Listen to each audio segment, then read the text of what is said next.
Members, before we begin consideration of SB1, I will provide you with an overview of the process that will be used for consideration of the bill and amendments. Most of this process is outlined in the calendar rule adopted by the House and attached to today's calendar. The opening debate may not exceed 40 minutes. One extension of 20 minutes may be granted by majority vote. A second extension requires unanimous consent. The first 20 minutes of opening debate shall be uninterrupted. Members may ask questions during the second 20 minutes and any extensions. After opening debate, the chair will recognize Dr. Bonin to make a motion to adopt in block and place in Article 11 all of those amendments for which the parliamentarians received a request from the amendment author to move the amendment to Article 11. Before debate begins on remaining amendments, the chair will recognize a motion to suspend the rules and adopt in block another group of pre-filed amendments that will be placed in Article 11 or other specified articles of the bill. Article 11 lists and the suspension lists are being distributed electronically to the members via chamber documents in FAS and to House staff via email from House administration. Members will have until 5 p.m. on Thursday, April 17th to record a vote on individual amendments on either list, and with the understanding the recording of a vote does not affect the adoption of the amendment or the inclusion of the text of the amendment in Article 11 or another specified article. After adoption of the en bloc list of amendments, the House will proceed to debate the remaining pre-filed amendments. During consideration of the remaining amendments, an amendment's author may move the adoption and placement in Article 11 of the amendment. Before the closing debate on SB1, Dr. Bonin will have a second opportunity to make a motion to adopt en bloc list of amendments to be placed in Article 11 at the request of the individual amendment authors. For HB 500, the standard opening debate rules will be followed. The amendment process for HB 500 will be similar to that of SB1. The chair lays out SB1 as a matter of postponed business on second reading. The clerk will read the bill. SB number 1 by Bonin, General Appropriations Bill. Chair recognizes Dr. Bonin. Thank you, Mr. Speaker. Members, the committee substitute for Senate Bill 1 is the culmination of months of work by the members of the Appropriations Committee, members of the public, stakeholders, advocates, and agencies. Our committee heard from over 600 witnesses and collectively spent over 119 hours in public meetings deliberating the merits of agency requests and also member riders that have measurable impacts on the lives of our constituents. I'm proud of the work of the committee, and I am confident that the amendments that we will consider today and the legislation that this chamber will debate in the coming weeks will produce a final budget that is fiscally conservative and represents the priorities of this state. I want to take a few minutes to give you kind of a big picture view of what this budget looks like. So first of all, members, we have 4 constitutional spending limits and we have 1 statutory limit. And I think it's important for you to know where we stand in relationship to those limits. We have a limit known as the pay-as-you-go limit. This is the one that says the state of Texas will never deficit spend, and we never do. We never spend all of the money. We spend less than what we have, and we never spend more than we have. There's been some confusion about that lately. The reality is the budget in front of you is $2.9 billion under the pay-as-you-go limit. We also have what we call a constitutional tax spending limit. This is the limit that restricts how much the budget may grow from one biennium to the next, regardless of even if there are additional funds available to us. This budget is $3 billion under the tax spending limit. We also have a statutory limit called the Consolidated General Revenue Limit. This is the limit we also commonly refer to as the population inflation limit. And this was put into statute back in 2021 when I was the House sponsor for that legislation. We are $16 billion underneath the Consolidated General Revenue Limit, which is the population inflation limit. I wanted to speak to you a little bit about debt. This has become a big issue, as it should, at the federal level. Rough numbers, just to give you a general idea, for the federal government in fiscal year 24, the federal government had $4.9 trillion in revenues. The federal government spent $6.8 trillion. This is a huge problem. You're talking about what is approaching a $2 trillion annual deficit. And let me remind you, in the state of Texas, we do not deficit spend. So do not be confused or allow anyone to mislead you into thinking that that is what is happening here in the state of Texas. With respect to debt, the debt service at the federal level is approaching $1 trillion. It is $1 trillion a year now.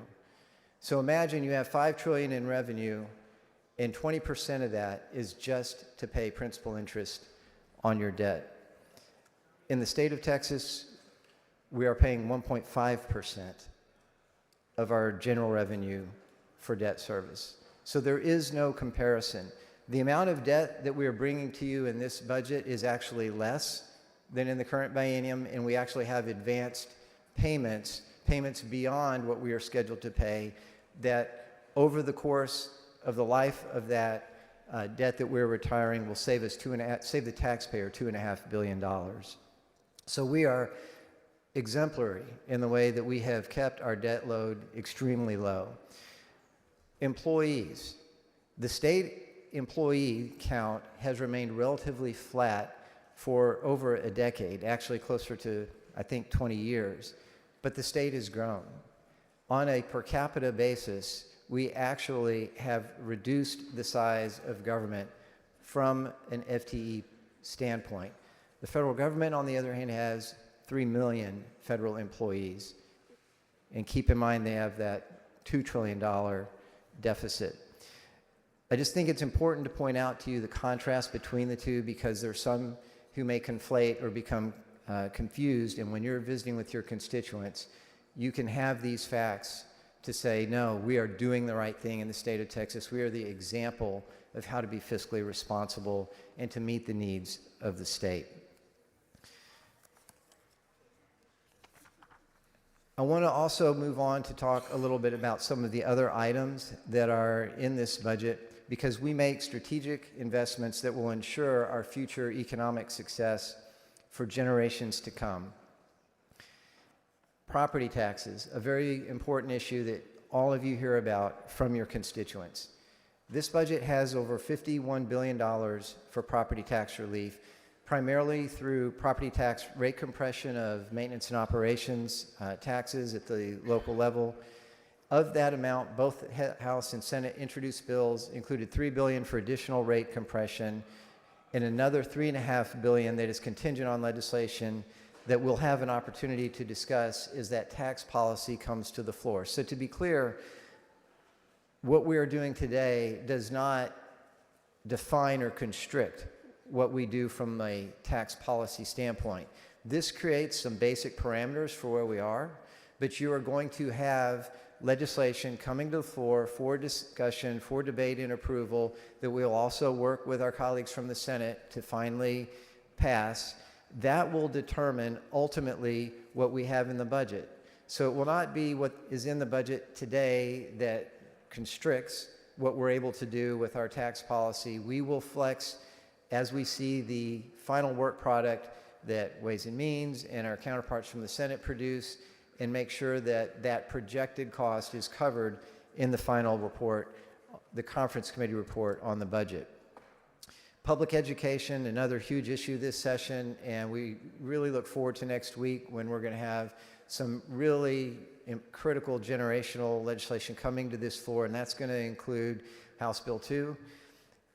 This budget in front of you fully funds the Foundation School Program with $75.6 billion in all funds for state aid to school districts and charter schools.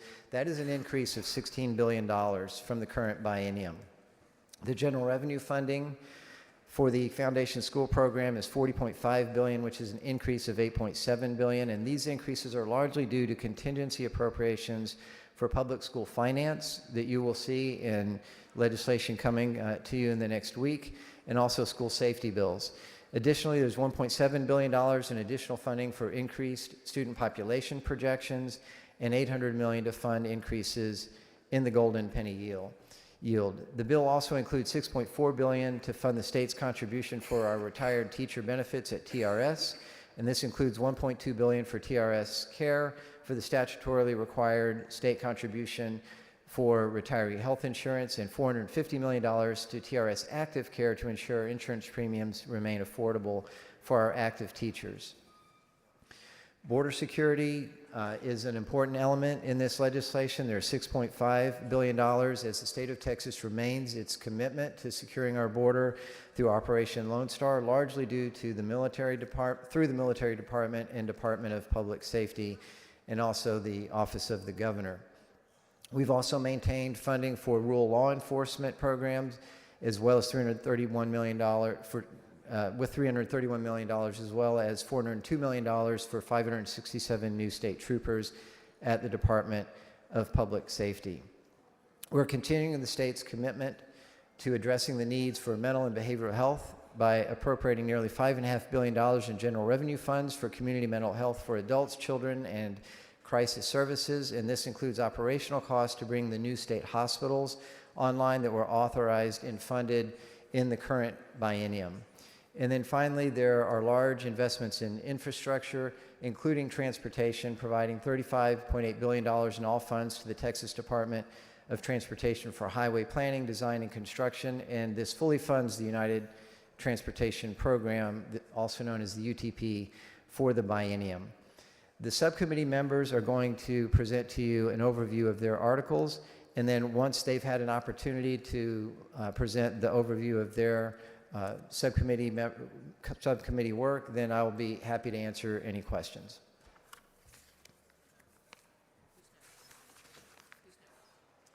Mary, Article 1. Chair recognizes Ms. Gonzalez of El Paso.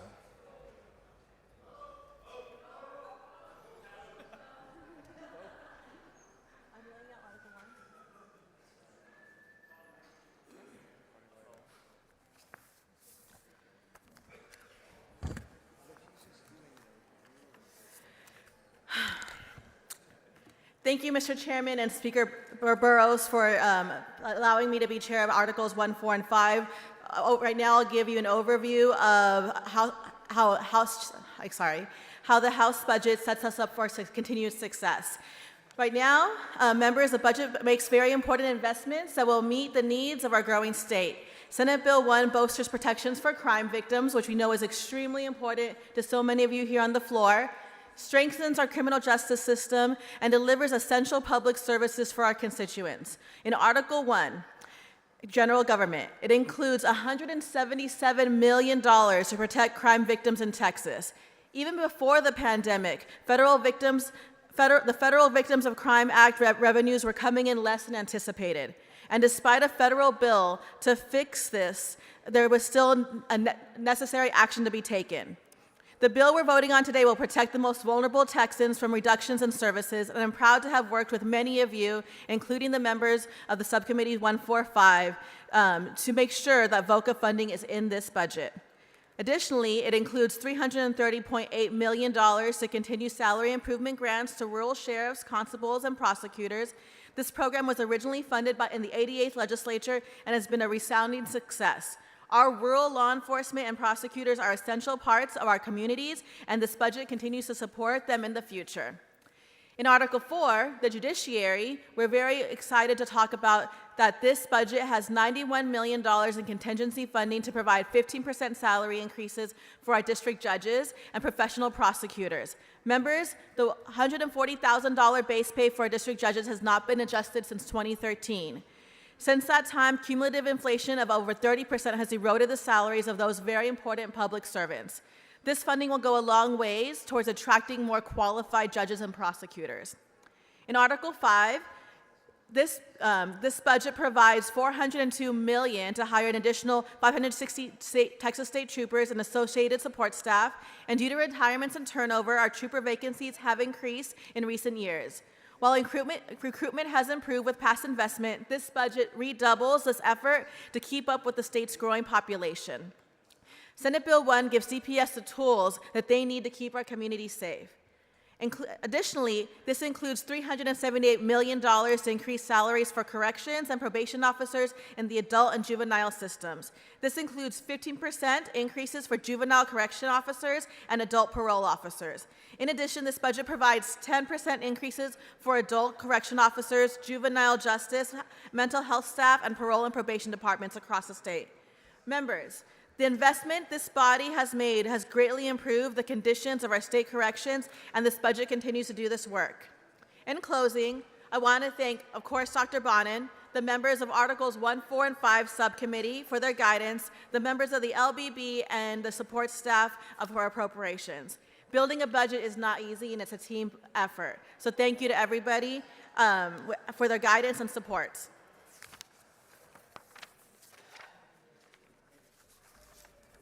Chair recognizes Representative Ward.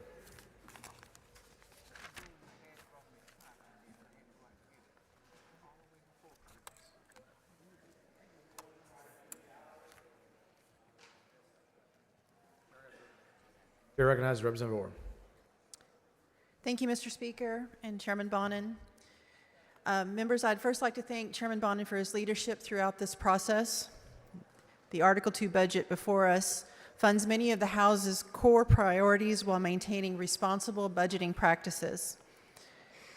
Committee substitute for Senate Bill 1 funds Medicaid at $80.6 billion in all funds for the biennium and fully funds the projected caseload growth. Additional investments were made in improving agency efficiency in Medicaid eligibility determinations to ensure that Texans that qualify are able to access benefits in a more timely manner. For personal care attendants, the budget includes $1.6 billion to increase the base wage from $10.60 per hour to $14.28 for all attendants, and $17.50 for attendants in an IDD setting, such as group homes and intermediate care facilities. Funding also provides additional service support for providers. For overall mental and behavioral health across 3 Article 2 agencies, the budget totals over $5 billion, including for programs related to research, prevention, and detection of mental illness, as well as treatment services. Additionally, about $240 million is appropriated to operate the new mental health beds following investments made by the 88th Legislature for state hospitals and community partners. For children's mental health, the budget includes $72.8 million for youth crisis outreach teams, which provide counseling services to youth in their own homes, schools, and communities. The budget includes $475.6 million in all funds for women's health programs, including Healthy Texas Women, family planning, and breast and cervical cancer services. This bill increases funding for about $50 million to the Medicaid waiver program, which allows Texans with disabilities to live and work in their communities instead of being institutionalized. This amounts to 1,051 additional waiver slots across the programs to move people off the sometimes year-long wait lists. For the HHSC Office of Inspector General, which identifies fraud, waste, and abuse, this bill provides an additional $10.8 million. For every dollar in state appropriations, the OIG recovers $7 through audits, investigations, and medical reviews to ensure the proper use of our taxpayer funds. I'm thankful for the opportunity to work on Article 2, especially for the targeted and thoughtful funding appropriated for women and children's health. With over 20 hours of public hearings and testimony from 150 witnesses, this committee heard from Texans across the state about their concerns. This committee took consideration of over $10.6 billion in agency requests and about $9 billion in rider requests from the members. We considered over 267 riders total. Thank you to the 9 subcommittee members and their staff and mine for the countless hours they spent meeting with advocates and constituents over the last few weeks to understand our statewide concerns on health and human services issues. Their dedication and attention to this important assignment does not go unrecognized, and it is appreciated more than you know. Thank you as well to the LBB and the Appropriations Committee staff. This was a team effort, and I am proud of the work that we put into this Article 2. With that, Mr. Speaker, thank you.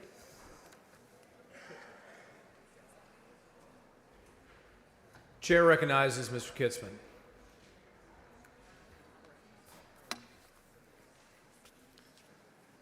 Thank you, Mr. Speaker and members. The committee substitute for Senate Bill 1 reflects our highest priorities this session: schools, students, and teachers. In public education, the budget includes $101.3 billion in all funds for the 2026-27 biennium, an increase of $12.1 billion. Included in that amount is $75.6 billion in all funds for the Foundation School program alone, $16 billion over the current law entitlement to fully fund the Foundation School program, just over $10 billion in new general revenue to fund transformational education reforms that you'll see in legislation that the House floor takes up in the coming days. $6.8 billion in all funds to provide the state's share of contributions to retirement benefits for the teacher retirement system, which includes an additional $450 million to hold TRS active care premiums at an average increase of 10% through the fiscal year 2028. The $51.1 billion total funding property tax relief maintains the amount provided since the enactment of House Bill 3, passed by the 86th legislature, institutes new relief pursuant to the bill, and includes additional amounts contingent upon our legislation. In higher education, the committee substitute for Senate Bill 1 funds the institution's top priorities: financial aid, formula funding, and research support, for a total of $33.3 billion in all funds. The committee substitute for Senate Bill 1 maintained the historic investment in our general academic institutions, allowing the state to continue its increased contributions for both Hazelwood Legacy Program reimbursements and higher education group insurance premiums. This budget includes $71.1 million to expand graduate medical education residency slots, keeping Texas medical students in the state, and an additional $364.2 million for state financial aid grant programs to maintain the percentage of eligible students in all pathways, and in some cases, increases the number and total amount of rewards. In closing, I'd like to thank Dr. Bonin and all the Article 3 subcommittee members and staff for its effort this season. I'd like to thank you, the members of this chamber, for your input and your concern about the education of our young people in the state of Texas. I appreciate your hard work on this, and thank you for your time and consideration. Thank you, Mr. Speaker.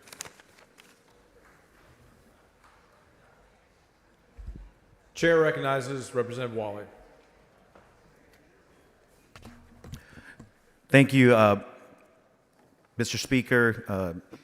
Appreciate the opportunity and have the fortune to lead this great group of Article 6, 7, and 8 subcommittee members that really made some impactful decisions in our subcommittee that will affect Texans in a very, very positive way. I also want to thank our conferees, our subcommittee members for the work that they put in to make this budget and our part of the budget much, much better. So in Article 6, in Natural Resources, members, I'm excited to let you guys know that it increases funding by $1.5 billion in all funds for food and nutrition programs at the Department of Agriculture so that we can feed children, school children. It includes additional funding for the school breakfast, members, for school breakfast and the National School Lunch Programs, the surplus agricultural grants for our farmers, and home-delivered meals for senior citizens that drastically need that loving touch of somebody visiting their home with a hot meal at their door when a lot of these seniors are lonely. Funding at the General Land Office includes $1.3 billion in federal funds for disaster mitigation and relief, including community housing and infrastructure projects mainly along the Gulf Coast, but in a lot of areas that have been devastated by flooding in their communities, like in the Rio Grande Valley. Increases funding to $18.6 million in other funds at the Water Development Board for the Agricultural Water Conservation and Rural Water Assistance Funds. Under the Texas Water Development Board, that's an important agency for many of our rural and urban communities that need these dollars for water infrastructure. And this urban member is proud to always help our rural communities. This bill provides $444 million in sporting goods sales tax transfers at the Parks and Wildlife Department for state park and natural areas operations and maintenance, and for new park acquisition for the next biennium as we get new parks online. It increases funding to $300 million in all funds and operating costs, primarily for state park historic sites, natural area operations, and more sites, again, that we anticipate to be opened in the 2026-2027 biennium. It increases funding for game wardens and state park police and Parks and Wildlife Department by $43 million, members, to make them more on par with other law enforcement individuals in other state agencies. Members, this item is a particularly small item in a sense in the dollar amount, but it's huge in what it symbolizes for this community. I want to let you know that in this budget, members, in this budget, we also provide $10 million for the acquisition of Robb Elementary in Uvalde, Texas, for the development of a state-funded local partnership grant partnership so that we can memorialize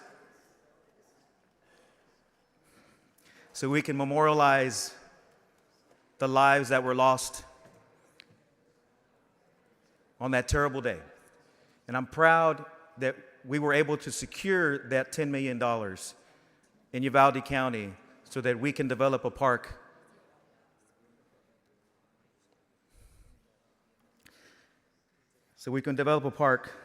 to honor the families and the little ones and the teachers that died on that day.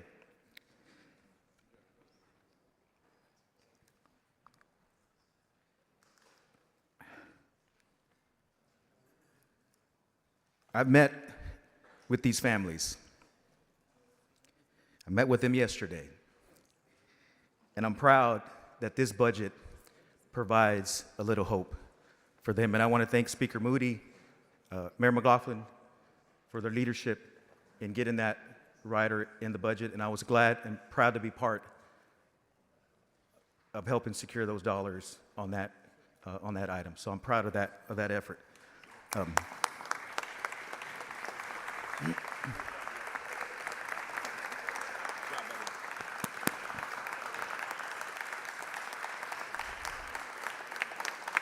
Thank you.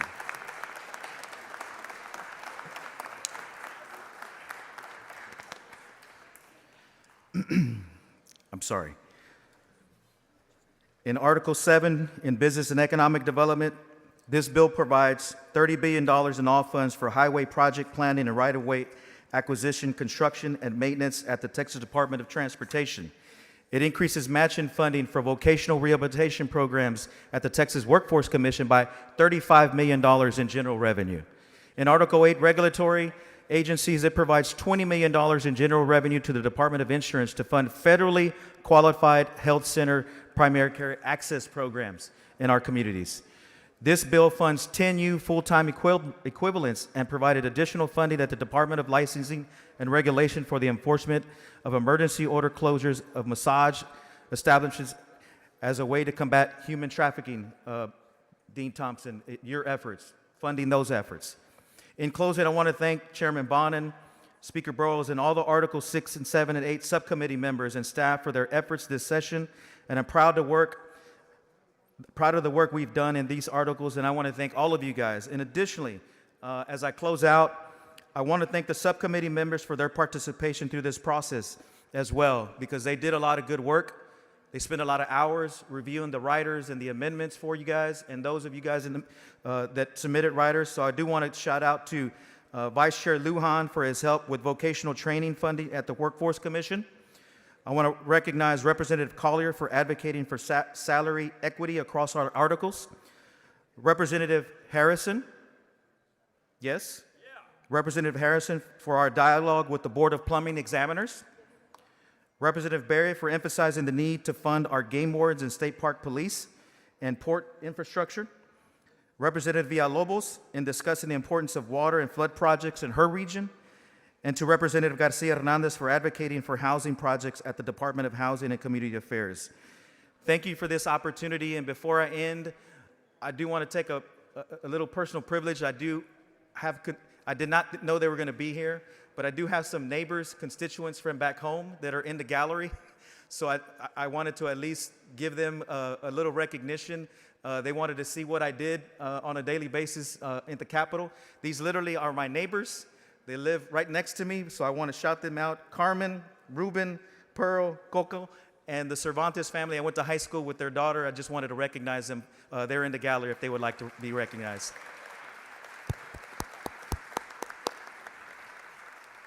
Thank you, members. Thank you, Mr. Speaker and Mr. Chairman. Members, that concludes the uninterrupted debate period. The next 20 minutes is for questions of the author and subcommittee chairs.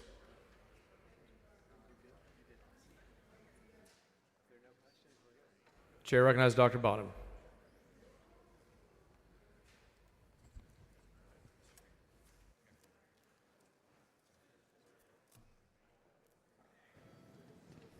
Representative Hausa, for what purpose? Will the gentleman yield for a question? This gentleman yields.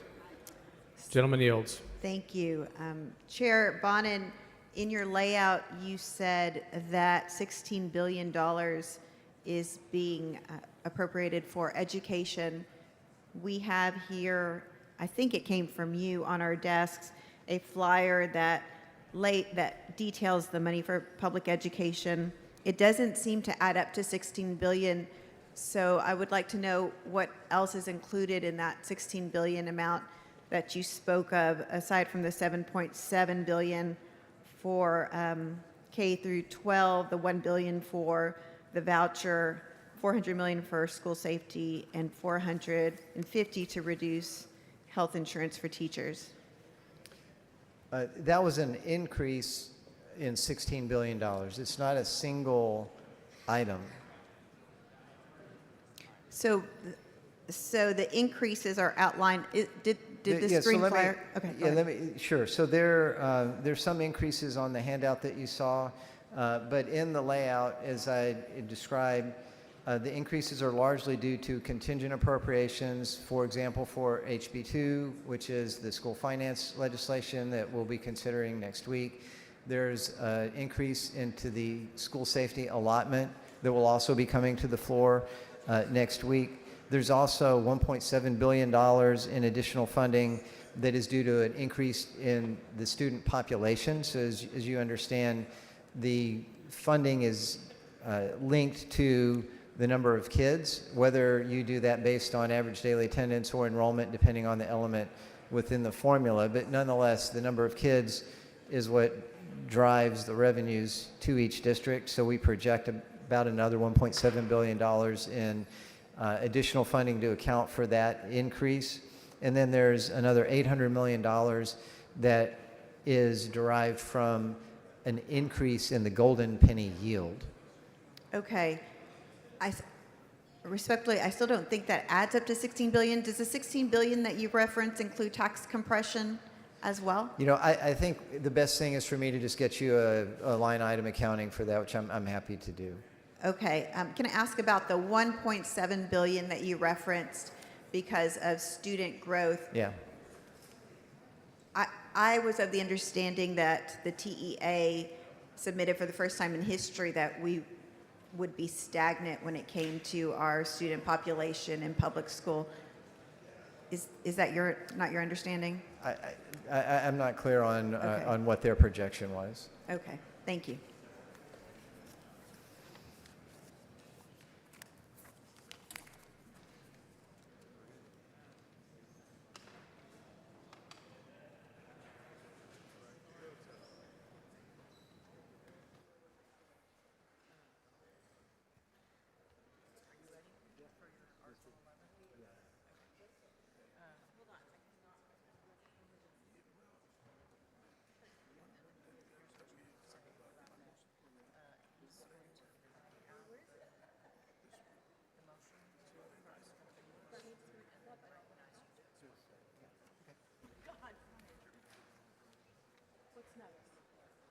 Chair recognizes Dr. Bonin for a motion.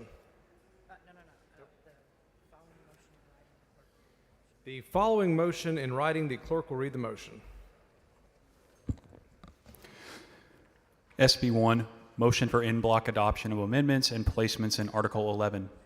Mr. Speaker, pursuant to Section 5 of the calendar rule for SB1, I move that amendments on the attached list of the pre-filed amendments be adopted and placed in Article 11, and that the procedures outlined in Section 5 of the calendar rule be followed by the journal clerk in processing the amendments and votes recorded by members for placement in the journal. Chair recognizes Dr. Bonin to explain. Thank you, Mr. Speaker. Members, this is the same motion we did last session to move a group of amendments to Article 11 before taking up other amendments. The list attached to this motion was prepared pursuant to the calendar rule and has been distributed electronically through the chamber documents in the floor amendment system and via email from House administration. Printed copies will be placed on your desks shortly. For all amendments on this list, the amendment authors submitted a form to the parliamentarians requesting the amendment to be moved to Article 11. I move adoption. Is there objection to the adoption of the motion? Chair hears none. The motion is adopted.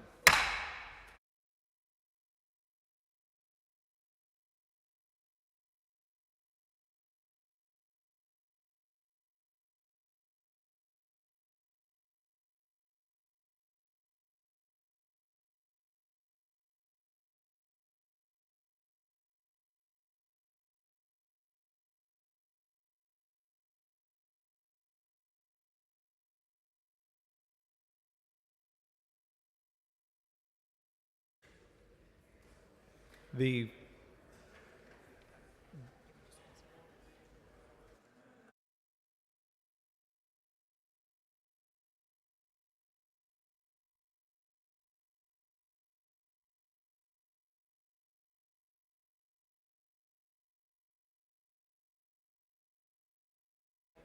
following motion in writing, the clerk will read the motion. SB1, motion to suspend rules, adoption of amendments on Speaker's desk. Mr. Speaker, with regard to the attached list of pre-filed amendments remaining on the Speaker's desk that have not been withdrawn by the amendment author or adopted in block for placement in Article 11, I move to suspend all necessary rules and 2, adopt all the proposed amendments in a single motion, place the text of the amendments in the specified articles or Article 11 as indicated, require the journal to reflect the article or articles into which the text of each amendment will be placed, direct the journal clerk to distribute to the members the list of each amendment and article placement included in this motion as soon as possible, and permit members to record a vote in the journal on individual amendments included in this motion by filing a statement with the journal clerk no later than 5 p.m. on Thursday, April 17th, with the understanding that the recording of a vote on an amendment included in this motion does not affect the adoption of the amendment or inclusion of the text of the amendment in the specified article or articles. Chair recognizes Mr. Vasuk. Thank you, Mr. Speaker. Members, the amendments on this list are either acceptable to the author and will be placed in the article designated on the list, which you can see, I believe, in the first column, or are recommended by the author to be moved to Article 11. The list attached to this motion has been distributed electronically to all of us through the chamber documents and FAS and via email from House administration. Printed copies are also on your desks, I believe, already. It's similar to motions made in previous sessions, but usually we make this after hours of debate on amendments to the appropriations bill to adopt the remaining amendments on the Speaker's desk in a single motion. It's my understanding many of these amendments were already considered by the Appropriations Committee, and by adopting this motion, basically, we're streamlining debate. Happy to answer any questions. If not, I move adoption. The question occurs on the adoption of the motion. A record vote has been requested. A record of vote. You have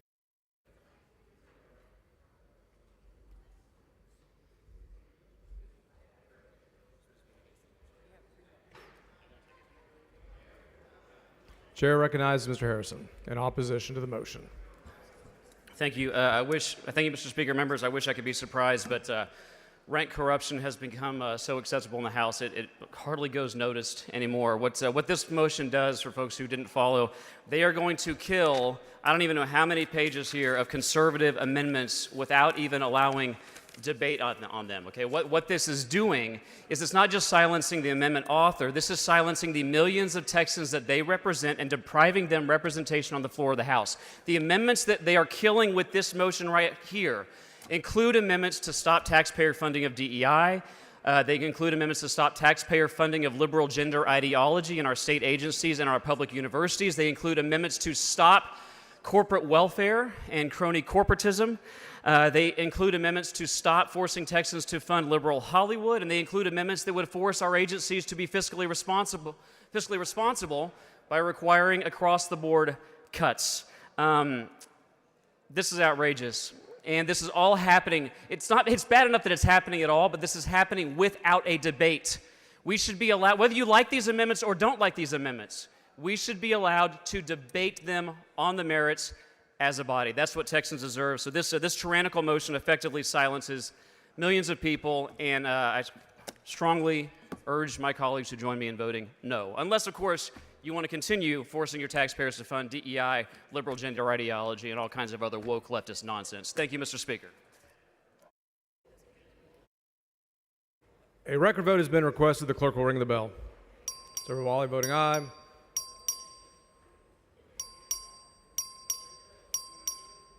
Have all members voted? Have all members voted? Have all members voted? There being 120 ayes and 26 nays, the motion is adopted.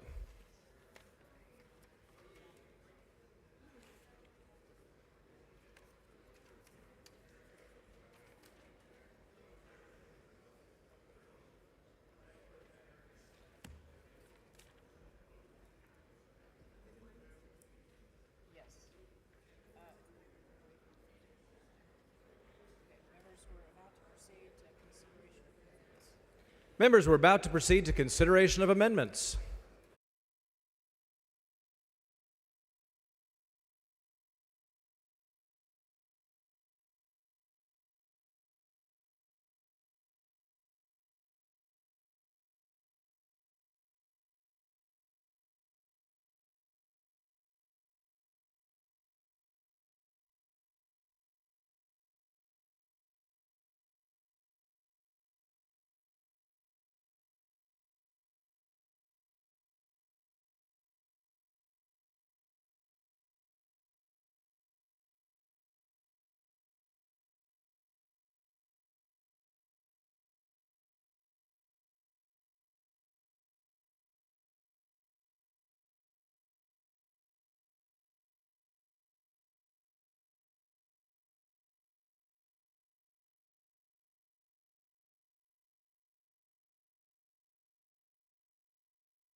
The First Amendment is on page 3 of your packet. The following amendment, the clerk will read the amendment. Amendment by Gonzalez of El Paso. Chair recognizes Ms. Gonzalez to explain the amendment. Mr. Speakers, I have an amendment to the amendment for a technical adjustment. Following amendment of the amendment, the chair lays out the amendment of the amendment.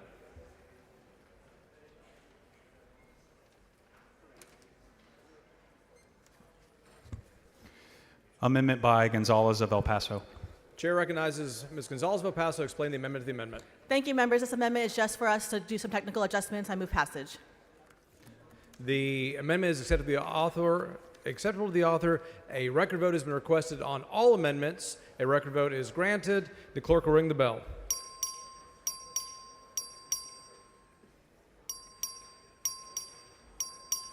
Have all members voted? Have all members voted? Being 107 ayes and 36 nays, the amendment to the amendment is adopted.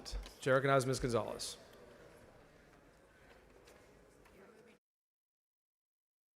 Move adoption of the amendment. Ms. Gonzalez of Paso moves the adoption of the amendment as amended. A record vote has been requested. A record vote is granted. Clerk will ring the bell. Have all members voted? Have all members voted? There being 99 ayes and 46 nays, the amendment as amended is adopted.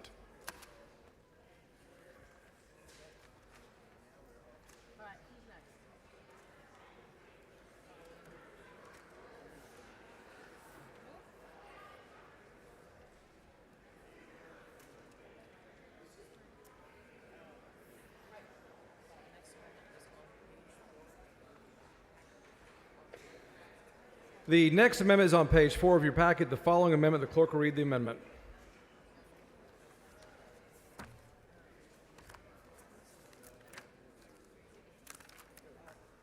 No, he pulled his down.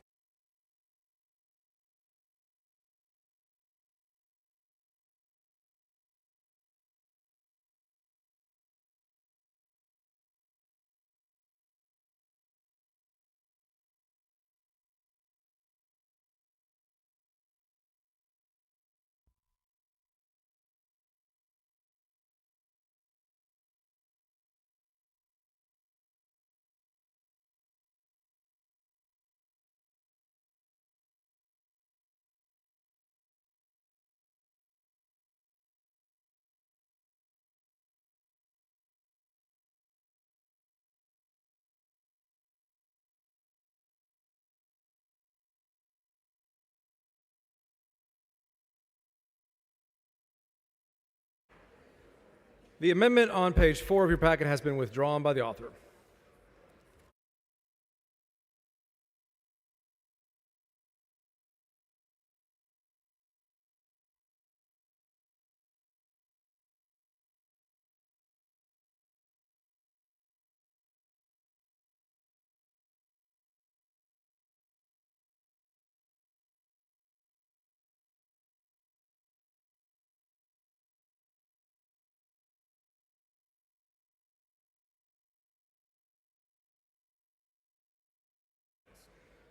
The amendment on page 5 of your packet was included on the suspension list.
The amendment on page 7 of your packet was included on the suspension list.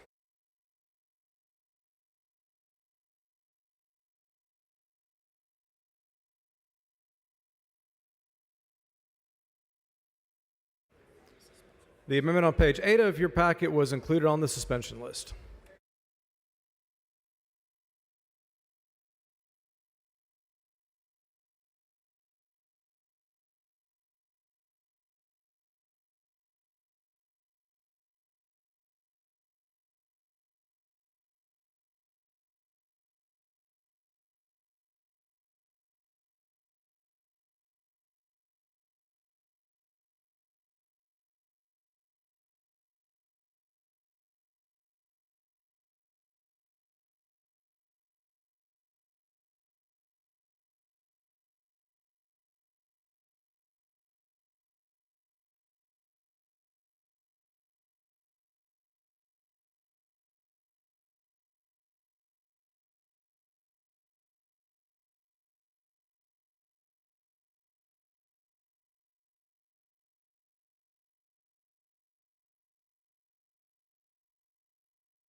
The next amendment is on page 9 of your packet. The following amendment, the clerk will read the amendment.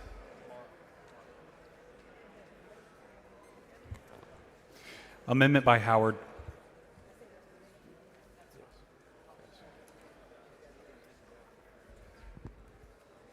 Thank you, Mr. Speaker. Members, I have a correcting amendment to the amendment. The following amendment to the amendment, the clerk will read the amendment to the amendment. Amendment by Howard. Chair recognizes Ms. Howard to explain the amendment to the amendment. Thank you, Mr. Speaker. Members, this is for the Institute for Domestic Violence and Sexual Assault. It just changes the funding source, exact same amount of money. Move adoption.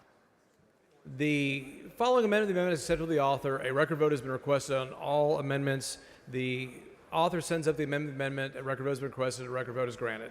Clerk, ring the bell. Serves on Howard voting aye.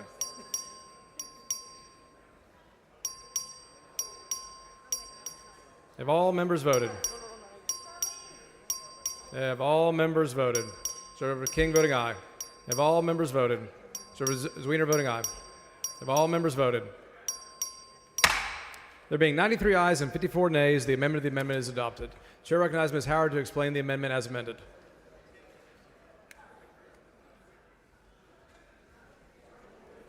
Someone call me up, but I think I'm already done. Sorry, Mr. Speaker. Members, this is just, as I said, 10 years ago, the Institute for Domestic Violence and Sexual Assault at the University of Texas at Austin conducted a statewide survey on prevalence of sexual assault in Texas. This is just updating their 10-year survey and having them do it again so that we have accurate reflection of what's happening now in terms of our addressing the needs of survivors of sexual assault. Move adoption. Members, the amendment to the amendment as amended is acceptable to the author. Record vote has been requested. Record vote is granted. Clerk, ring the bell. Have all members voted? Have all members voted? There being 93 ayes and 54 nays, the amendment is adopted.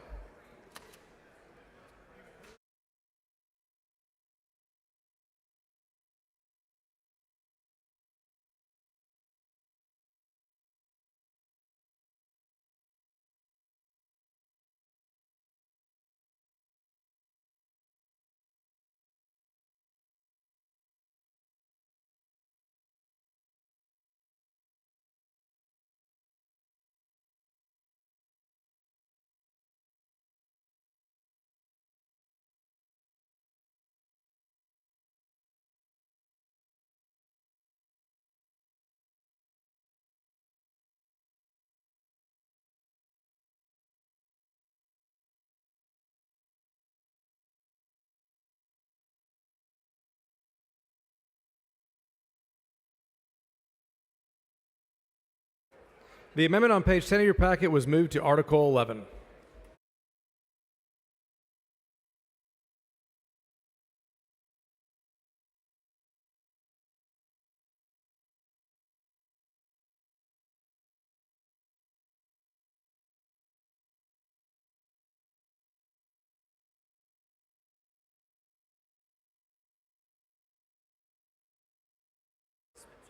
Members, the amendment on page 11 of your packet was included on the suspension list.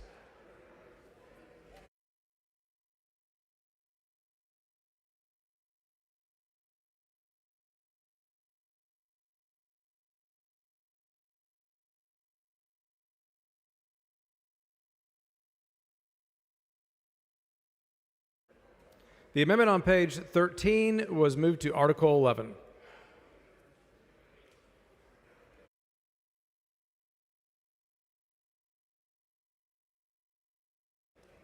The amendment on page 14 was moved to Article 11.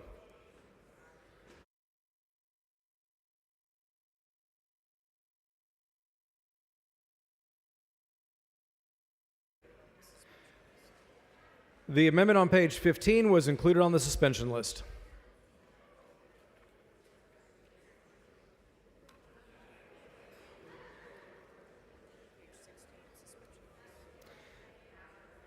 The amendment on page 16 was included on the suspension list.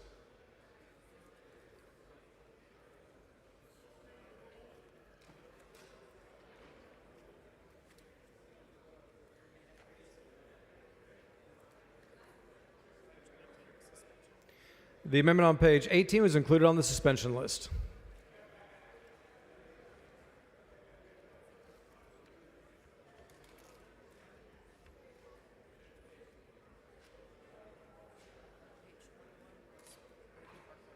The amendment on page 21 was moved to Article 11.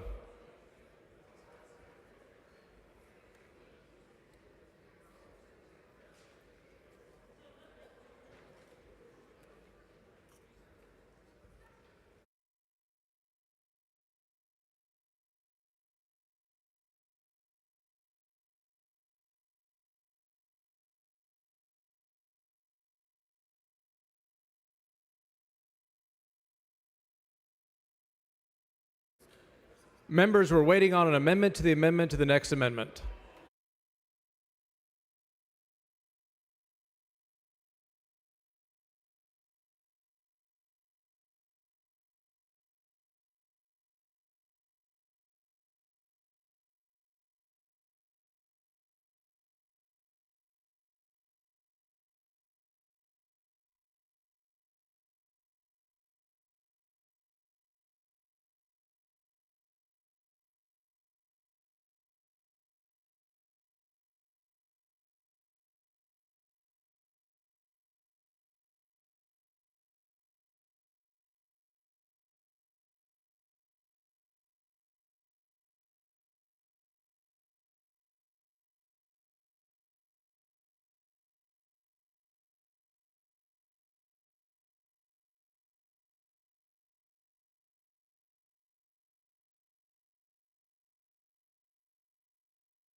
amendment is on page 20 of your packet. The following amendment, the clerk will read the amendment.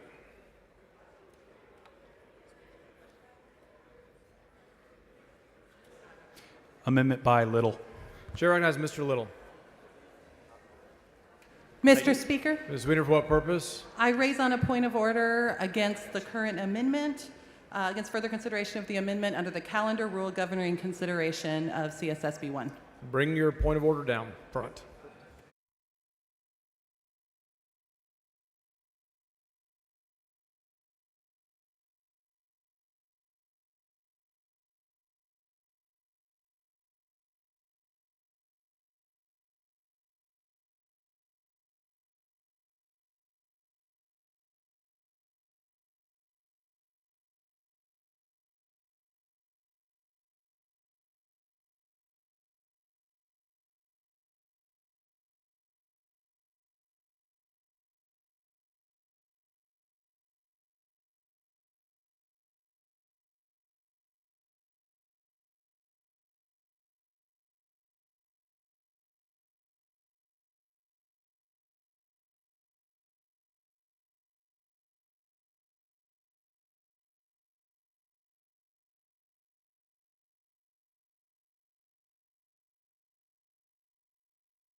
Ms. Sweeter raises a point of order against further consideration of the Little Amendment on the grounds the amendment does not comply with the Committee on Calendars rule for the committee substitute for Senate Bill 1. The amendment reduces the appropriation from the general fund for a specific strategy under the trusted programs within the Office of the Governor to pay for an increase in the appropriation of the Office of the Attorney General. Funding for this strategy was already zeroed out by Amendment Number 1 by Ms. Gonzalez of El Paso. Therefore, the amendment violates the put-and-take requirement of the calendar rule. Accordingly, the point of order is well taken and sustained.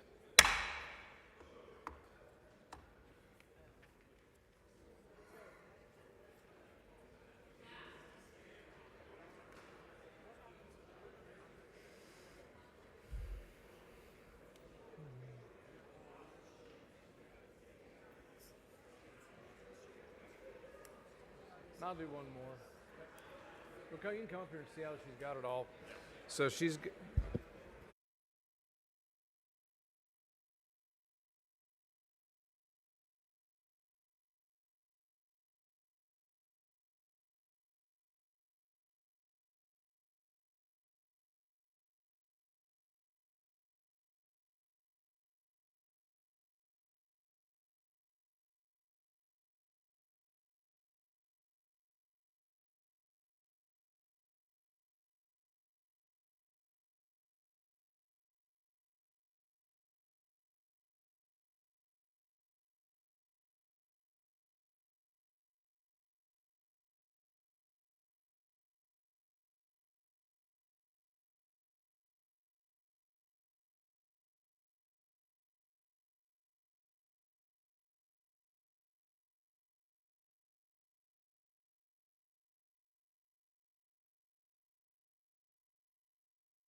Members, the amendment on page 22 of your packet has been included on the suspension list.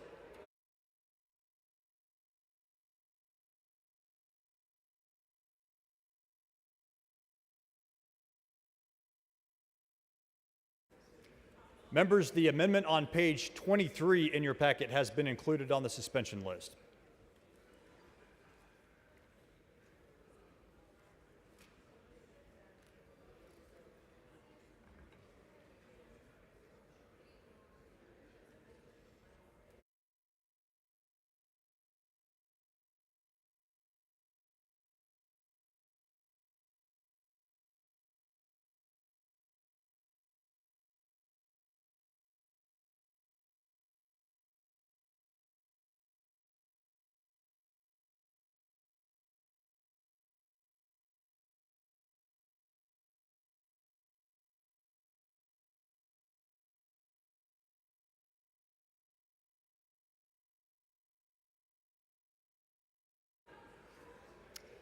Members, the next amendment is on page 24 of your packet. The following amendment, the clerk will read the amendment. Amendment by Y. Davis of Dallas. Chair recognizes Ms. Davis of Dallas.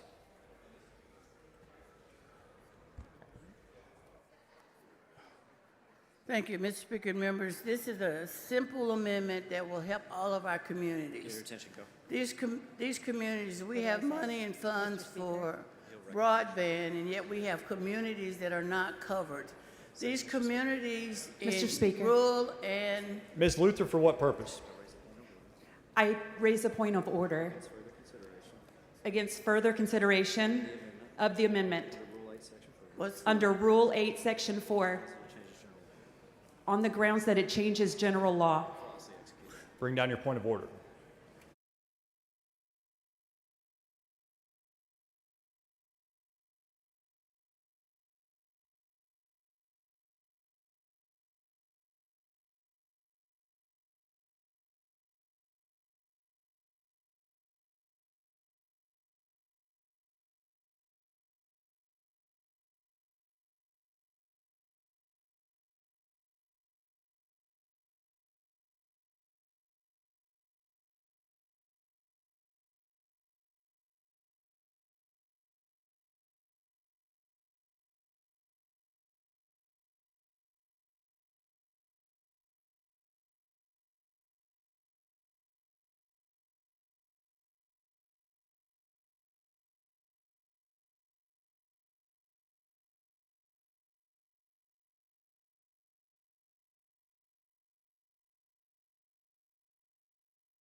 Members, the point of order has been withdrawn.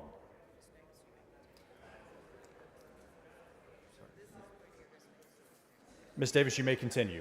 Thank you. Mr. Speaker, members, this is an amendment for Texas. It's not for Democrats. It's not for Republicans. It's not conservative. It's not progressive. It's for Texas. We want Texas connected. Those who have to depend on telemedicine, we want them to be able to do that. Kids that we're trying to have educated and they're needing to be connected in their communities, we want that to happen. We have the resources and the ability to connect Texas. This is our opportunity to do just that. And with that, Mr. Speaker, I move adoption. Ms. Davis.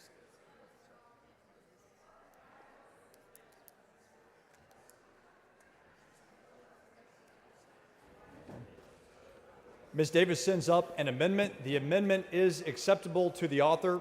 However, a record vote has been requested. All those in favor, vote aye. All those opposed, vote nay. The clerk will ring the bell.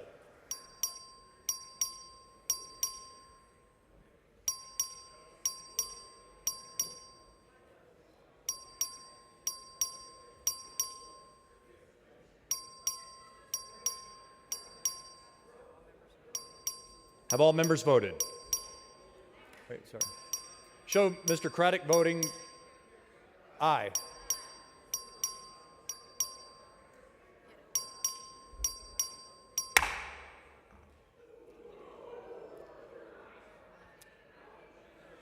There being 74 ayes and 71 nays, the amendment is adopted.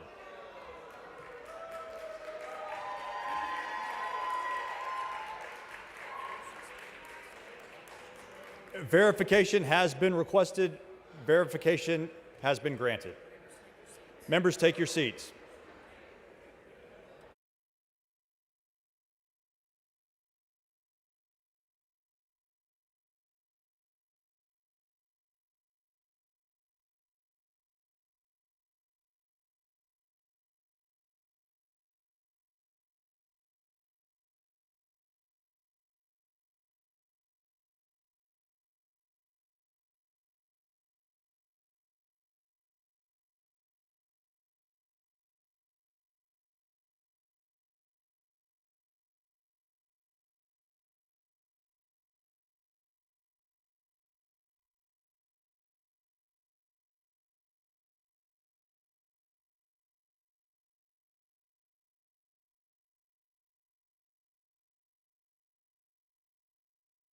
Members, please take your seats.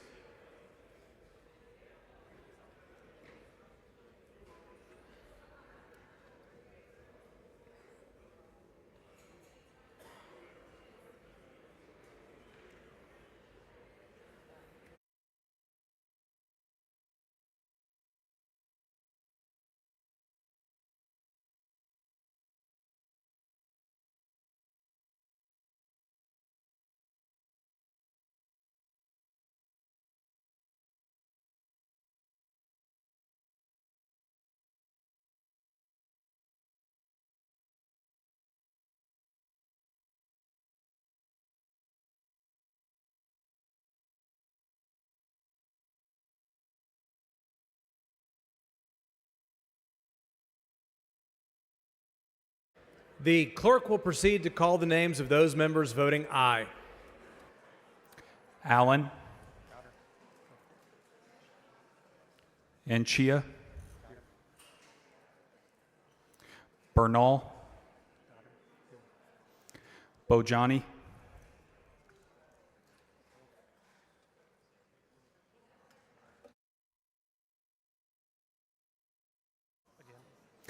Bojani. Is Mr. Bojani on the floor of the House? Temporary strike his name. Bowers. Bryant. Busey. Button.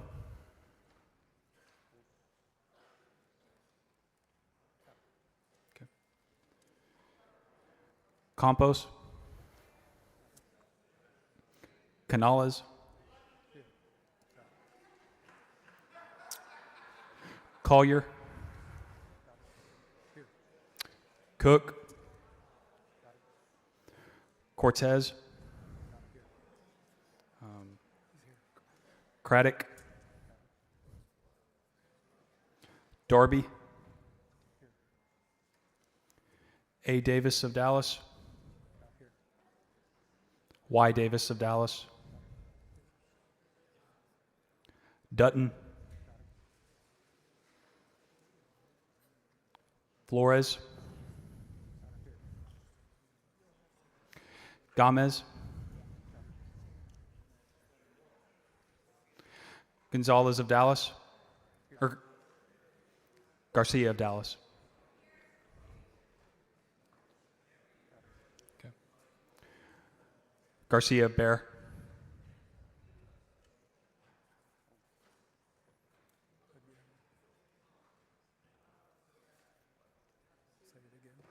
Garcia of Bear. Is Ms. Garcia of Bear on the floor of the House? Temporarily strike her name. Garcia Hernandez. Okay. Guerin. Gervin Hawkins. I already did her again. Gonzalez of Dallas. Gonzalez of El Paso. Goodwin. Guerra. Guillen. Hernandez. Hinojosa. Howard. Hunter. Johnson. Jones of Harris. Jones of Dallas.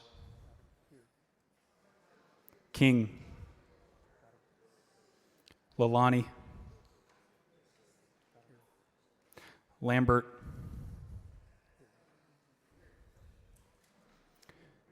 Longoria.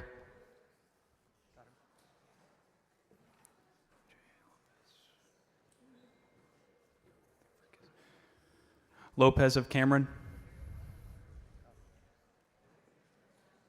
Lopez of Bear. Manuel. Martinez. Martinez Fisher. Mesa. Moody.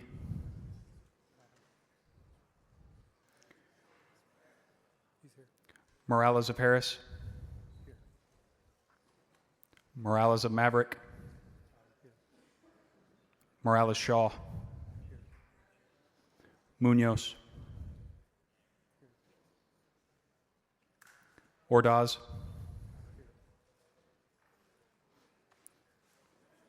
Perez of Harris. Perez of El Paso. Phelan. Plisa. Raymond. Reynolds. Rodriguez Ramos. Romero. Rose. Rosenthal.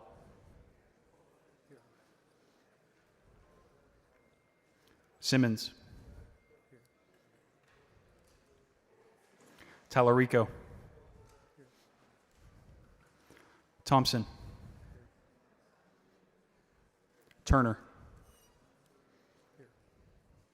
Van Dever. Bowe. Wale. Ward Johnson. Wharton. Wu. Zwiener. So up on the eyes.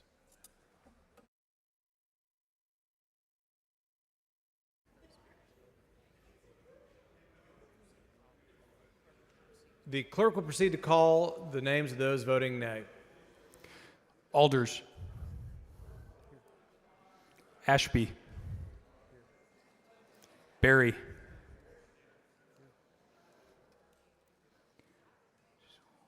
Bella Montgomery. Bella Kaufman. Bonin. Buckley. Bumgarner. Kane.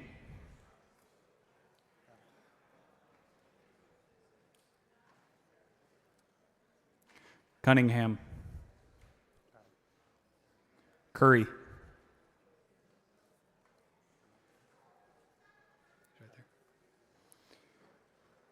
Dean.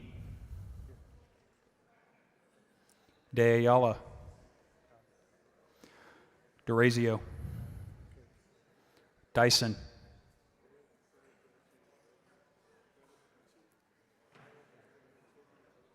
Fairley. Frank. Gates.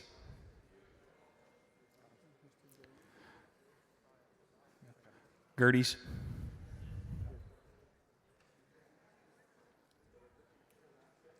Harless.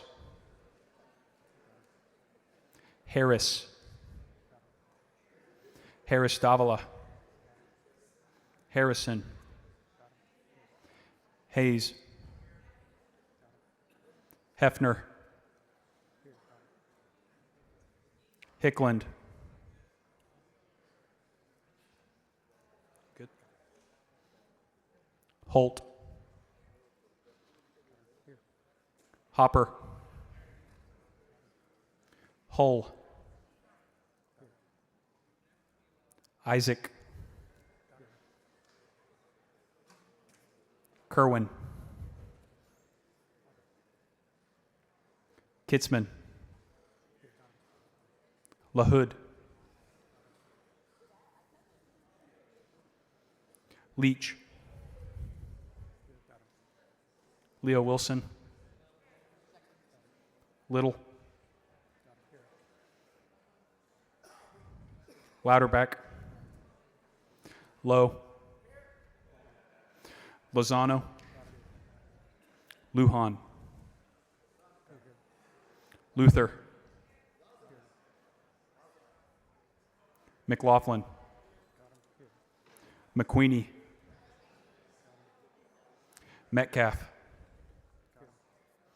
Meyer. Money. Morgan. Noble. Olcott. Oliverson. Orr. Patterson. Paul. Pearson. Richardson. Schatzline. Schofield.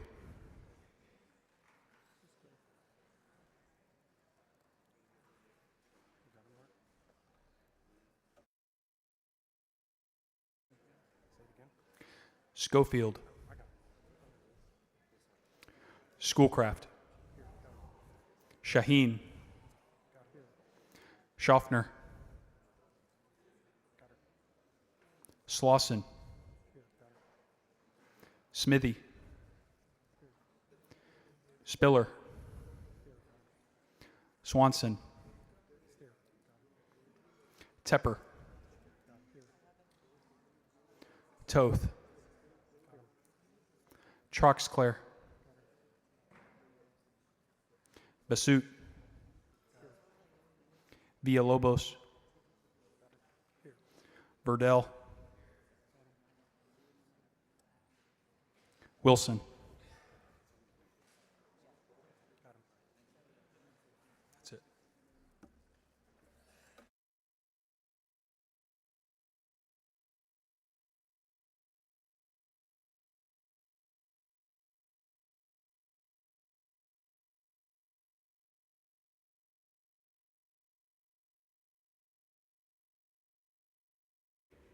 Is Mr. Bojani on the floor of the House? Show Mr. Bojani present. Is Ms. Garcia Bear on the floor of the House? Show Mr. Garcia Bear present.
The following members informed the chair their machines malfunctioned. The following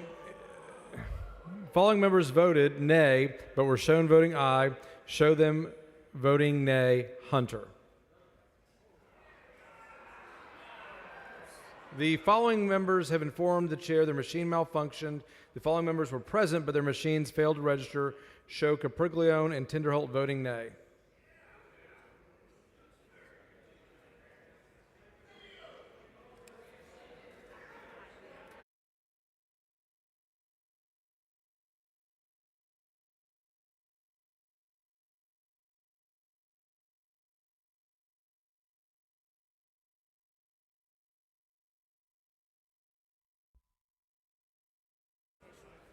The verification reflects 73 ayes and 74 nays.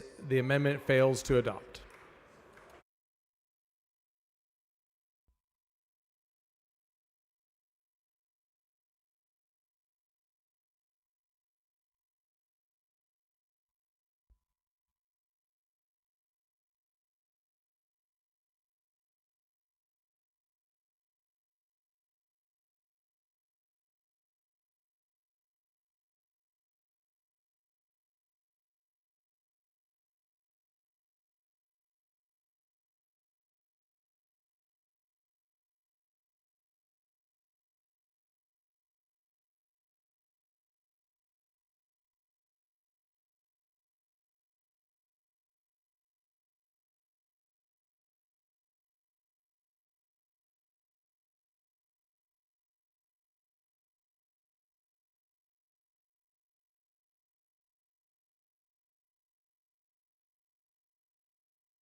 Members, the amendment on page 25 in your packet has been withdrawn.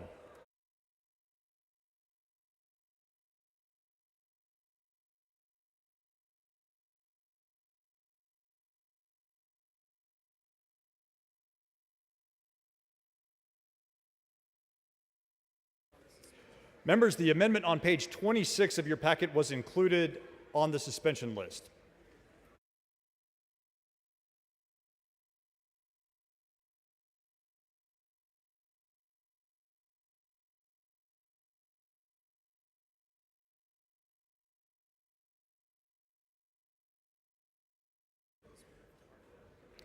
Members, the amendment on page 27 of your packet was moved to Article 11.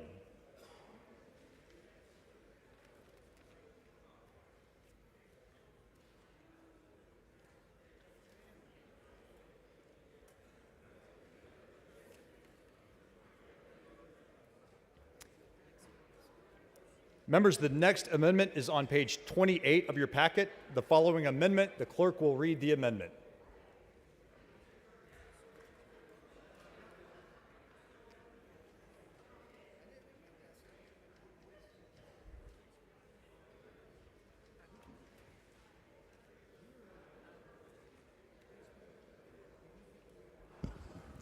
Amendment by Martinez Fisher.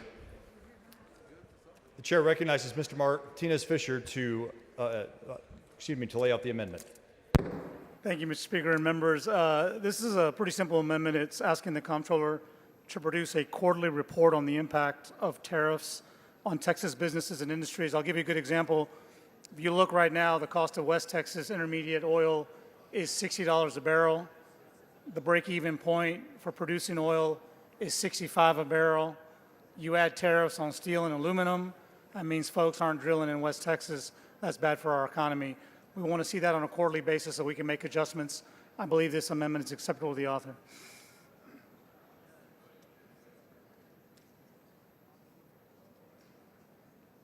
Members, Mr. Martinez Fisher sends up an amendment. The amendment is acceptable to the author. However, a record vote has been requested. All those in favor of the amendment, vote aye. All those opposed, vote nay. The clerk will ring the bell. Show Mr. Martinez Fisher voting aye. Show Mr. Leach voting aye. Show Ms. Bowers voting aye.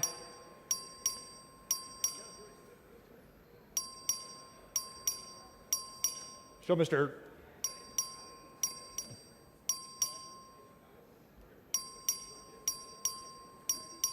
Show Mr. Bonin voting nay.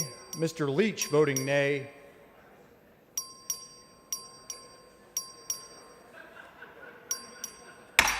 There being 62 ayes and 82 nays, the amendment fails.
Members, the amendment on page 29 of your packet will be moved to Article 11.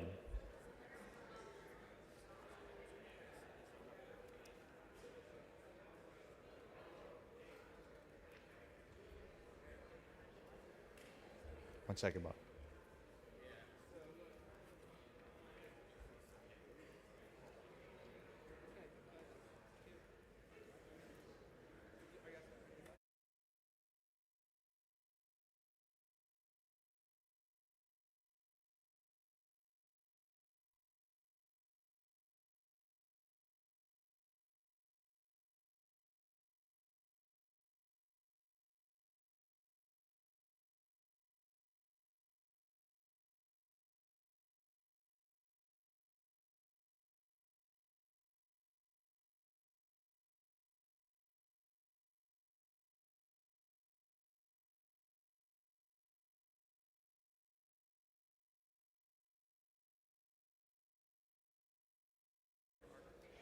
Members, the amendment on page 31 of your packet has been moved to Article 11.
Members, the amendment on page 32 of your packet has been withdrawn.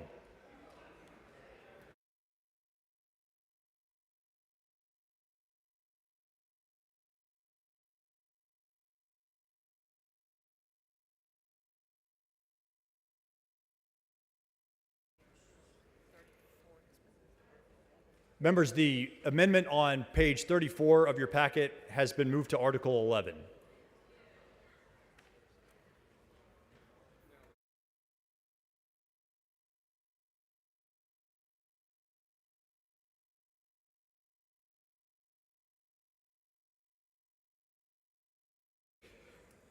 Members, the amendment on page 35 of your packet is included on the suspension list.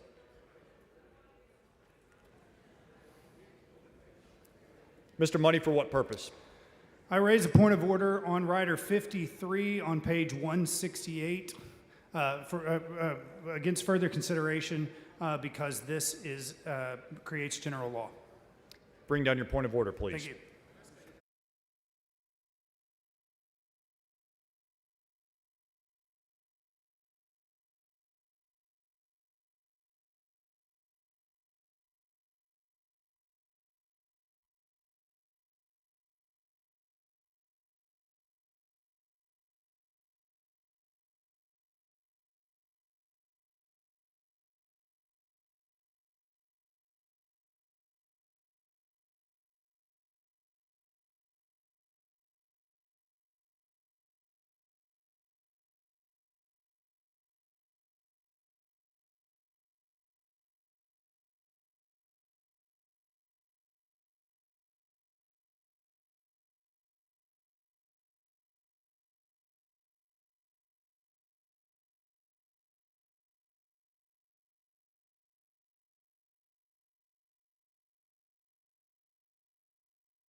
Mr. Kane raises a point of order against further consideration of committee substitute to Senate Bill 1 under Rule 8, Section 4 on the grounds that the bill contains matter that changes general law. Mr. Kane argues that Rider 53 for the trusteed programs within the Office of the Governor changes general law since there is no statutory authority for the study required to be done by the Texas Economic Development and Tourism Office. However, under Chapter 481 of the Government Code, the office is required to, among other things, promote economic development and tourism and serve as a central source of research. The rider permissibly details the use of appropriated funds by the agency in performing its statutory responsibilities.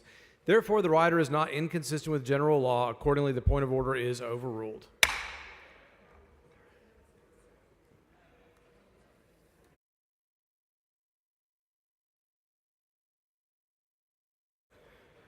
The amendment on page 36 has been moved to Article 11.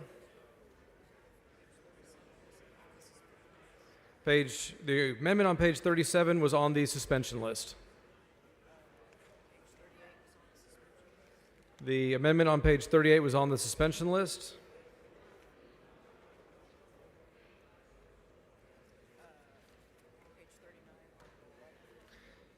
The amendment on page 39 is moved to Article 11.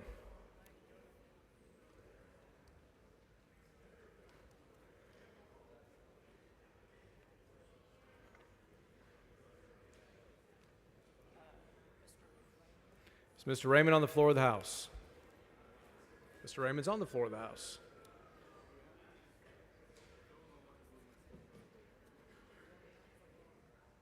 Right there.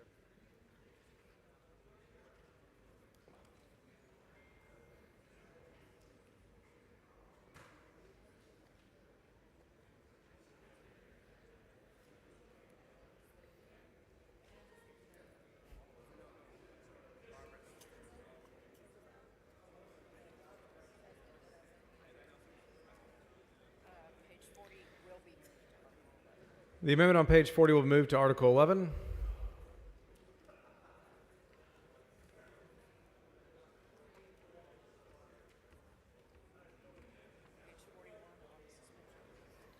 The amendment on page 41 is moved on the suspension list.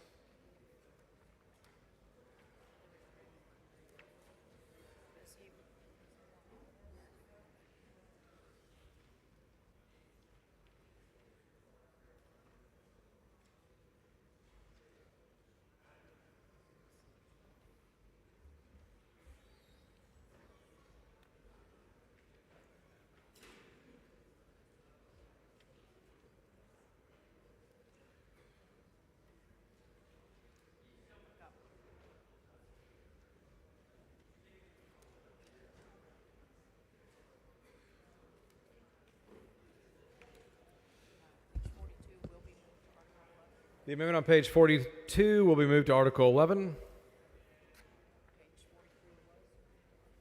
The amendment on page 43 was moved to Article 11.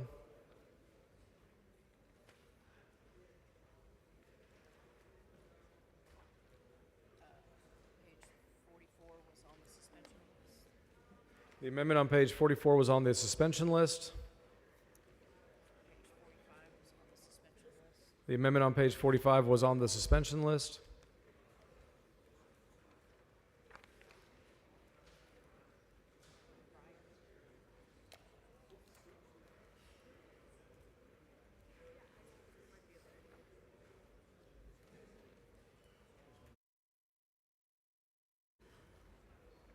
The next amendment is on page 46 of your packet.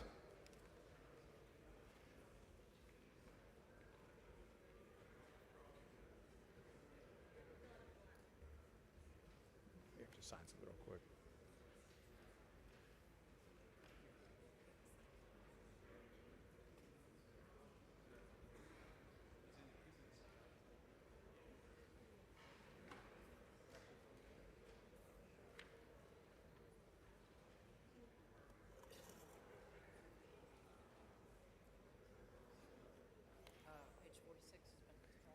The amendment on page 46 has been withdrawn.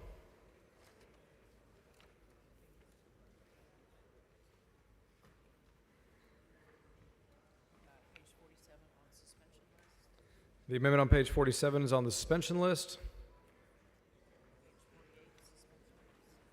The amendment on page 48 is on the suspension list. The amendment on page 50 is on the suspension list. The amendment on page 51 is on the suspension list. The amendment on page 53 is on the suspension list. The amendment on 55 is on the suspension list.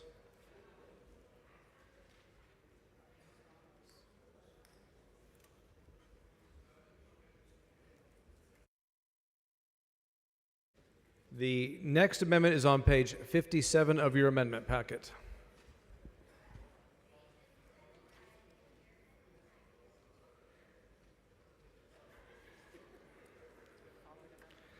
The following amendment, the clerk will read the amendment. Amendment by Rodriguez Ramos. Chair recognizes Ms. Rodriguez Ramos to explain the amendment. Thank you, Mr. Speaker and members. Texas is a prosperous yet working family state, and here working families are set up to struggle. Working families do not share in the wealth that they create. Since 2010, while the Texas GDP has increased by 108%, the percent of Texas households that struggle to afford essential expenses like housing, childcare, food, and unexpected costs has remained stagnant at approximately 40%. 14% of Texas households fell below the federal poverty level in 2021. An additional 29% were classified as asset-limited, income-constrained, employed households. Incomes higher than the federal poverty level, but still too low to afford basic necessities. At least 1 in 5 Texan households live below this threshold in every county. Working Texans are going to pay the price in this upcoming inflationary period. As inflation spikes from sweeping tariffs on everything from rice to car seats, and then again in this budget where we are failing to prepare for the fallout, we're plunging into a trade war that will hit every household, and this budget pretends it's not happening. So right now the state of Texas can tell you how many billions in profit corporations raked in today to the dollar. But ask how many kids at school went hungry, or how many families got eviction notices, or how many seniors had their lights shut off last week. And the state shrugs. We don't even notice. This dashboard will allow us to identify areas where economic help is most urgently needed and rapidly deploy support to those areas. It will be updated quarterly, disaggregated by race, income, and zip code, and available to the public with download data and interactive maps. This amendment is about transparency. It's about data that drives action and helps us rush support to where it's most for what purpose? needed. Will the representative yield for questions? Gentlelady yield for questions. Yes. Gentlelady yields. Good.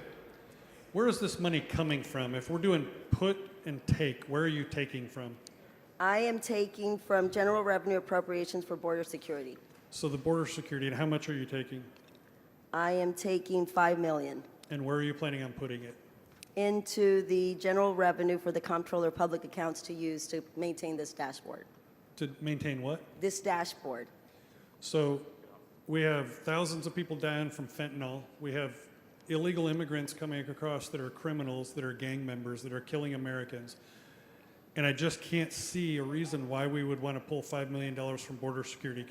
Do you support the border security that we have to stop fentanyl, human trafficking of women and innocent women and children that are being pushed into sex slavery and fentanyl? I understand how important your talking points are to you, but at the end of the day, here in Texas, we see Texans that are being evicted right now as we speak. While you want to use your talking points, your right-wing red meat talking points, I hear you. I got you. You know, you have to serve the red meat. But these same people that you're serving the red meat to, they're getting evicted from their homes. Their children are not, their schools are being closed. Their hospitals are being closed. They're not able to feed their families. Their Social Security is being cut.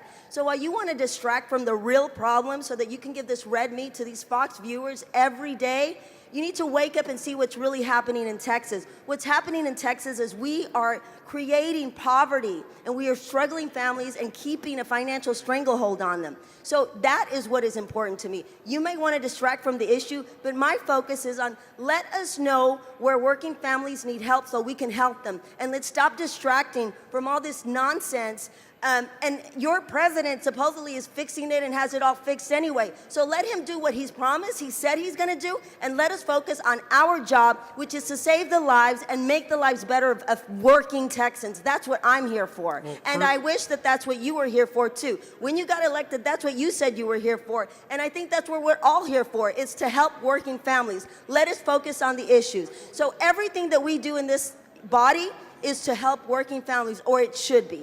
Well, first and foremost, he's your president too, whether you like it or not.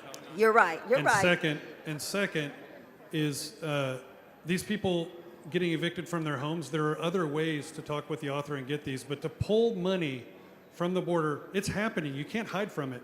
People No, are you're dying. right. Hold on, wait a second. Women and children are being trafficked. They're put in the back of semi trucks. 50 of them died a couple of years ago. They're being trafficked into sex slavery. They're dying when they come across the border because there's not water. Hold on. Fentanyl deaths are at an all-time high. These things are happening. I just don't think that this is the best place for you to decide to pull money. How many more billions of dollars? It's still happening today, right? Your governor got $11 billion to do something about this. Now he's asking for 6.5 let's get your more. border. Let's How get your many people to close the billions border. more dollars do you need Let's to get your stop these talking party points? to support we closing the could give border. you $1 trillion and you would still cry and this red meat nonsense I'll be while voting families are struggling. Members, against please this. try not to talk over each other so the members can hear what you're having I'll to be say. voting against this amendment, and I hope most people will, to stop human trafficking of women and children and fentanyl and gangs coming across the border Thank to you, kill Mr. Americans. Tinderholt. And let us really focus on the issue. Mr. Speaker, Ms. Hinojosa, will the gentleman yield for questions? will the gentlelady yield for questions? Yes, I The will. gentlelady yields. Representative Rodriguez Ramos, do you know how much money overall is included in this budget for border security? Billions. It is $6.5 billion. With a B. Yes. At a time when Donald Trump is president and the job to secure the border is the responsibility of who? The federal government. The federal government, that's right. And do you know what the competitive bidding process looks like for the biggest of those expenditures, which is the giant military-style base that's in Eagle Pass? No, nobody knows. In fact, we Texans are spending $52 million a week for this same red meat that these people want to shove down our throats while families are struggling to survive in Texas. Do you know what this is really about? What is it about? It's about no bid contracts that the agency is entering into for hundreds of millions of dollars, taxpayer hard-earned dollars that are going to these pork projects in the name of border security. That's so right. I think you have a good amendment, Representative, and I'm happy to support it. Thank you. I close. Mr. Verdell, for what purpose? She just closed. Yes, thank you. Ms. Rodriguez Ramos sends up an amendment. The bill author is leaving it to the will of the House. The record vote has been requested. A record vote is granted. Clerk, please ring the bell.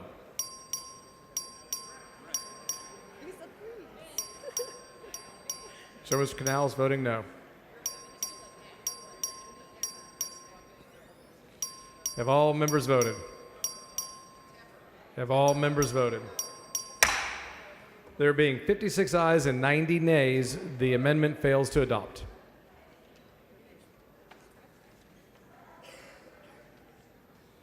The amendment on page 59 has been withdrawn.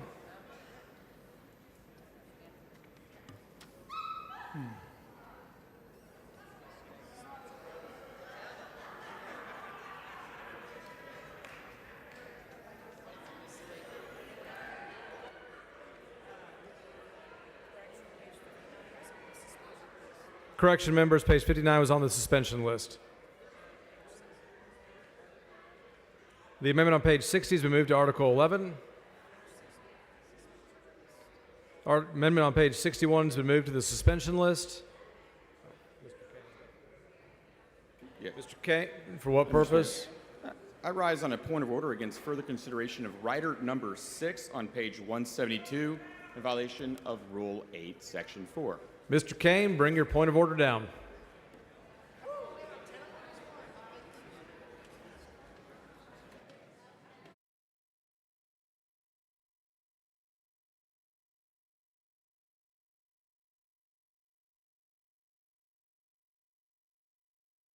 Is Mr. Landgraf on the floor of the House?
Mr. Kane raises a point of order against further consideration of Rider 6, page 1-72 of the committee substitute for Senate Bill 1 under Rule 8, Section 4 of the House Rules on the grounds the rider changes general law and appropriations bill.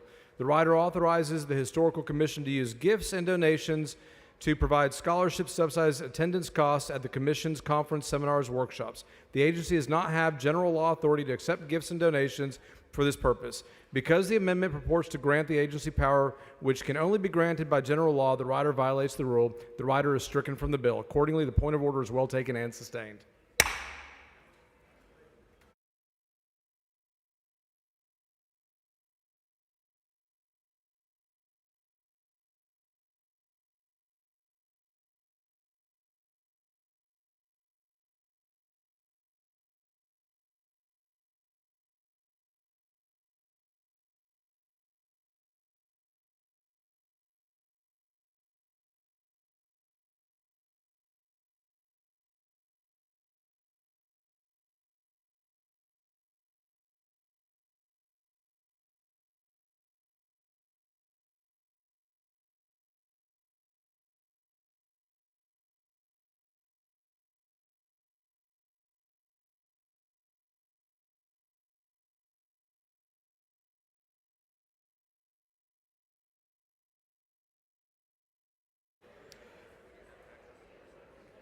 Members, the amendment on page 62 of your packet is included on the suspension list.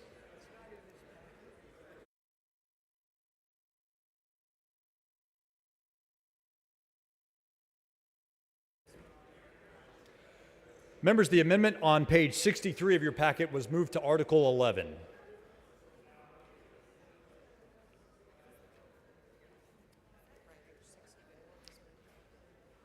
Members, the amendment on page 64 of your packet was moved to Article 11.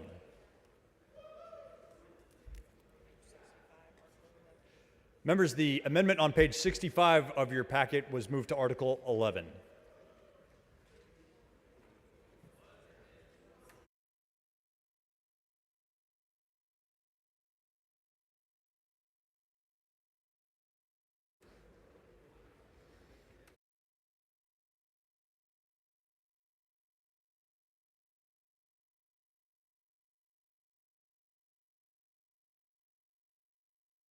Members, the next amendment is on page 66 of your packet. The following amendment, the clerk will read the amendment.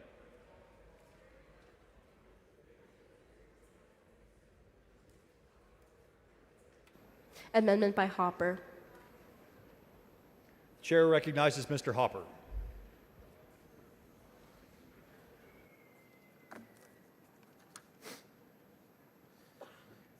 Thank you, Mr. Speaker. Members, this amendment was created for the purpose of strengthening Texas families and is supported by Texas' right to life. This amendment would reallocate $70 million over the course of 2 years from the governor's office, promotes Texas strategy, and put it towards Texas thriving Texas families instead of towards the film industry and other projects. Mr. Speaker, Ms. Weiner, for what purpose?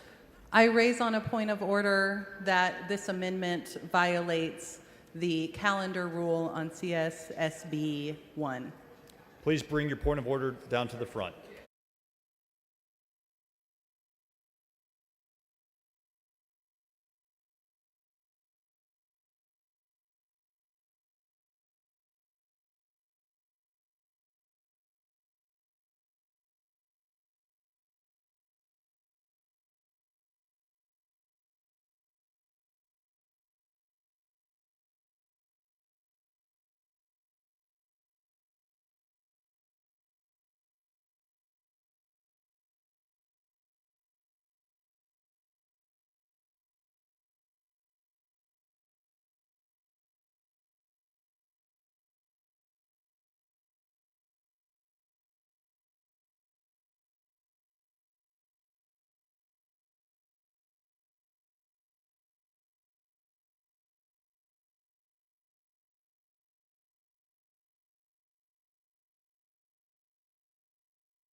Members, the point of order has been withdrawn and the amendment has been withdrawn.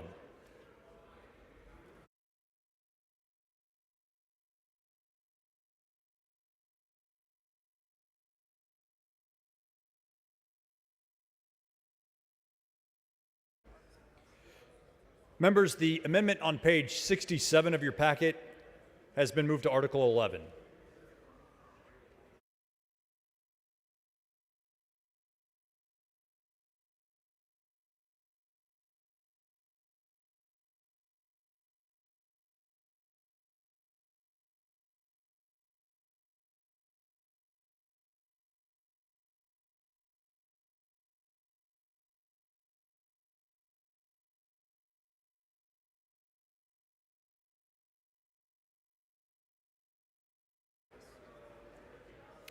Members, the amendment on page 69 of your packet was included on the suspension list.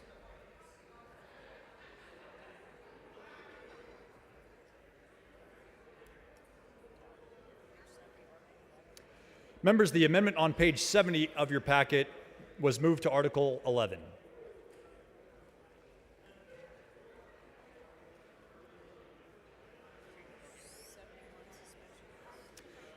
Members, the amendment on page 71 of the packet was included on the suspension list.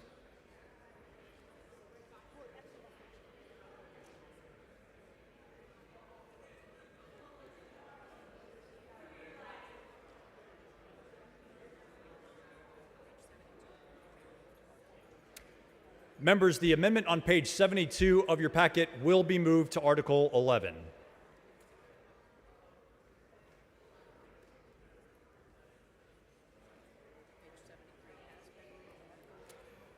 Members, the amendment on page 73 has been moved to Article 11.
Members, the next amendment is on page 74 of your packet.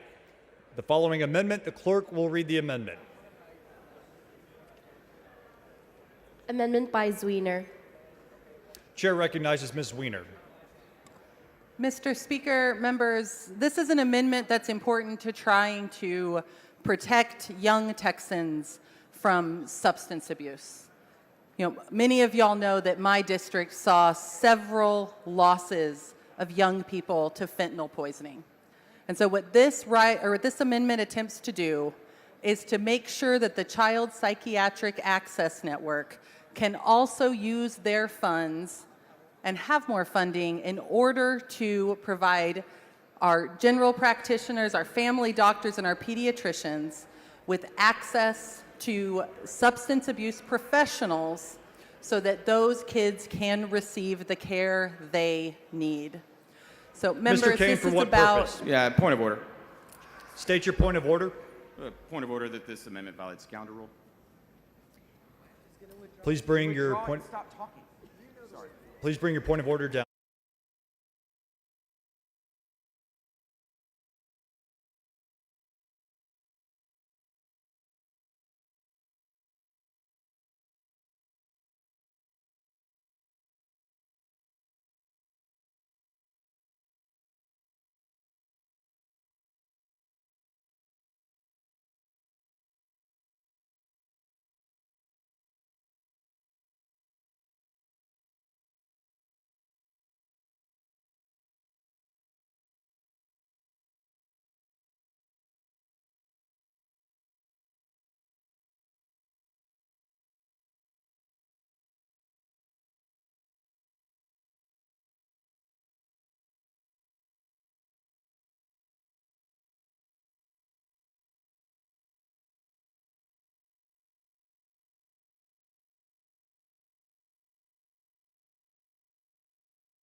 Members, the point of order is withdrawn, and the amendment has been withdrawn and will be moved to Article 11.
Members, the amendment on page 76 of your packet has been moved to Article 11.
Members, the next amendment is on page 77 of your packet. The following amendment, the clerk will read the amendment. Amendment by Richardson. Chair recognizes Ms. Richardson. Mr. Speaker, I have an amendment to the amendment. The following amendment to the amendment, the clerk will read the amendment to the amendment. Amendment by Richardson. Chair recognizes Ms. Richardson. Mr. Speaker, members, the amendment to the amendment redirects funds already appropriated to the Workforce Commission in Goal B. In each fiscal year, the state of the fiscal biennium ending August 31st, 2027, the amount of $1 million will be used only for the purpose of creating a mobile statewide workforce development pilot program to generate student, parent, and educator interest in the technical professions in construction, manufacturing, transportation, and utilities industries by emphasizing the high-tech, high-wage potential of these career paths and utilizing a mobile workshop that brings elements of these skilled professions to students through simulators and virtual reality experiences. Any unobligated and unexpended balances remaining as of August 31st, 2026 are appropriated for the same purpose in the state fiscal year beginning September 1st, 2026.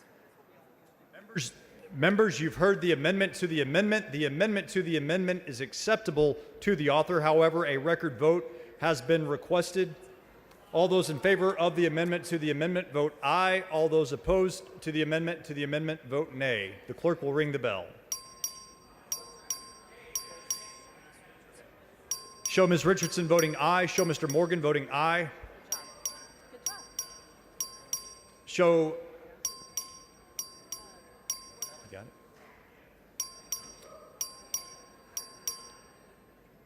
Have all members registered? There being 142 ayes and 4 nays, the amendment to the amendment is adopted. Recognizes Ms. Richardson to close on her amendment.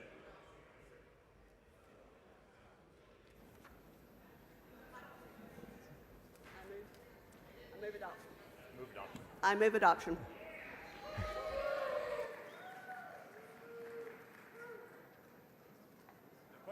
The question occurs on the adoption of the amendment as amended. It is acceptable to the author. A record vote has been requested. All those in favor, or excuse me, the clerk will ring the bell. Show Ms. Richardson voting aye. Show Mr. Tinderholt voting aye. Show Mr. Schatzline voting aye. Show Mr. Harris voting aye. Have all members voted?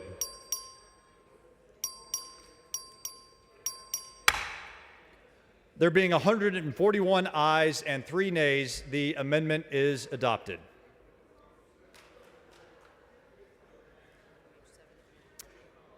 Members, the next amendment the amendment appearing on page 79 has been moved to Article 11.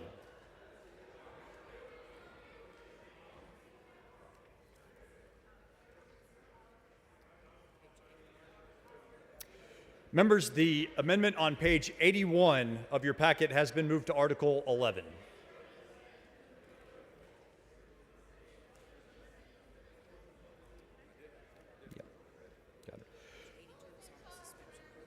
Members, the amendment on page 82 of your packet is included on the suspension list.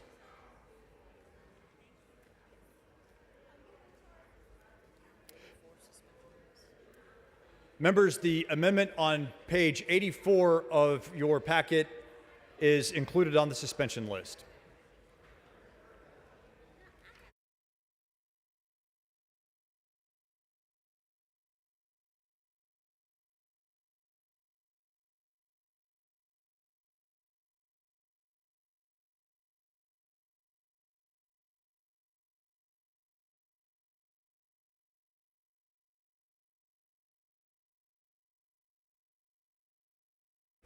Members, the next amendment is on page 85 of your packet. The following amendment, the clerk will read the amendment. Amendment by Goodwin. Chair recognizes Ms. Goodwin. Thank you, Mr. Speaker and members, for the opportunity to lay out this amendment. This amendment funds the Texas Tariff Impact Relief Fund and Grant Program, which we may want to call the Tariff Uncertainty and Impact Relief Fund. It takes $12 million and creates a fund. As of yesterday, a 125% tariff on all imported Chinese goods went into effect and then out of effect, creating a lot of uncertainty. Regardless, Mr. Little, for what purpose? Point of order based on the calendar rule. Please bring your point of order down, Mr. Little.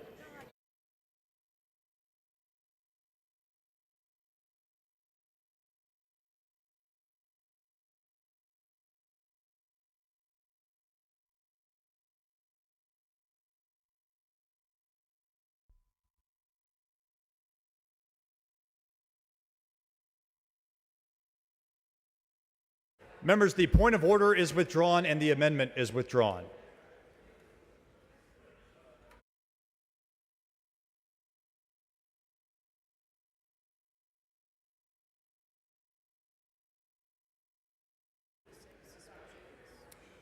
Members, the amendment on page 86 of your packet is included on the suspension list.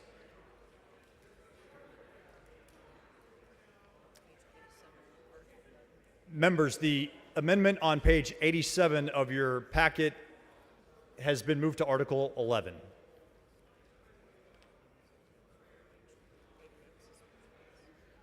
Members, the amendment on page 88 of your packet has been or is included in the suspension list.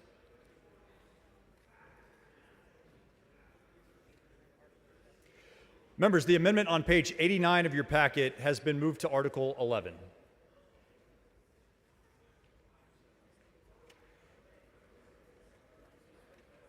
Members, the amendment on page 90 of your packet has been moved to Article 11.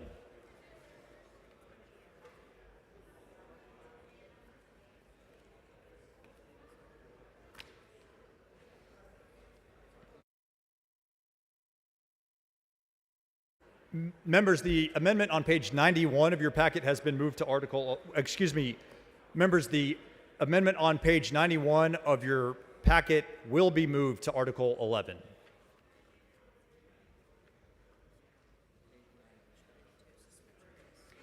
Members, the amendment on page 92 of your packet is included on the suspension list.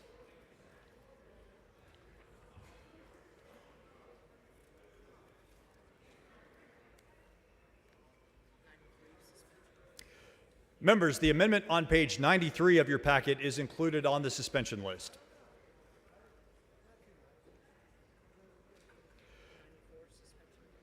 Members, the amendment on page 94 of your packet is included on the suspension list.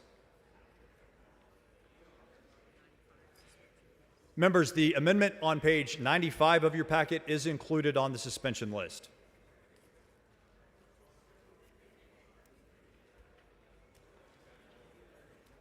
Members, the amendment on page 96 of your packet is included on the suspension list. Members, the amendment on page 97 of your packet is included on the suspension list. Members, the amendment on page 98 of your packet is included on the suspension list. The amendment on page 99 of your packet is included on the suspension list.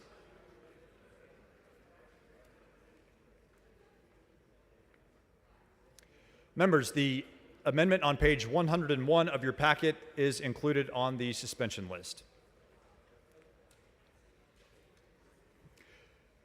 The amendment on page 103 of your packet is included on the suspension list.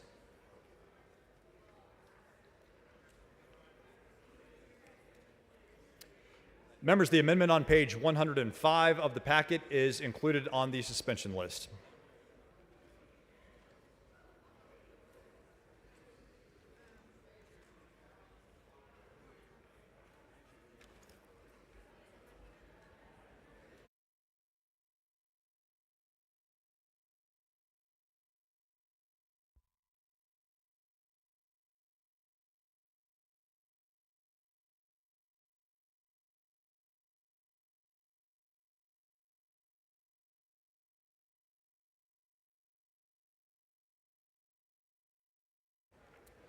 Members, the amendment on page 107 has been withdrawn.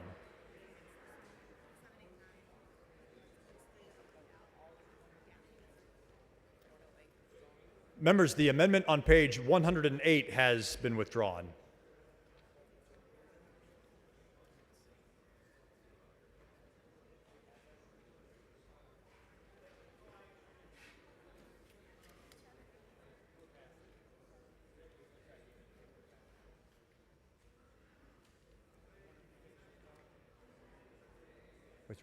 Members, the amendment on page 109 has been withdrawn.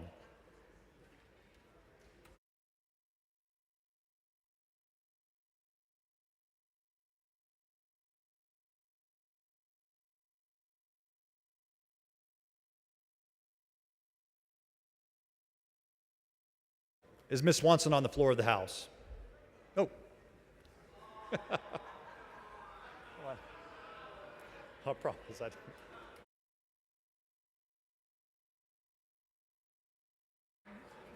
Members, the next amendment is on page 110 of your packet. The following amendment, the clerk will read the amendment. Amendment by Swanson. Chair recognizes Ms. Swanson. Thank you, Mr. Speaker, members. This amendment is a simple cleanup rider for the Texas State Library and Archives Commission, clarifying that appropriations made to the Commission for their online children's educational database are to be used only for purchasing materials that are compliant with Federal Children's Internet Protection Act standards.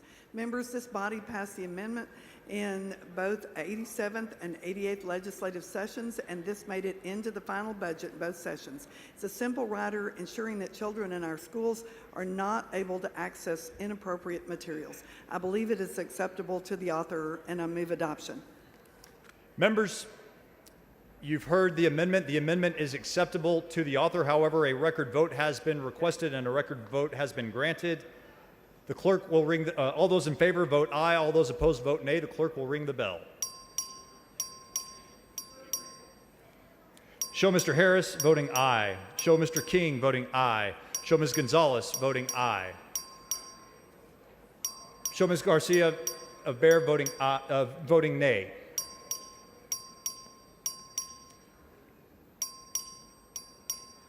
Have all members registered? There being 107 ayes and 38 nays, the amendment is adopted.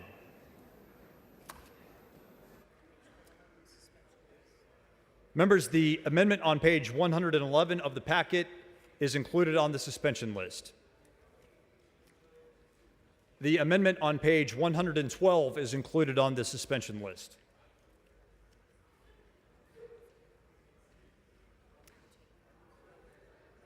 Members, the amendment on page 113 has been moved to Article 11. The amendment on page 114 is included on the suspension list.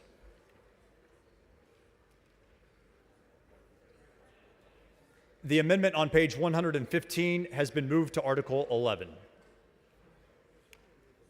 The amendment on page 116 is included on the suspension list. The amendment on page 117 is included on the suspension list.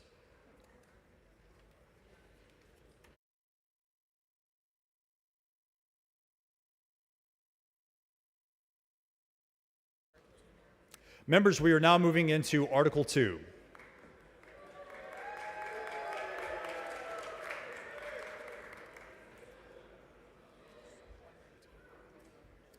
Members, the amendment on page 119 has been moved to Article 11.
Members, the amendment on page 121 of your packet has been moved to Article 11. The amendment on page 122 has been moved to Article 11.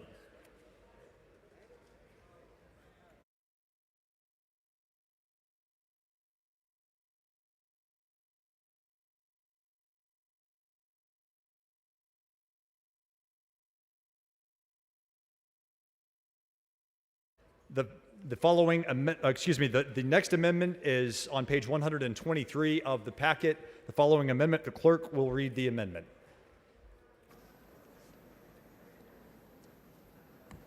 Amendment by Pearson.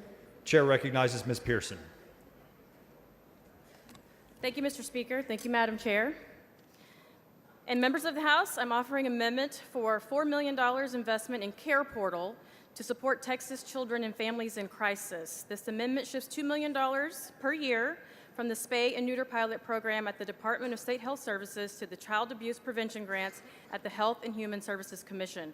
This new rider directs funding to an existing contract with Care Portal, a program using technology to connect Department of Family and Protective Services to community partners like local churches to meet the needs of kids and families, keeping them together when possible.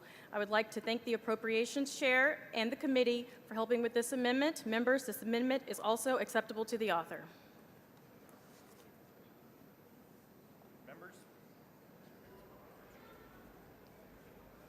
Members, you've heard the amendment.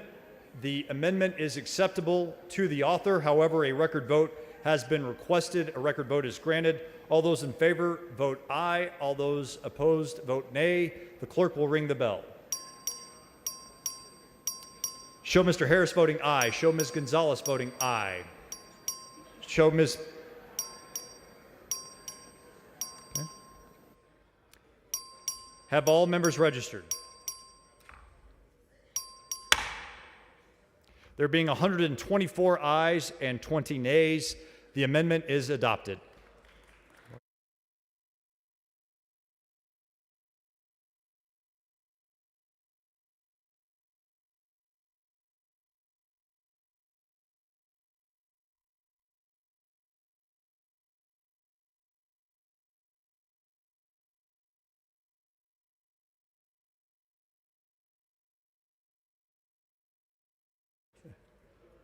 Members, the next amendment is on page 124 of the packet. The following amendment, the clerk will read the amendment. Amendment by Wilson. The chair recognizes Mr. Wilson. Members, this amendment fully funds the tuition assistance program for the Texas Military Department. Move adoption. Members, you've heard the motion. The amendment is acceptable to the author. However, a record vote has been requested. A record vote is granted. All those in favor vote aye. All those opposed vote nay. The clerk will ring the bell. Show Mr. Wilson voting aye. Show Ms. Orr voting aye. Show Ms. Gonzalez voting aye. Show Mr. Harris voting aye.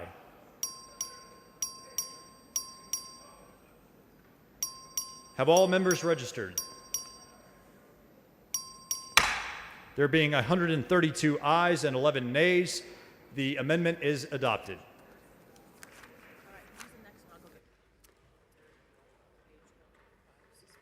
The amendment on page 125 is included on the suspension list.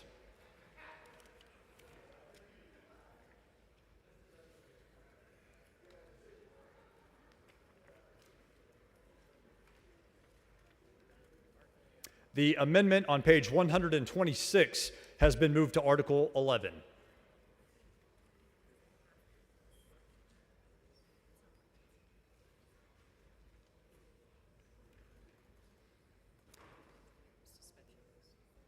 The amendment on page 127 of the packet is included on the suspension list.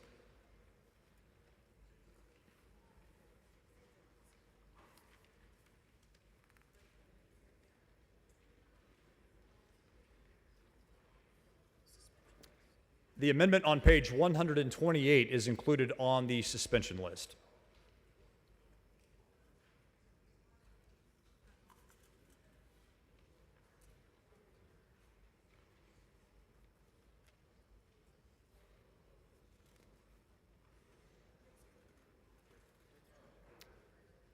The amendment on page 129 has been withdrawn.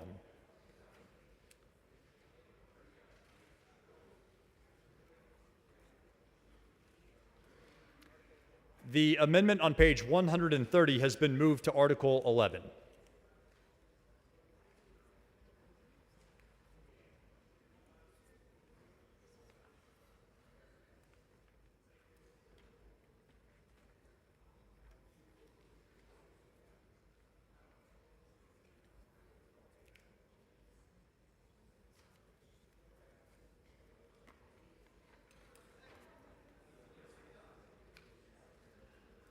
The amendment on page 131 has been moved to Article 11. The amendment on page 132 is included on the suspension list. The amendment on page 133 has been moved to Article 11. The amendment on page 134 has been moved to Article 11.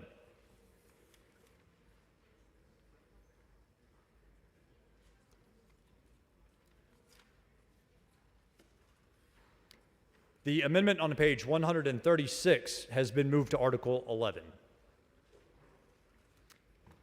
The amendment on page 138 has been moved to Article 11. The amendment on page 139 has been moved to Article 11. The amendment on page 141 has been moved to Article 11.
Is Dr. Oliverson on the floor of the House? Right front.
Members, the next amendment is on page 143 of the packet. The following amendment, the clerk will read the amendment. Amendment by Oliverson. Chair recognizes Dr. Oliverson. Thank you, Mr. Speaker. Members, this amendment provides additional resources for thriving Texas families, and I do have an amendment to the amendment.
the following amendment to the amendment. The clerk will read the amendment to the amendment. Amendment by Harris Davila. Chair recognizes Ms. Harris Davila. Thank you, Mr. Speaker. Members, this amendment is acceptable to the amendment's author and the bill's author and allocates $15 million more to the Thriving Texas Families Program. I move adoption. Members, you've heard the motion.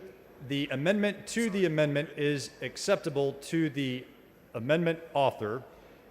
However, a record vote has been requested. A record vote is granted. All those in favor of the amendment to the amendment, please vote aye. All those opposed, vote nay. The clerk will ring the bell. Show Dr. Oliverson voting aye. Mr. Gerdes voting aye. Show Mr. Hopper voting aye. Show Ms. Orr voting aye.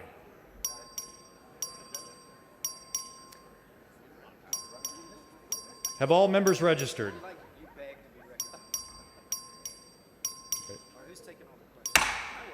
There being 92 ayes and 52 nays, the amendment to the amendment is adopted. The chair recognizes Dr. Oliverson to speak on the amendment as amended. Thank you, Mr. Speaker, members. So again, the amendment as amended increases funding for Thriving Texas Families. This is a great program. Members, we used to call it Alternatives to Abortion. Ms. Howard, for what purpose? But Yes, would the gentleman yield for some if I questions? could Does the just gentleman yield? read a little bit, I'd be happy Of course. to. Yes, Thank ma'am. So this program promotes healthy pregnancy and childbirth. It supports moms who choose to have their baby. It increases access to resources that promote family and child development. It encourages families to stay together and support each other. It teaches parents to implement successful parenting techniques. It helps families learn to take care of themselves financially. And it provides personalized support to pregnant women to make sure that mom feels ready to have her baby. And the additional dollars that we're appropriating today will help further the mission of this very successful program, providing pregnant women with the support that they need to have a healthy pregnancy and a healthy baby. And I'm happy to yield for questions. The gentleman yields for questions. Thank you, Mr. Speaker. Thank you, Representative Oliverson. I don't have the report in front of me, but I assume that you have looked at the report, the last report submitted by this program as to what their outcomes are, have you not? I don't have it in front of me either, Representative. I apologize. But I mean, you just it laid is- out all the things that you thought Yeah. it had done. Yes. I appreciate the efforts to do anything to help moms and babies and families, absolutely. And I think there's a variety of ways that we could support that in our budget. The concern I have about this is that we haven't, I think, done enough to provide the actual programs that are delivering the kind of services that could really do a lot more to help our families be successful. Many of the outcomes are based on handing out pamphlets. They're not getting the referrals made to the appropriate support services because, as you know, Thriving Texas Families does not provide health care. They only do the other support kind of services. And so we've talked about including other specific things, other specific programs in this strategy so that we could actually beef up some of those other programs that are really delivering a more robust services, such as the Nurse Family Partnership, and also had some information we considered in appropriations in our subcommittee on creating a program for parents in recovery so that we could keep moms and babies together. The mom can actually recover, because as you also probably know, do you not, that one of the leading causes of death of moms here in Texas is substance abuse? I am aware that substance abuse contributes to maternal morbidity and mortality.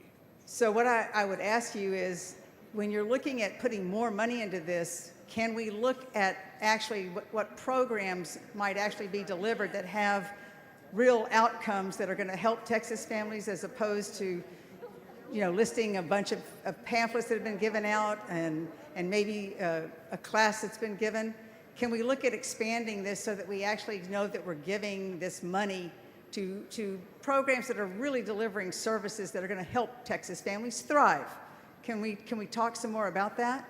So, Representative, I'm always willing to visit about, and obviously I I like to have more services rather than less. What I know about this program is that there's been 2.8 million clients served, over 150,000 patients. It is highly successful. One of the reasons we're increasing funding to this program is because essentially it keeps using all the resources we appropriate because of the great need.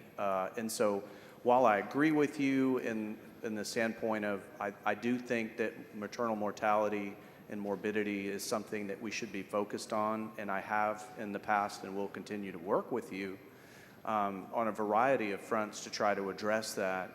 The purpose of this amendment here is to increase funding specifically for a program that's been proven to be highly successful and provides, to my understanding, a wide variety of services to support pregnant women and their families. And again, I know you told me you don't have the report in front of you, but did you not just read me some statistics about some of the numbers that have been served? Some, yes. Yeah, and do you have information about what those services are that were provided in that? Well, I total? read you a list of the services that I'm aware of that Thriving Texas Families provides. Okay. I really want to work with you on this. I think that there are many things that we could do to help families and parents and their babies and their children. I want to make sure it's real services. And unfortunately, the report that I've read doesn't show that that's actually the case. So I would hope that we could expand this. If you're going to put more money in it, I hope you will consider making sure that that money is spent on programs that are actually going to be delivering services that will support these families. So thank you. Thank you, Representative. Mr. Speaker, Ms. Gervin Hawkins, for what purpose? would the gentleman yield for a couple questions? Does the gentleman yield? Yes, I yield for questions. So I want to be clear on your amendment. So you're taking $20 million for the Medicaid program? So we're actually taking a total of $70 million over the next biennium. $70 million over the next biennium to create a new program? No, to increase funding to an existing program, which has proven highly successful. But you don't have the statistics? I have read you what I have in front of me, Representative. And so talk to us a little bit about where the advantages to that program, what has it netted in terms of results, in terms of direct individual results?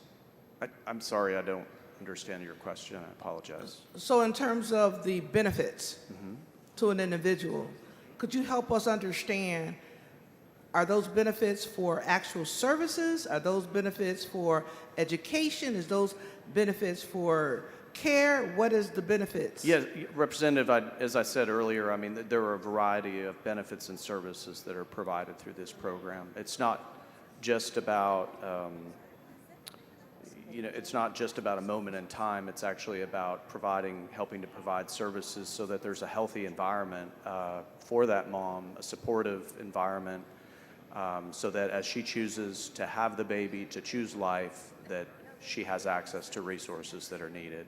Dr. Alverson, with all due respect, could you be more specific? You're saying services. Yes. You have to be knowledgeable. If you're expecting us to put $70 million in a program, is that residential care? Is that medical care? What is it specifically that the program is doing? So again, Representative, the program provides support in a variety of ways to families, to the mom, it provides a personalized support program throughout the course of pregnancy so that she actually has the resources that she needs to be supported. It helps families to understand the financial burdens that they may face raising a child. It's kind of a wraparound program, and it's not a new program. This program's been around for longer than I've been here in the House. And who are the providers? And it's been highly successful. Who are the providers of these programs? There are a variety of providers to this program. Could you In name fact, one or two? I can't. I'm sorry. You can't name one or two? I know there's quite a few. You can't name one or two providers? There are several crisis pregnancy centers, literally pregnancy assisted centers throughout our state in various locations. So no specific services you can 200 physical name, locations. no providers you can name, but you want to put $70 million and you want us to vote on that. I do, yeah. So members, I think that when we talk about spending $70 million on something, we've got to be more specific and not general. I think that's a major investment, and I too agree that we want to be able to support mothers and babies and things like that. But to do it without knowing any specifics is quite concerning that we would vote on something like that without having any specific level of services and/or outcomes and/or providers. Is this a vendor bill? It is not. Is it but you don't know any of the entities who's getting these resources? I mean, Representative, again, this is not a new program. This is not a bill. We're seeking to increase funding to an existing program that has been in our budget for a very, very long time. But if it's existing, but you can't name a service, you can't name a provider, but it's been existing? I can read to you from the code, from the statute, the services that are provided through the program, if that would be helpful. No, all I would just say is, members, I'm concerned when we can't be specific. Yeah, I mean, it says here is what is provided: counseling and mentoring on pregnancy, education, parenting skills, adoption services, life skills. The gentleman's time has expired. Move adoption. Mr. Speaker, I move for a short extension of time, please. Members, is there objection to an extension of time? Oh, come on. That's all right. It's okay. Members, there is an objection to the extension of time. Mr. Speaker, parliamentary inquiry.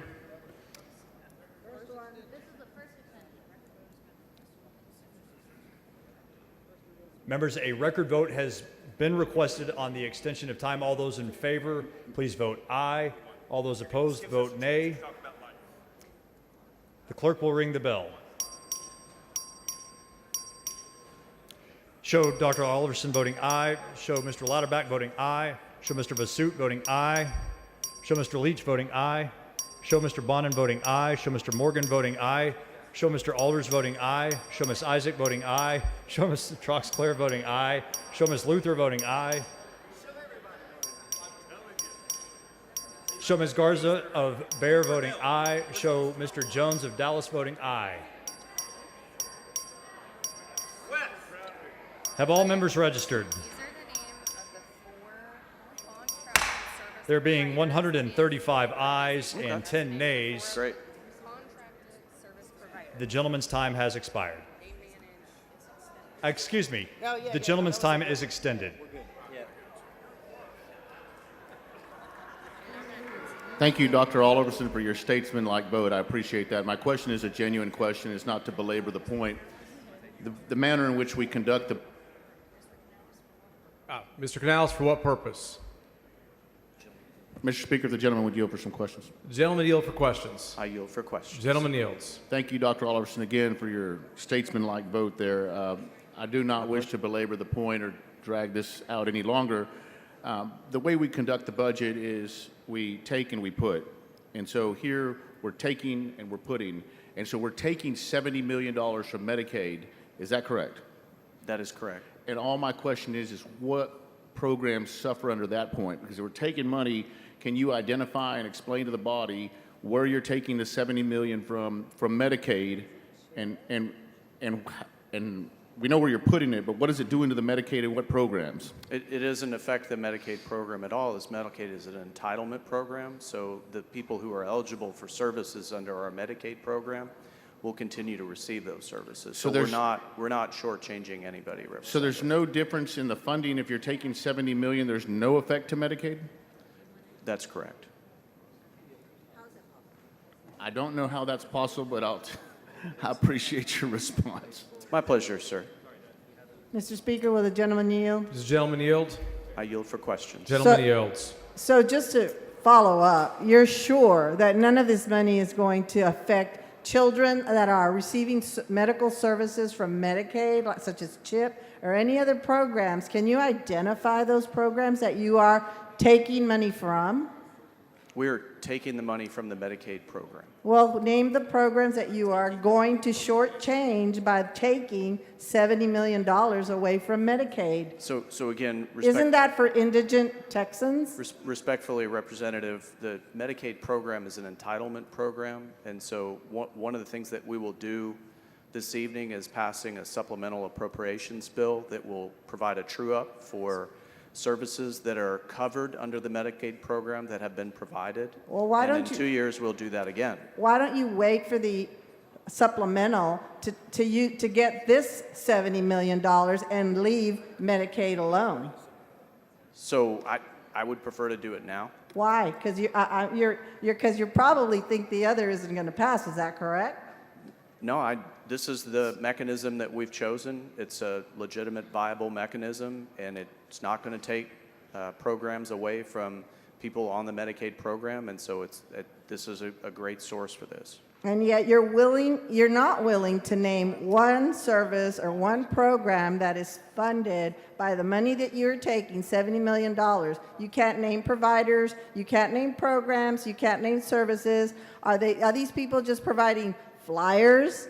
And Well, respectfully, Representative, the Medicaid program doesn't work like that. So we're I'm not talking about Medicaid. I'm talking about your Thriving Families program. You are not able to name one service that is provided or any providers or any of the quote-unquote clinics. You have not named any of those. I've read the list to you to the body a couple of times of When? services that are provided, Representative.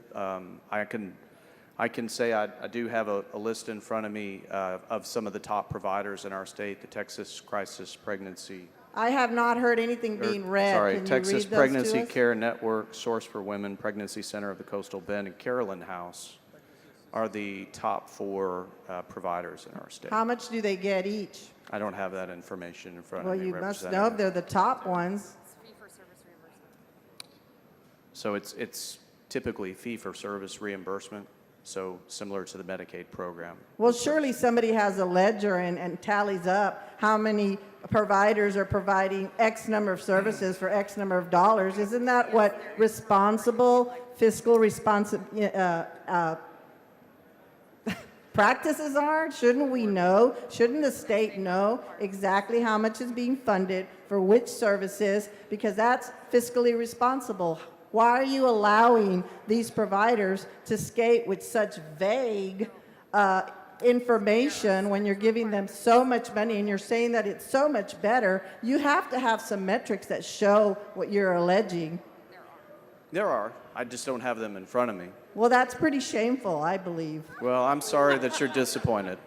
Well, I am. And I'm Okay. disappointed that you're taking money from indigent Texans to fund something that is smoke and mirrors, and it's really offensive. I'm sorry you feel that way. Mr. Turner, for what purpose? Mr. Speaker, would the gentleman yield for some Does questions? the gentleman yield for questions? I yield for questions. Gentleman yields. Thank you, Dr. Alverson. So I want to follow up on the dialogue you just had with our colleagues. With respect to the $70 million that you're moving out of the Medicaid program, you said it's not going to affect services for children, if I heard you correctly. Is that right? For Medicaid beneficiaries. For Medicaid beneficiaries, so children and adults. For those that are currently on the Medicaid Okay, program. so the Medicaid program, correct me if I'm wrong, but the Medicaid program in the state of Texas provides healthcare services to children. In fact, 3 out of 8 children in Texas receive Medicaid, and 1 out of 12 Texas adults receive Medicaid. That's essentially what Medicaid does in the state of Texas. Is that fair to say? I will accept those numbers, sure. Okay, so if we take $70 million from a program that does 2 things, serves 1 out of 12 Texas adults and 3 out of 8 Texas children, how are we not reducing services if we're cutting $70 million from those 2 services? Well, respectfully, Representative, because of the mechanism that we use to pay for Medicaid, those services that are covered will pay those services. And as you know, this is part of our appropriations process, is that the Medicaid program is trued up at the end of every biennium. And so that's the mechanism by which we keep our promises. So you mentioned the true up, and you alluded to the supplemental appropriations bill we're going to hear later tonight. So the supplemental appropriations bill always, since I've been here anyway, always covers a Medicaid shortfall, correct? I apologize. I couldn't hear the last part of your question. The supplemental appropriations bill, most times we take it up, usually covers a Medicaid shortfall for the current biennium. Is that true? That is not uncommon. Right, okay. I don't- So, yeah. so when you suggest that this is going to be resolved through the normal appropriations process, I think what you're really saying is that you are going to cause a $70 million shortfall for the next biennium, and the legislature is going to have to come back in 2 years and pass a supplemental appropriations bill to cover a deficit in Medicaid that is going to be caused by this amendment. Is that right? I don't think you can predict that in the future, which is Well, why we, okay. right? But Dr. Robertson, you just said you're taking $70 million from Medicaid. We've established Medicaid does two things. It provides health care for a lot of kids and Sure. some adults. So we're taking $70 million from those services. You said we're not going to cut any services and it's going to be resolved through the normal appropriations process, which you then alluded to the true-up, which is the supplemental appropriations bill. So my question is essentially what you're doing causing a $70 million deficit in the Medicaid program in the next biennium that the next legislature will have to come back and fix through a supplemental appropriations bill when we have no idea what the revenue estimate's going to be 2 years from now. We don't know if we're going to be in a recession. We don't know if we're going to have a budget shortfall. And we're creating a $70 million hole 2 years in advance. That's what we're doing with this amendment, is it not? That's not my understanding, no. Well, I think, respectfully, Dr. Alvison, I think in so many words, you said that's essentially what we're going to do. We're going to fix the $70 million shortfall through the normal appropriations process, and you talked about the true-up, which is a supplemental appropriations bill. The only way to do that, to my knowledge, is to do it through a supplemental appropriations bill in 2027, and I don't think we ought to obligate the future legislature on purpose to having to cover a $70 million deficit in Medicaid, because these are services that provide health care, as I said, to 3 out of 8 Texas children, 1 out of 12 Texas adults, and we need to honor our commitment there. But let me ask you one other thing. Are you aware that Texas, in the post-pandemic era, was the most aggressive state in the country in terms of the Medicaid unwinding, that millions of people lost their Medicaid coverage in very short order, and we have found in that time period that a lot of people who are qualified for Medicaid were actually cut from the program, though they should not have been. Are you aware of that? I am not aware of that. You're not aware of that? No. You're not aware of are you aware of the Medicaid unwinding process? I am aware of that process. Okay. Are you aware that I'm not aware that that process has proceeded in a way that is sorry. The gentleman's time Move has adoption. expired. Move adoption. The question is on the amendment as amended. This is a record vote. The clerk will ring the bell. Service Alderson voting aye. Harris Davila voting aye. Troxler voting aye. Go to Harris voting aye. Have all members voted? Have all members voted? There being 90 ayes and 56 nays, the amendment is adopted.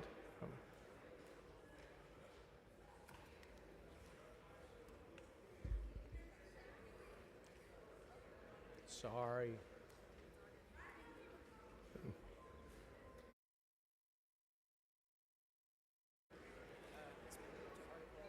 The amendment on page 144 has been moved to Article 11.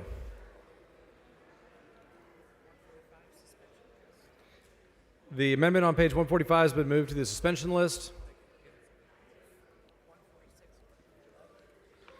The amendment on page 146 has been moved to Article 11. The amendment on page 147 has been moved to Article 11. Amendment on page 149 has been moved to Article 11.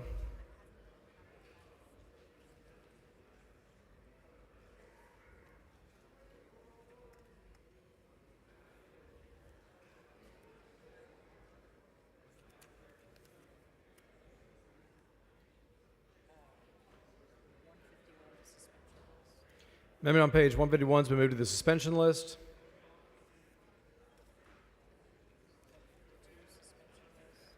Our amendment on page 152 has been moved to the suspension list. Amendment on page 153 has been moved to the suspension list. The amendment on page 154 has been moved to the suspension list.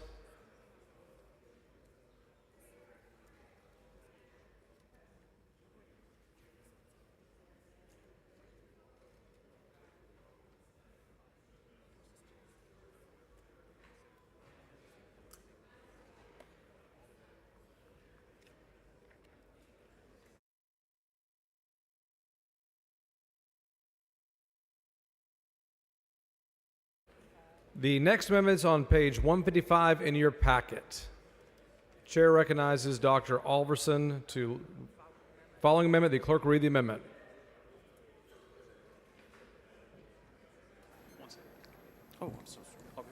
Amendment by Oliverson.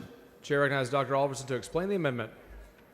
Mr. Martinez Fisher, for what purpose? I rise a point of order under Rule 8, Section 4. Violates the calendar rule. Please bring your amendment down front. Oh, not calendar rule. I mean, that guy.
Is Mr. Wu on the floor of the House?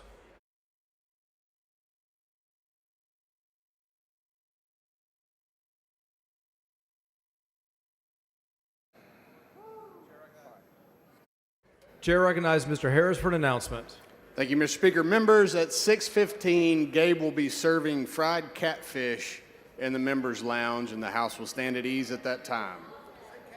Chair recognizes Mr. Wu for an announcement. Thank you, Mr. Speaker. Members, House Democratic members are going to meet in the press room at 6 o'clock when we take a break. We're going to have a quick meeting, and then you're free for dinner.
Members, the point of order has been withdrawn and the amendment has been withdrawn.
The amendment on page 156 has been moved to the suspension list.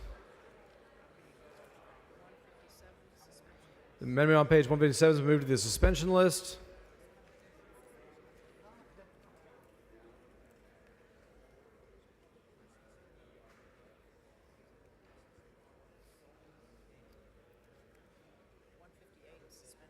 Amendment on page 158 has been moved to the suspension list.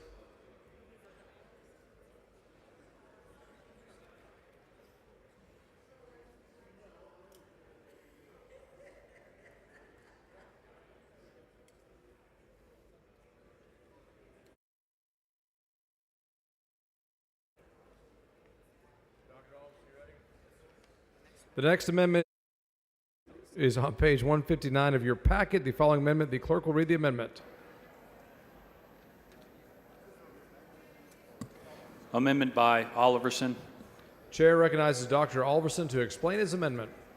Thank you, Mr. Speaker. Members, this is a no-cost amendment that would reestablish a budget rider directing HHSC to identify and implement cost containment initiatives equaling $250 million per year of the biennium. I move adoption.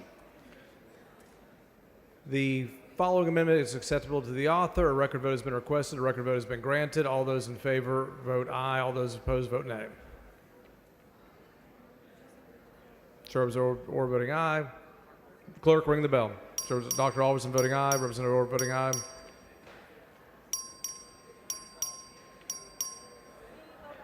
Terry Leo Wilson voting aye. Morales voting no.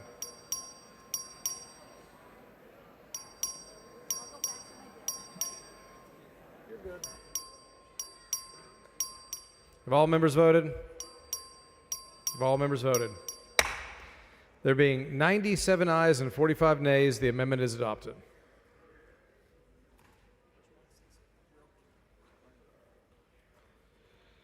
The amendment on page 160 will be moved to Article 11.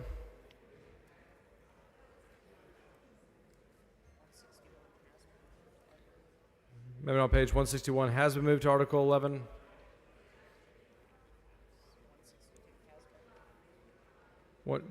Page 162 has been moved to Article 11. Amendment on page 163 has been moved to Article 11. Amendment on page 164 has been moved to Article 11.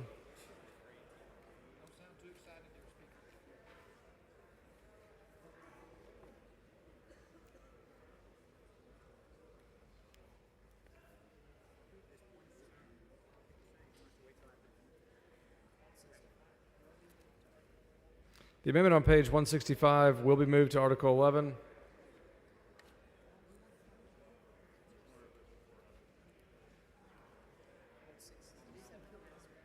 The amendment on page 167 has been moved to Article 11.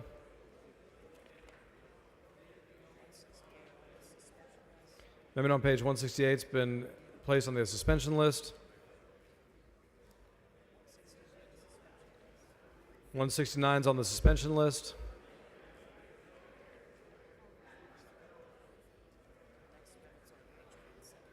The next amendment is on page 170 of your packet. The following amendment, the clerk will read the amendment.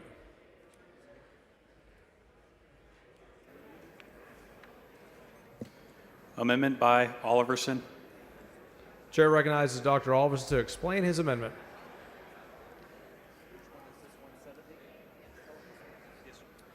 Thank you, Mr. Speaker. Members, what this amendment does is it just requires the Medicaid program to verify that people who are registered for Medicaid in this state are not also registered for Medicaid in other states, and that's what it does. And so right now there is a problem with that, and I move adoption. Representative Howard, for what purpose? Would the gentleman yield for a question? Does the gentleman Absolutely. yield for Yield for questions? question. Gentleman yields. Thank you, Mr. Speaker. Thank you, Representative Oliverson. I just want to clarify, because we did talk about this in our Yes. subcommittee, and when we were asking you what kind of resident requirements are you looking at here, what I think you just laid out, is it not that this is just looking at whether or not someone is registered in a separate state? Yes, ma'am. This is residency and enrollment in Medicaid in multiple states. There was a very good Wall Street Journal article, very timely, that came out 2 weekends ago, reporting that there were an alarming number of citizens that are enrolled in 2, sometimes 3 different states, many of whom are actually on the same health plan in multiple states. But for whatever reason, that has gone unrecognized. And so we are paying for enrollment for people who are no longer currently living in the state of Texas, but are residing in another state where they have obtained benefits through that state's Medicaid program. So that all this does is just say, hey, we need to be sure that everybody who's on the Medicaid rolls here in Texas is actually still living in the state of Texas. So That's all it it's does. just making sure it's not duplicating. Correct. Something that they're being paid, they're being paid for these programs in another state. That's right. And the checks would occur how often? I think it's every 30 days in this rider. So approximately every month. And do you think the cost is going to be the cost benefit there if we're looking every month? Do you think that there's going to be much? Are we going to find substantially many people that are doing this? Do you have any idea? Yeah, well, I mean, I was kind of like supportive of it, but when I read the article recently and they were comparing some statistics and looking at it, it really is a nationwide problem.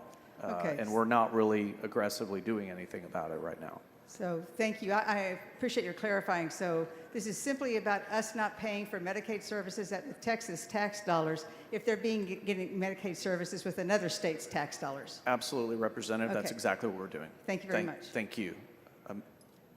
Mr. Speaker, Representative Collier, for what purpose? will the gentleman yield for a question? Will the gentleman yield for questions? Yes, I would yield for Gentleman questions. yields. Dr. Oliverson, I just want to make sure, I just want to ask one clarifying question. Of course. Under your proposal, the third-party vendor, who do they give the money to? If they collect, if there's an overpayment, where does the money go? I believe it comes back to us. Well, does your bill say that, or your rider say that?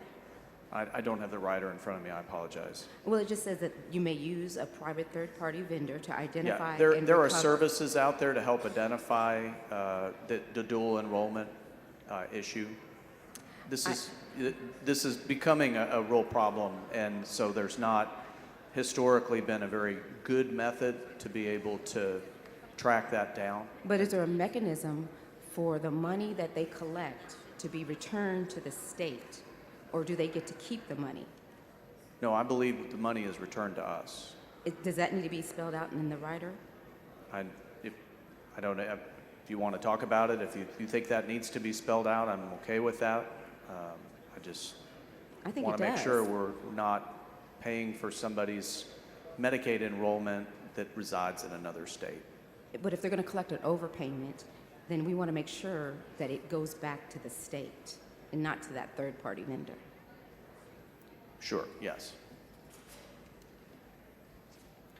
Scrivener Hawkins, for what purpose? Will the gentleman yield for a couple questions? Does the gentleman yield for questions? Yes. Gentleman yields. In reading your amendment, you say that you want to verify and make sure they live in the state of Texas? Correct. We want the situation we're trying to address is where somebody has left the state of Texas and they are still on our Medicaid rolls and we're still paying annually their enrollment, and yet they reside in another state where they're also eligible to receive Medicaid benefits. So in some cases, you might have the same Medicaid managed care organization that is receiving 3 enrollment fees for the same person. I understand that, Dr. Oliver. But what I didn't see in your amendment was that it related to the specifically identifying the state. Can you tell me what line shows that? It just says residency. Right. Well, that's what we're getting at, is that we have to verify that they're resident of this state. That's And so what we're do you asking mind putting in your HHS. amendment, verify they have a resident in the state of Texas? I think it already does that. Could you tell me the line item, what line it shows where they're resident in the state of Texas? All I see is residency. Well, I mean, I think that's implied in what we're saying here, that they have to have residency here to be eligible for our program. So I understand it doesn't specifically say in Texas, but residency and being eligible here in the state of Texas would So we can require assume that. So you're on the record saying to verify that they're in the state of Texas? 100%. All right. The other question that I have is you say that a vendor. So again, I want to know, is this a vendor bill? Is this the comptroller? Is this the auditor? Who is the verifier? It would be up to the commission to decide what program to use to verify. There are also our federal programs that are able to provide this service, so it's just how they want to perform these checks. We didn't want to tie their hands in terms of what they thought would be Do the you know most the fiscal effective way. note that's tied to this? How much would that cost? I don't have that in front of me, I'm sorry. So you don't know exactly what it would cost us. You think it would be consumed in their existing budget? I think it probably would end up being cost neutral, if not resulting in a significant savings based on the data that I've seen. Were you aware that the Texas State Auditor already operates a fraud hotline? Were you aware of that? I am aware of that. And you think that's not sufficient? It clearly isn't, according to the investigative journalism I've read. And do you know of any specific cases of people who are getting dual or triple payments? As I said, I read a very detailed explanation of this in the Wall Street Journal 2 weeks ago, and I don't have that in front of me, but you can go look it up. It's definitely a real problem. Is that happening in the state of Texas, or that's just happening other places? Nationwide. Nationwide. Yes, ma'am. Thank you for answering my questions. Of course, always. Move adoption.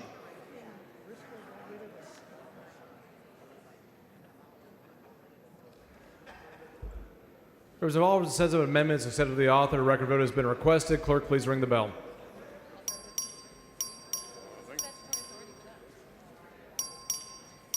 Have all members voted? Have all members voted? There being 105 ayes and 41 nays, the amendment is adopted.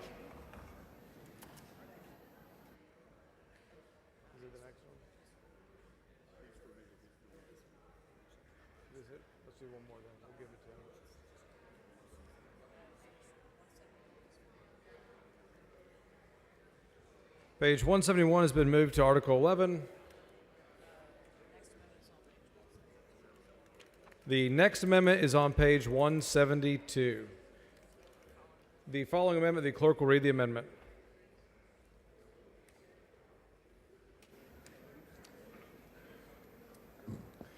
Amendment by Busey.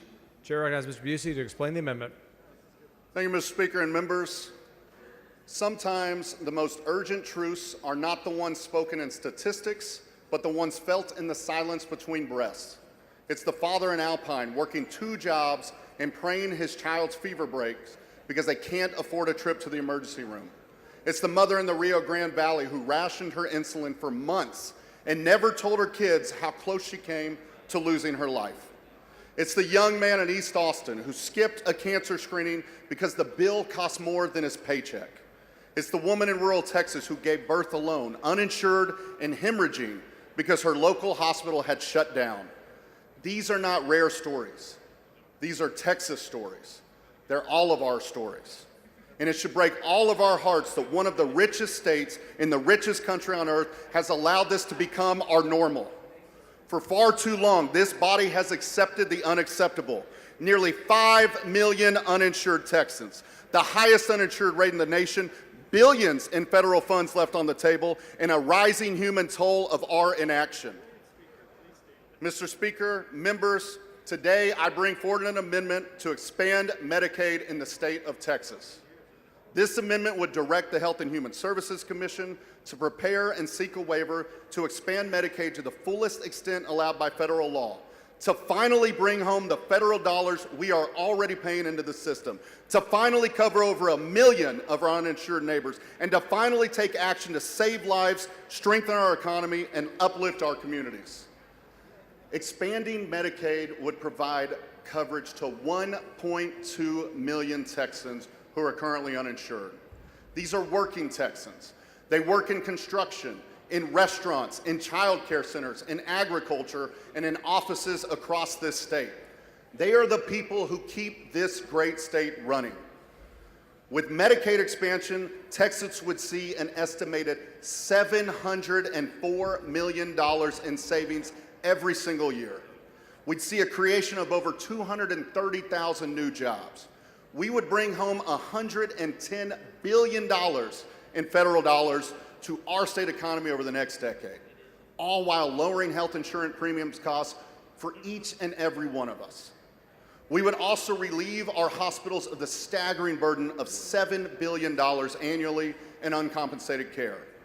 Right now, that cost is shouldered by our local hospitals and Texas taxpayers in the form of higher premiums and, yes, higher property taxes. With Medicaid expansion, we can ease that burden and redirect that money to where it's needed most.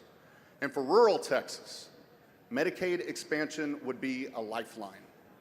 Since 2010, 26 rural hospitals in Texas have closed. Another 76 are at risk of closure. When those hospitals go dark, it's not just healthcare that disappears. It's jobs, it's emergency care, it's babies being born 60 miles from their home. It's a community losing its heart. Medicaid expansion would help keep those hospitals open. It would provide reimbursements for the care they already provide. It would ensure that rural Texans don't have to choose between their health and their hometowns. And it doesn't stop there. Right now, 1 in 4 Texas women of reproductive age are uninsured. That is why our state has one of the worst maternal mortality rates in the country. Medicaid expansion would ensure more Texas women get consistent, preventative, and postnatal care, and more babies get to grow up with their mothers. In short, Medicaid expansion is pro-life. So let's be clear. 73% of Texans support Medicaid expansion. This isn't a partisan issue. It's a Texas issue. Conservative states like Arkansas, Utah, Ohio, even Louisiana have expanded Medicaid. They brought their tax dollars home, they've invested in their people, and their people are better off because of it. Meanwhile, our Texans, Texas taxpayers, are still paying into the system. Every paycheck, every tax season, and getting nothing in return. Our money is going to expand coverage in other states while Texans are left behind. That should outrage each and every one of you sitting in your desks right now. Members, I have filed this bill every session to expand Medicaid. Each time the facts have been clear. Each time the public has supported it, and each time the consequences of inaction have grown worse. But today we have a choice, and we can act tonight. We can choose compassion, we can choose life, we can choose common sense. We can choose to make Texas a place where your zip code doesn't determine whether you live or die, where no one has to skip a doctor's visit to pay the light bill, where hospitals stay open, babies are born safely, Texans get the support they need, and parents sleep easier at night knowing that they will be able to care for their children. Look, Medicaid expansion, it's not about Republicans versus Democrats. This is about right versus wrong, and it's time that we get this right. In a nutshell, this amendment is simple. It saves money and it saves lives. We have a coverage gap, but more importantly, members, we have had a courage gap. That is the real problem that we face. Mr. Turner, for what purpose? Mr. Speaker, with the gentleman yield for some questions. Gentleman yield for questions? Just 1 more minute, sir. So I ask Not you, at this time. not as a legislator and as your friend, but as a father, as a neighbor, as a Texan, let us rise to meet this moment. Let us open the door to care. Let us give hope to those who have waited for far too long. Let's help that father in Lubbock working the 2 jobs, the mother in the Valley who rations her insulin, the young man in East Austin who skipped his cancer screening, the woman in rural Texas who gave birth alone. Let's turn the page in this state so these are no longer our stories. And let us long last bring our Texas tax dollars home. Mr. Turner, for what purpose?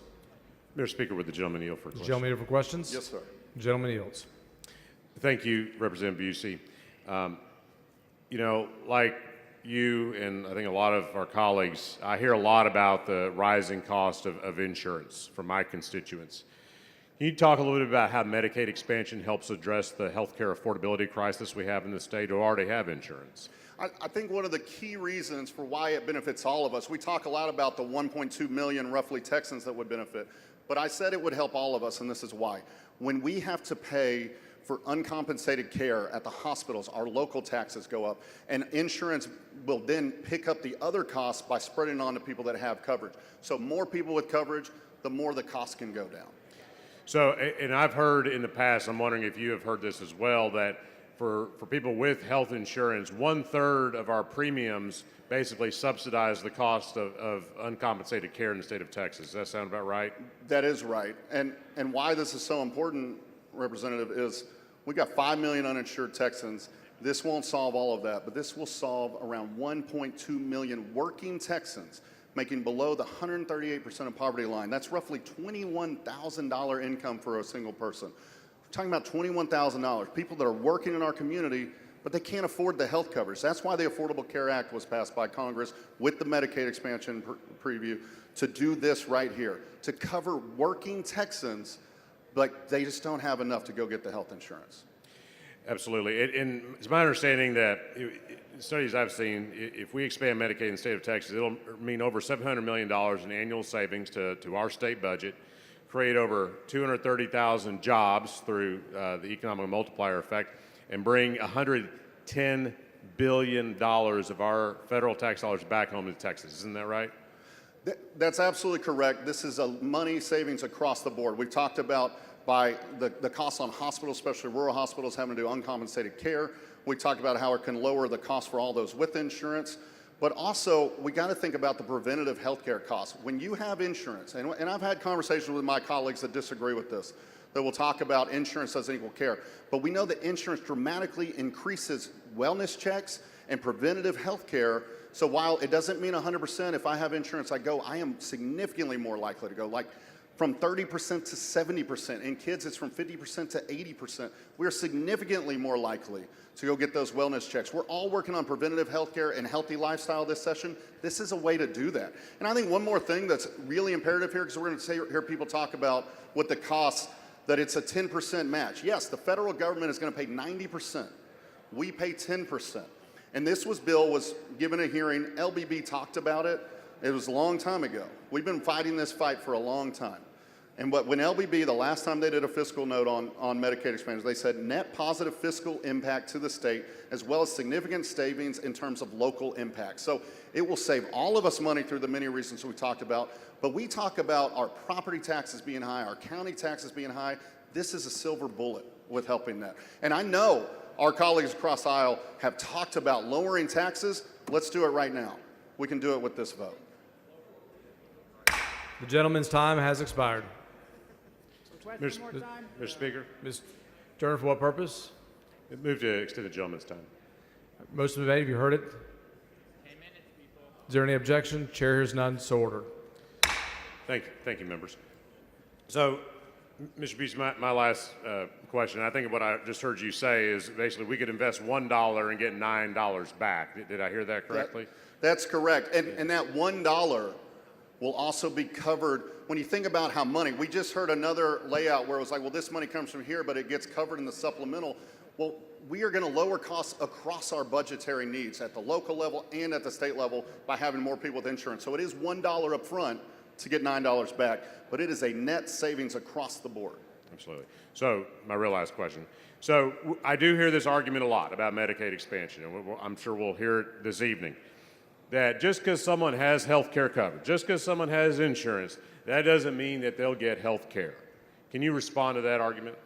Absolutely. When Texas kids have health coverage, 85% of them receive their annual well visit. When Texas kids do not have health coverage, 56%. That's a difference of nearly 151%. When it comes to uninsured adults in Texas, only 34% reported having a primary care doctor to see when they were sick, compared to 79% of adults with health insurance, a jump from 34 to 79. So I agree. Insurance doesn't equal coverage. It doesn't equal wellness checks.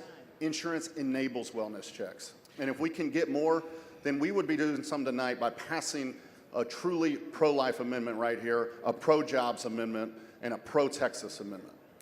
Thank you, Mr. Bees. Thank you, Mr. Chairman. Mr. Schatzline, for what purpose? Ms. Rose, for what purpose? Thank you, Mr. Speaker. Will the gentleman yield? Does the gentleman yield for questions? Yes, ma'am. The gentleman yields. Okay, thank you. Representative Busey, you made some great arguments, or points, I should say, regarding this issue.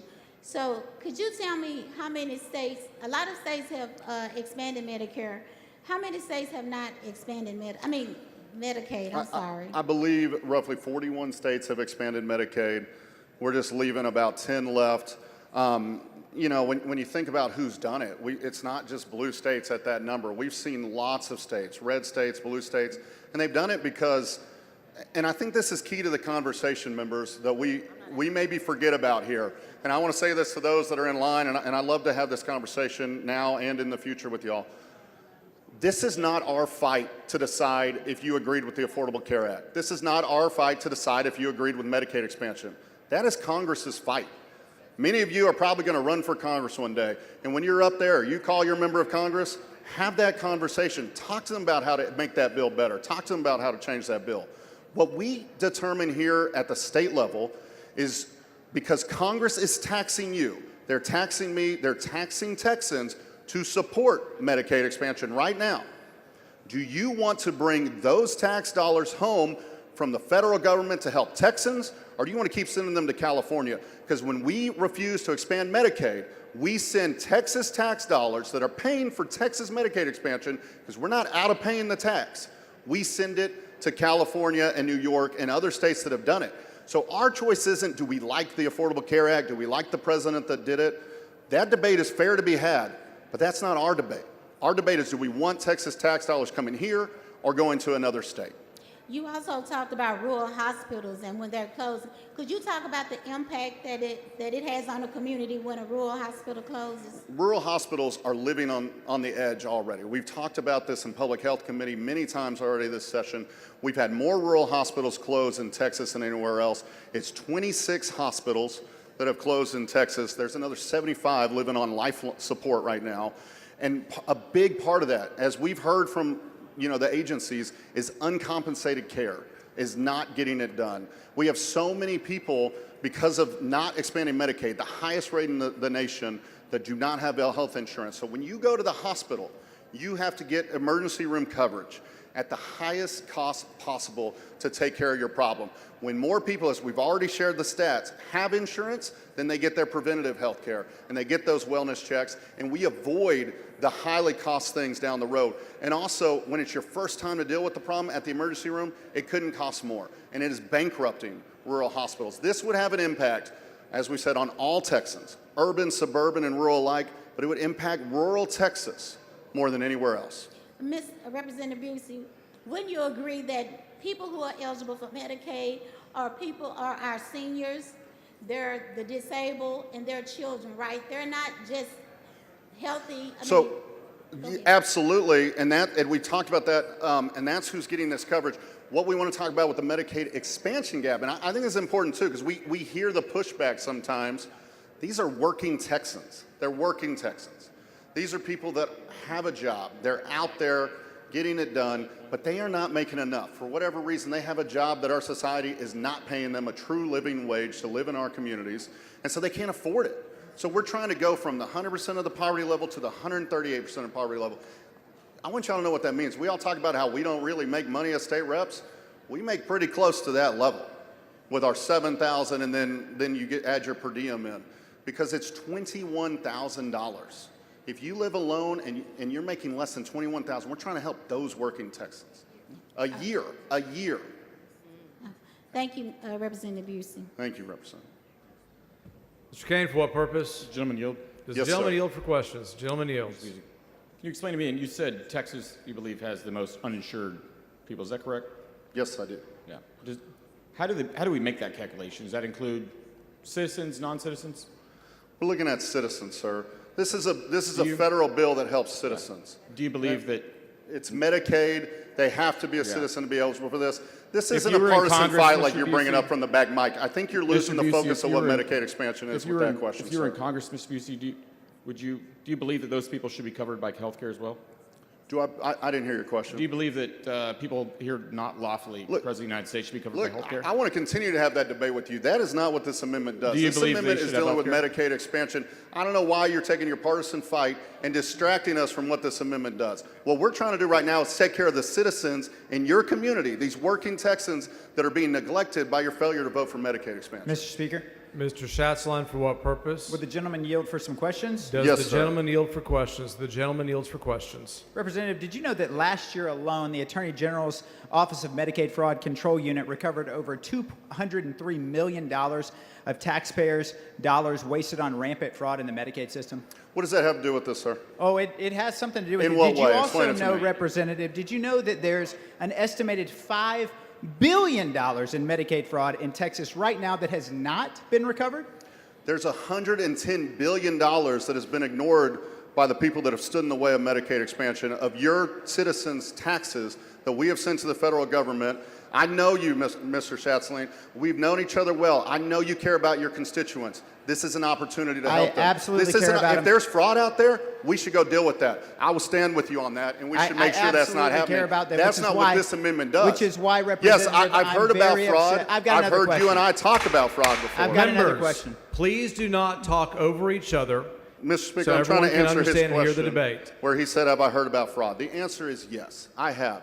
And that's not okay. And we should all work to stop that. But what we should also do is take care of our citizens. And this amendment doesn't deal with fraud. And I'd love to have that conversation. If you have an amendment on fraud, let's talk about it. But let's stay on this amendment, which is expanding Medicaid in Texas. This is going to help 1.2 million Texans, many in your community, many in the community that you represent. Representative, how much is this going to cost the taxpayer? It's going to be a net savings for the taxpayer. How But let much me does tell it you cost? How much does it cost? You already pay for this, sir. But You how much pay does for it this. cost? You pay for Medicaid expansion in So, Texas. Representative, with I think $5 people don't billion understand that. in Medicaid fraud right now, we've got people being taxed out of their home. We're not going to sorry. give Did you over say 5 million? $5 billion is what I said. Over $5 billion. We're talking about Members, please 110 confine your remarks billion. to the amendment at issue. So with talking $5 about billion, $110 billion. and $5 billion, over $5 billion in Medicaid fraud right now, we've got people being taxed out of their home. We're not giving over $5 billion in new property tax relief right now in this budget. So are you telling me that you think it is more important that we give to a system that is literally creating $5 billion in fraud, of which we did not? Members, the gentleman's time has expired. I'll be voting no. Okay. Chair recognizes Mr. Frank in opposition to the amendment. Thanks. Probably don't want to stand behind me on this. Ready?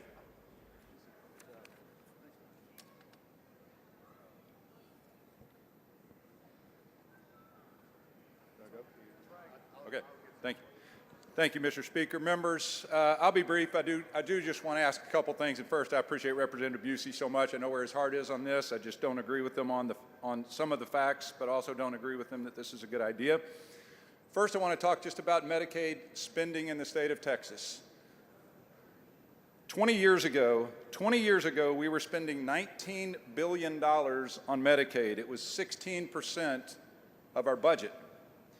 Now we are spending $73.5 billion. It is now 23% of our budget. Y'all know we're budget night.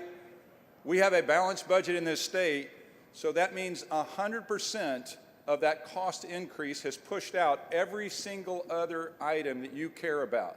Education is now harder to finance because of the growth of Medicaid in this state.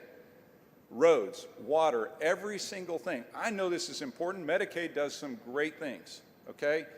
But we Mr. have Speaker? really expanded dramatically the number of Ms. people Rose, for covered what in purpose? Medicaid. Does the gentleman yield? Does the gentleman I'd yield? like to finish and then I'd be happy to. Not Thank at this you. time. Thank you, ma'am. So I think it's important to understand that we have gone from 2.5 million people 20 years ago to over 4.5 million people now, and that's even after the dip. That is a tremendous increase, not just in the number as the Texas population has grown, but that is also a tremendous increase in the number of people already covered by Medicaid, not to mention the cost. So in a balanced budget state, there is no question that means it pushes out everything else that you want to do in this House. I want to just mention a couple quotes. If you want the best reasons not to expand Medicaid, all you have to look at is some of the, and I apologize for making it partisan, it's a little bit partisan, but some Democrat governors. I'm going to use two quotes from Andrew Cuomo when he was governor of New York, because I believe he is spot on in what he says. He said, if we don't control Medicaid costs, there will be no money for education, no money for property tax relief, no money for economic development, no money for infrastructure. It threatens everything we do. Governor Cuomo.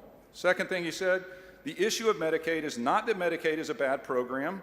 It is not that I want to reduce the benefits. It's just that we are spending too much money on a program that has no built-in cost management, period. I want to keep working with members of this House to make sure that we drive the cost of health care down, and I want to get coverage for people. Medicaid expansion is absolutely, in my opinion, bad policy for a bunch more reasons with that, and I'll be happy to answer any questions. Ms. Rose, for what purpose? Does the gentleman yield? Does the gentleman yield for questions? I would love to Does yield the to my Gentleman colleague, yields. to my classmate. Representative Frank, I hear that you're talking about the high cost of Medicaid, but do you know how many individuals, do you know that Texas has the most uninsured individuals in the country? Yes, there's about 5 million uninsured. There are 2 million of those uninsured that qualify for ACA, qualify for the Affordable Care Act, and choose not to take it despite the subsidies. There's about 800,000 of those that make over 4 times poverty and choose not to buy an insurance product, but clearly have the money to do it. There's a number that are here illegally, and then there are, so yes, there are 5 million people, but the Medicaid, and just so we all know, the Medicaid expansion population covers 1.2 million people, but according to HHSC statistics, only about 800,000 of those will take Medicaid if we expand. And while that 800,000 is important, I think it's more important that we focus on the 30 million people, because we can do things in this House that affect all 30 million people. Okay, but I guess what my concern of what you're asking is you're talking about Medicaid as if, because you acknowledge education and you were saying all of the things that it was taking money from. Yes, ma'am.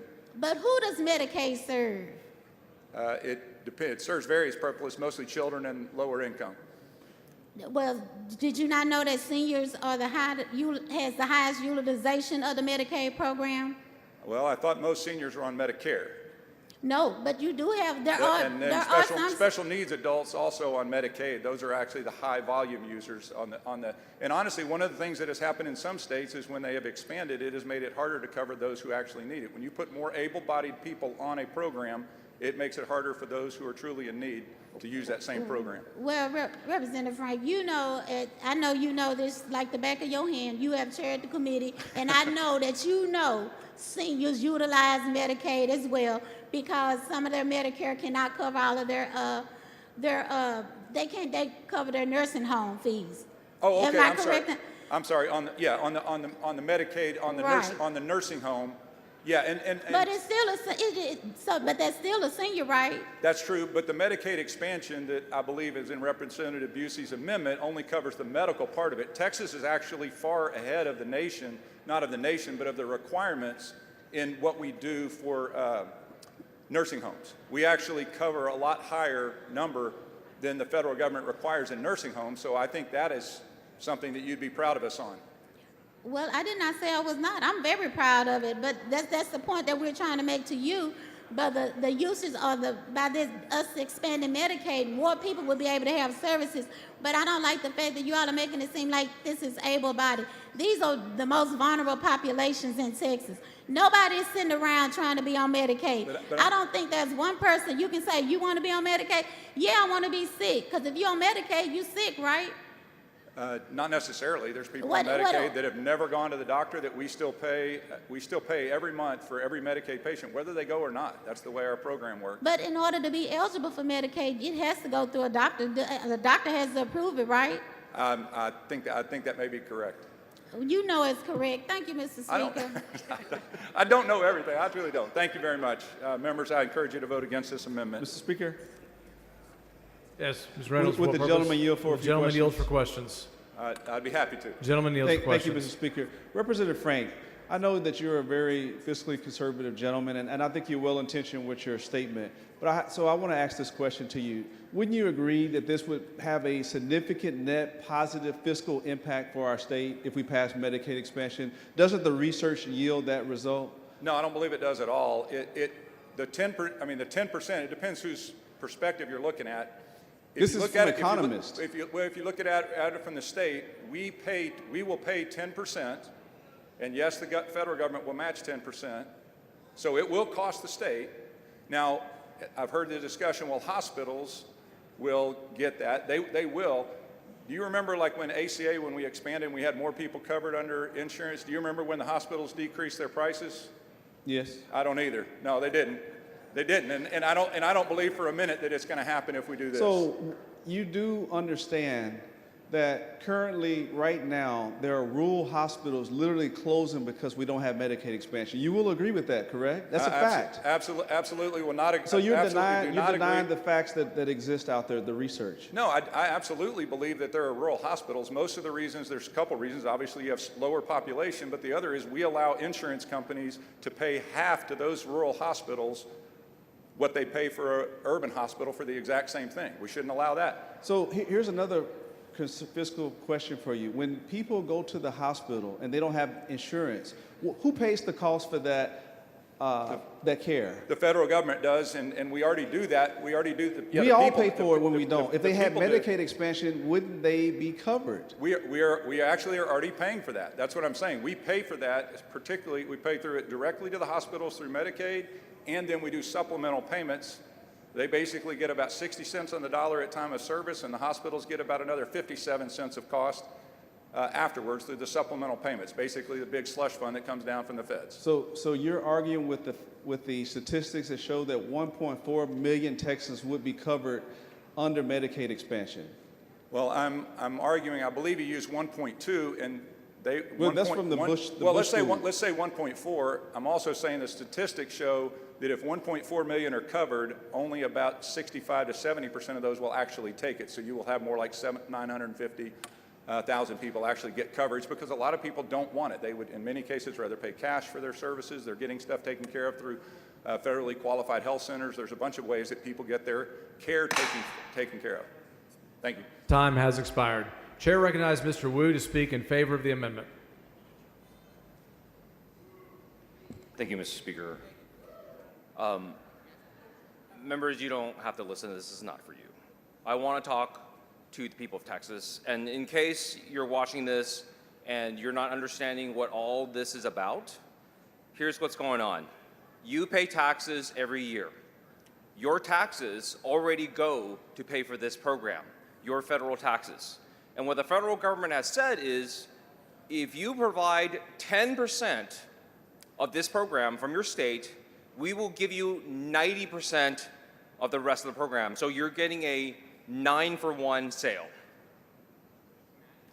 And this is money that you have already paid to the federal government. If we do not do this program, you don't get that money back into your state. So you're sending your money that you're paying to the federal government to other states, to other people, whoever wants it. Okay? We talk about fraud. The amount of fraud that people were talking about, the several $1 billion, that was over the course of 20 years. The amount of fraud within Medicaid is the same as every other government program. It's around 2 to 3%. And what we've done is we've policed that fraud and brought a lot of that money back. And it's just as we do for any other program.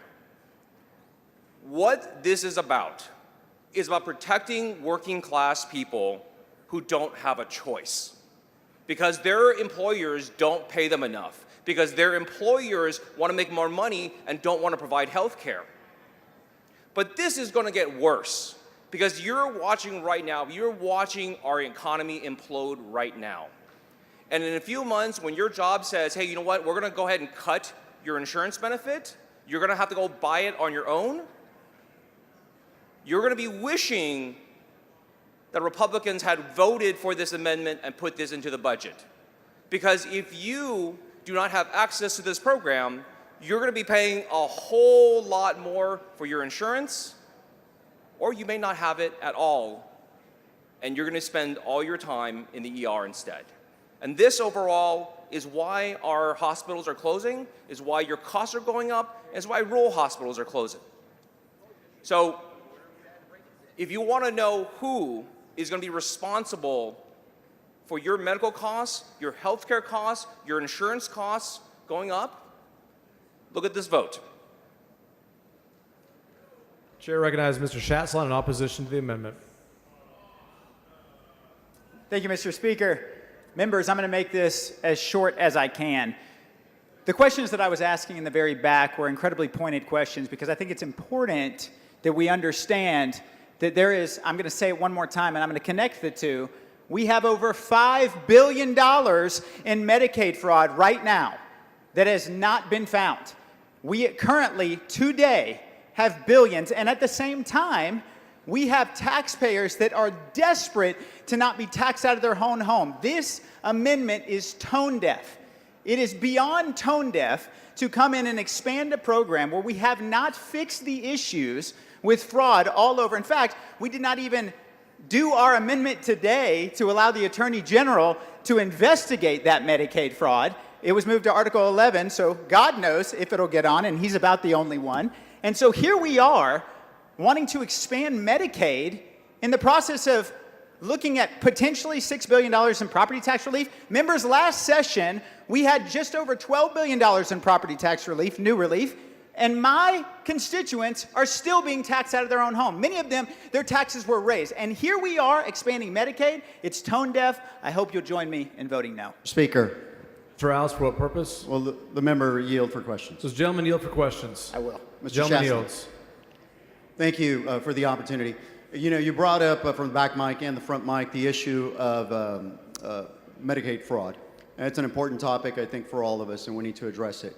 And specifically, though, the services that we're about to vote on are directly addressing the folks that need it the most in the state of Texas, your constituents as well as mine and all 150 members in this House. The alluding that the fraud is coming from those that are actually receiving these services, that's the issue that I'm a little bit concerned about. Were you aware of the actual data with respect to who is committing this Medicaid fraud? I am aware of some of the situations of who's Do you have the committing data, Medicaid the fraud, percentages? But I would shift your focus back to the very reality. Mr. Shastline, the that question we was... I'm aware of the question, and I'm answering know. it in this way. Are you aware of the percentages, Mr. Shastline? I'm aware that our Are you aware of constituents the are being percentages, taxed Mr. out Shastline? of their home right now. Are you aware of the percentages, Mr. Shastline? What I'm aware of is that It's a my simple- constituents it's a simple are question, begging Mr. for Shastline. property tax relief, and this is the topic we're debating tonight. Members, please do not talk over each other so that everyone can hear y'all's debate. Mr. Shastline, the Office of the Inspector General in Texas has actually run data on this.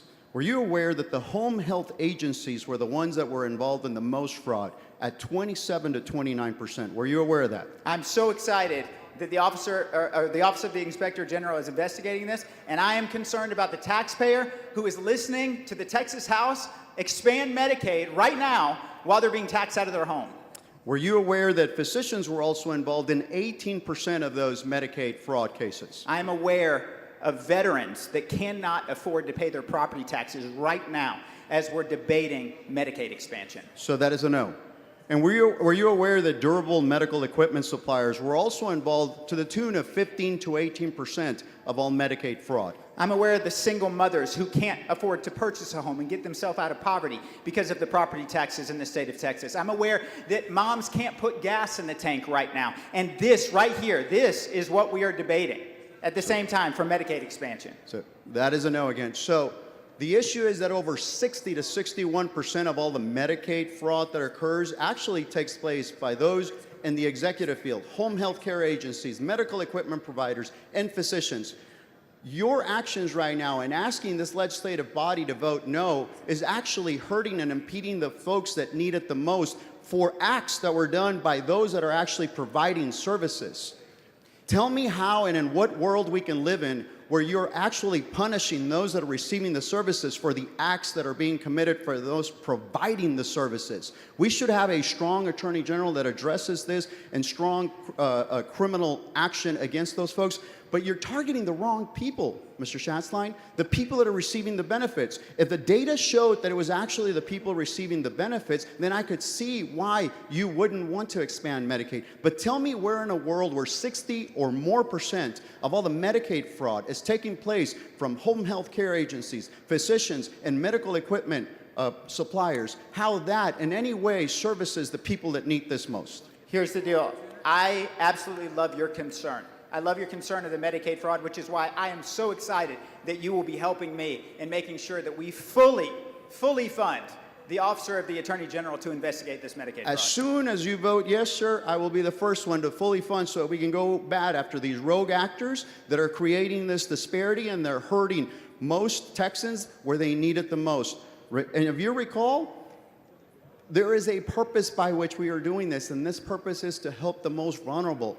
How we treat those most vulnerable says a lot about us, and I think that we're a better representative body when we take care of our own and we uplift everyone. Thank you, sir. Thank you. Thank you, Mr. Speaker. Chair Mr. recognizes Speaker. Ms. Jones of Harris to speak in favor of the amendment.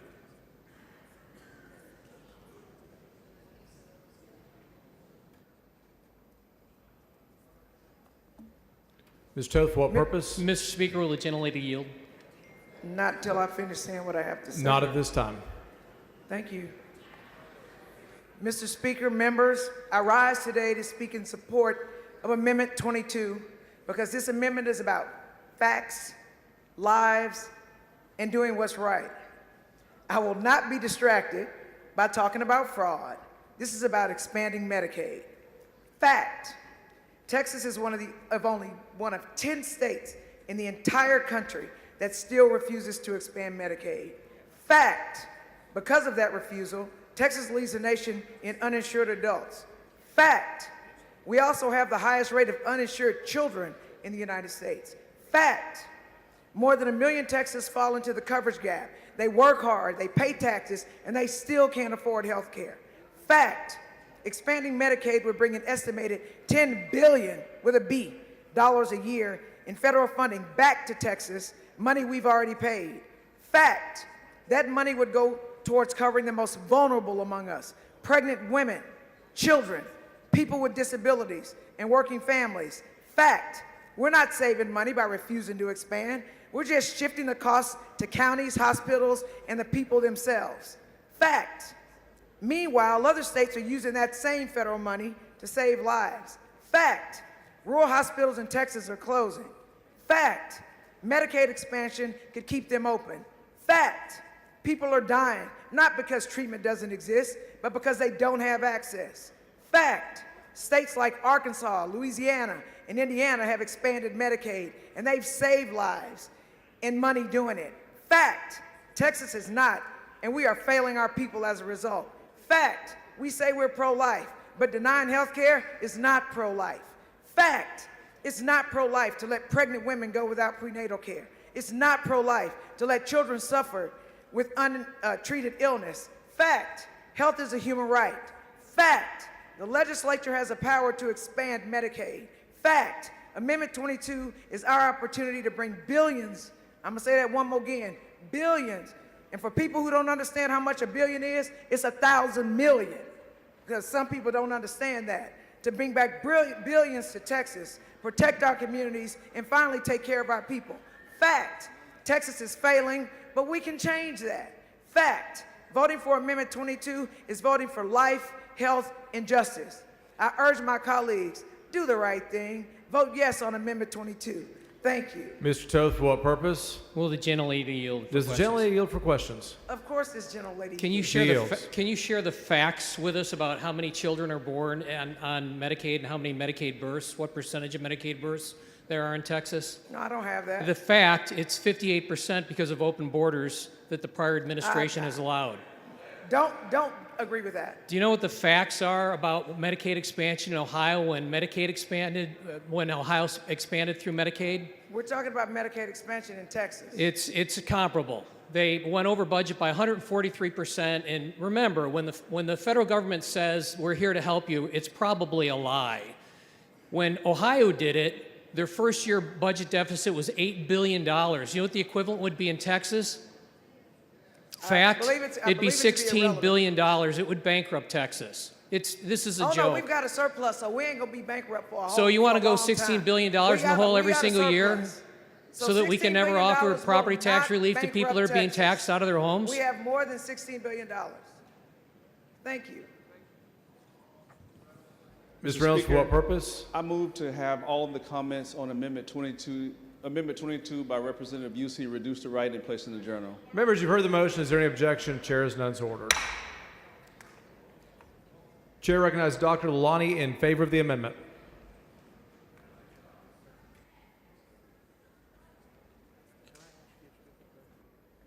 Good evening. We've been hearing a lot of facts and talking about Medicaid and whatnot. Let me share a story. I'm a physician, you all know, and I see geriatrics, that's my specialty. One fine day, like any other day, I went to my office to see patients, and I see Ms. Jones. After looking at her, doing her history, physical assessment, I see, Ms. Jones, I think you're not taking your medication. She was very polite. She said, no, doctor, you know what? I was at my daughter's home. I may have missed 2-3 days of pills, but I'm very regular. Don't change anything. I said, okay, I trust you. And we left. Next month, I again see Ms. Jones in my office. Same procedure. I go through pleasantries, do her history, physical, look at her, and says, Ms. Jones, something is wrong here. I can tell that you're not taking your medication. She puts her arm around my shoulder and says, Doc, you know what? I'm not taking medicine because I don't have insurance. I said, okay, you know what? Have you heard about those $4 pharmacies? I went with her, go through all our medication list, and we changed some of the medication. I said, if you don't, these are $4, and you should now take all those medicines. All fine and dandy. She goes home. Next time, on the third visit, I see her again. We go through, this time I was a little upset, like trying to be smart. I said, I know you're not taking your medication, and what is your problem now? Because we went through the list, and I gave you those $4 medicine, and she looks at me with tears in her eyes, and she said, Dr. Lalani, you know what? I'm on 8 medicines, and my husband John is another 8. 16 times 4 is a number we can't afford on our Social Security check. That night, I came on crying. And that time, I made a decision that I need to not take care of ailing patients, but also take care of ailing policies. How many of you know Ms. Jones in your life, that they are rationing their medications? How many you know of people who are husband and wife sharing and they are non-compliant because not they're out of their will, but they cannot afford? How many of you know people who are doing 2 jobs and don't have insurance? You know, we are penny wise and pound foolish in healthcare in our state, and we need to be more proactive than reactive. People were asking questions, where will you get money from? The question is, where are we losing money from right now? Because people who are not insured, when they are not taking their medications on time, when they have complications that can be prevented and they end up in the hospital, who's paying for it? Our state is paying for it. So we need to be we need to be more smart than that. So vote your conscience, not vote the number. Don't vote your party, because you know what? When diabetes hits you, it hits you. It doesn't see what faith you belong to. It doesn't say what color of your skin is. It doesn't see even you vote or don't vote. It's going to have its complications. And you know people who have diabetes for 40 years and they're having normal life. And you also know people who have diabetes for 3-4 years and have limb amputated. What is the difference? Compliance to the care. So please vote your conscience and not the number. Thank you.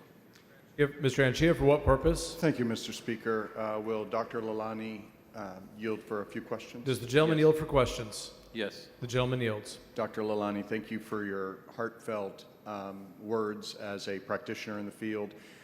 I'm sure you run across people on the daily basis that have difficulty receiving care because they don't have insurance. Is that correct? Yes.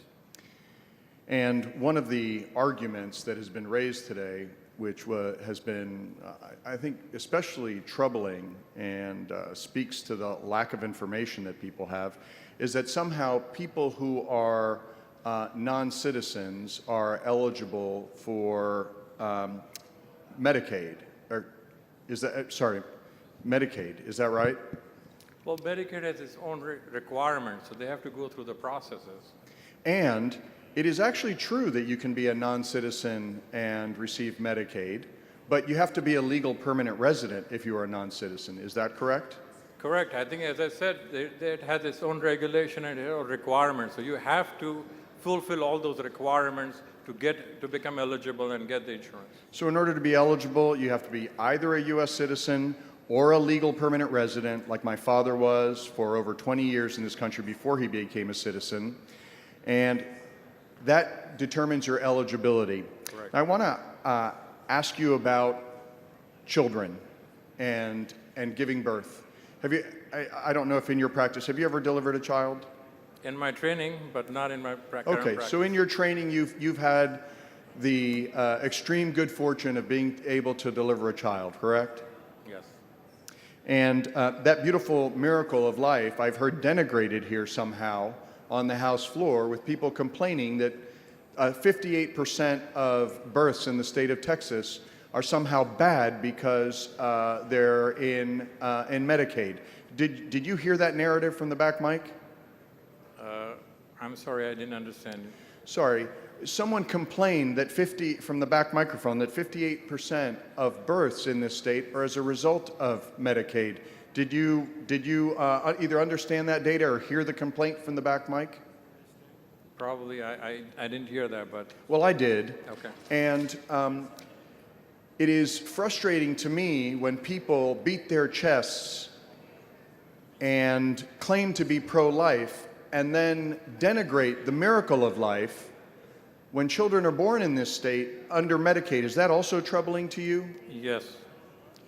And as a result, people who say that they're pro-life, in voting against this, will be also voting against healthy pregnancies, prenatal and perinatal care. Is that correct? Yes.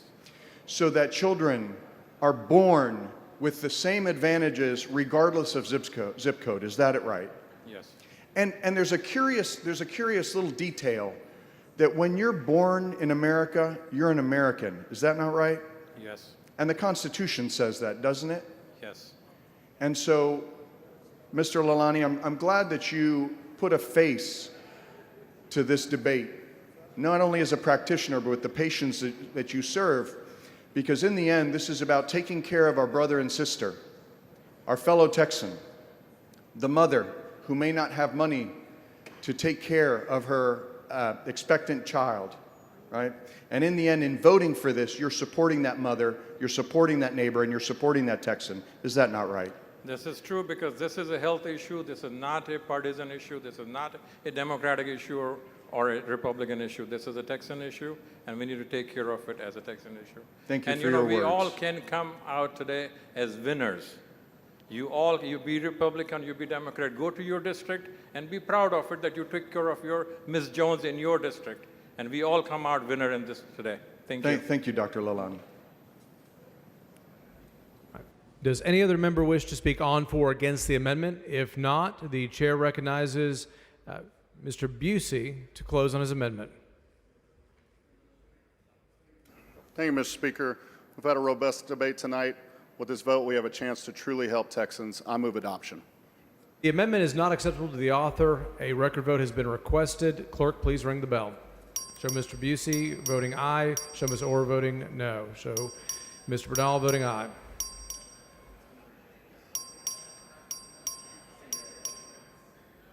Have all members voted? Have all members voted? There being 63 ayes and 85 nays, the amendment fails to adopt.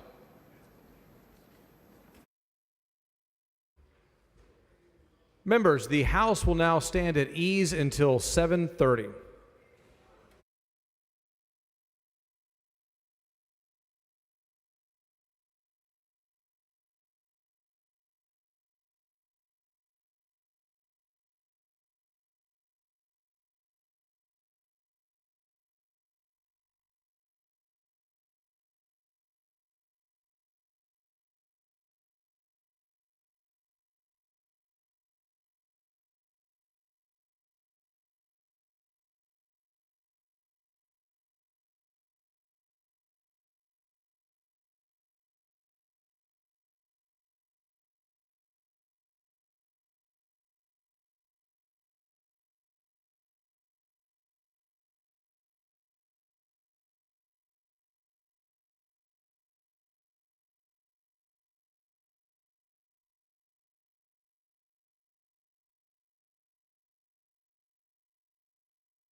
The House will come to order.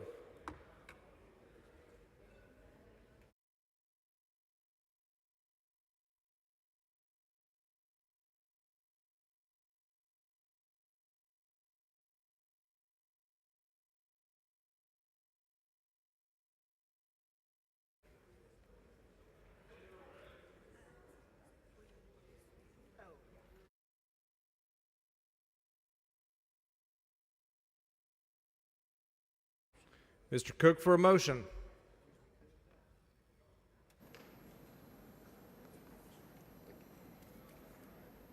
Thank you, Mr. Speaker. I move to suspend the 5-day posting rule to permit the Committee on Criminal Justice Subcommittee on Juvenile Justice in a public hearing on Monday, April 14th, 2025 at 8 a.m. in room E1014. And the reason we need to do this is because of the conflict with the Easter egg hunt on Thursday afternoon at the Governor's Mansion, and so I would appreciate the body's support in this. Unfortunately, I do have to read out every single caption, so please bear with me.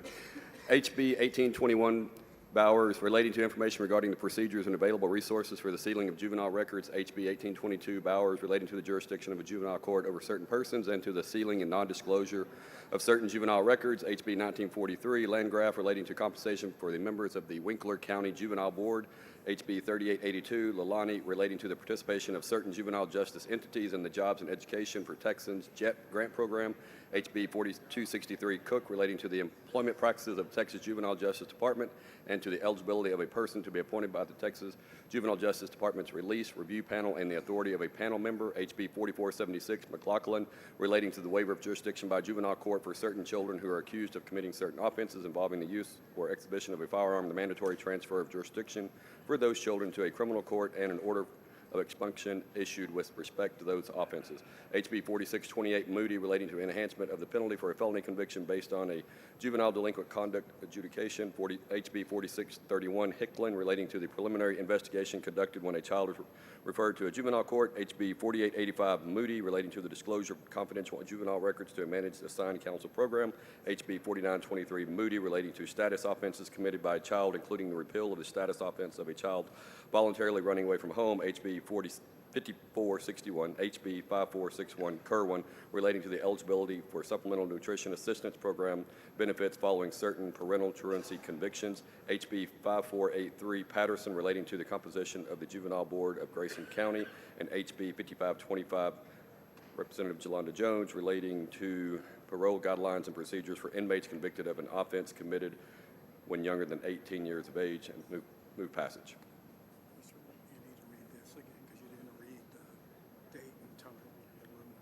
I did. I'll read it again. And this hearing would take place on Monday, April 14th, 2025 at 8 o'clock a.m. in room E1014. Members, you've heard the motion. Is there any objection? Chair hears none. So ordered.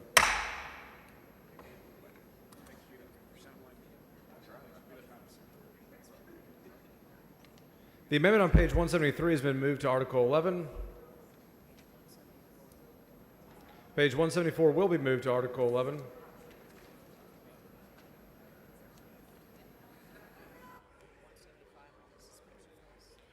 $175 is on the suspension list. 176 on the suspension list.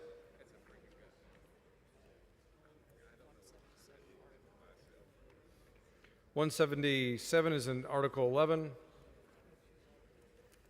$179 is in Article 11.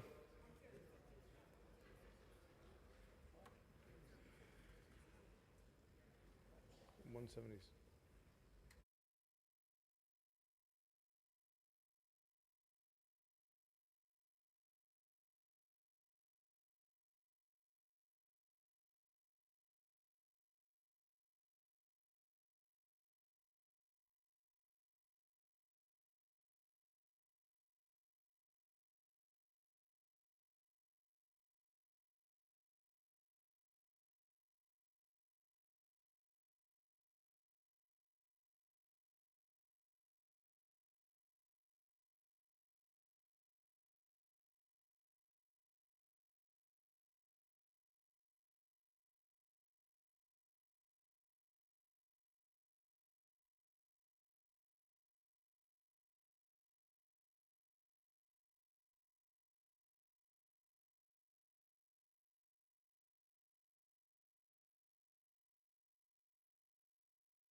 The next amendment is on page 174 of your packet. The following amendment, the clerk will read the amendment. Amendment by Thompson. The chair recognizes Ms. Thompson to explain her amendment.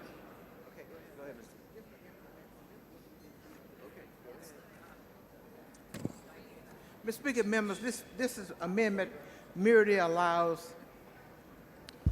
requires HHSC to consult with DSH to conduct a study to determine the cost effectiveness or feasibility of providing a diabetic prevention program to Medicaid recipients. And I need an amendment to this one.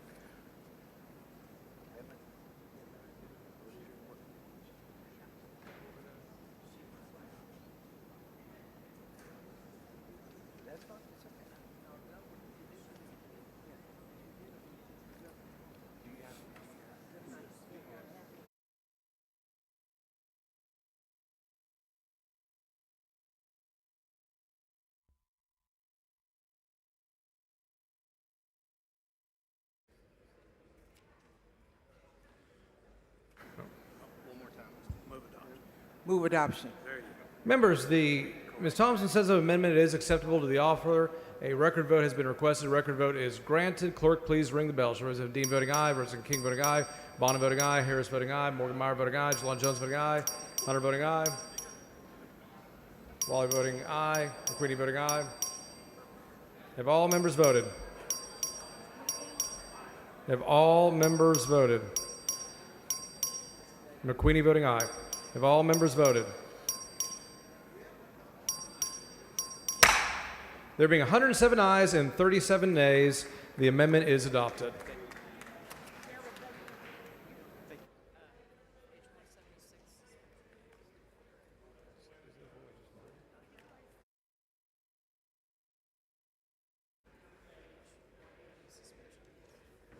The amendment on page 180 is on the suspension list.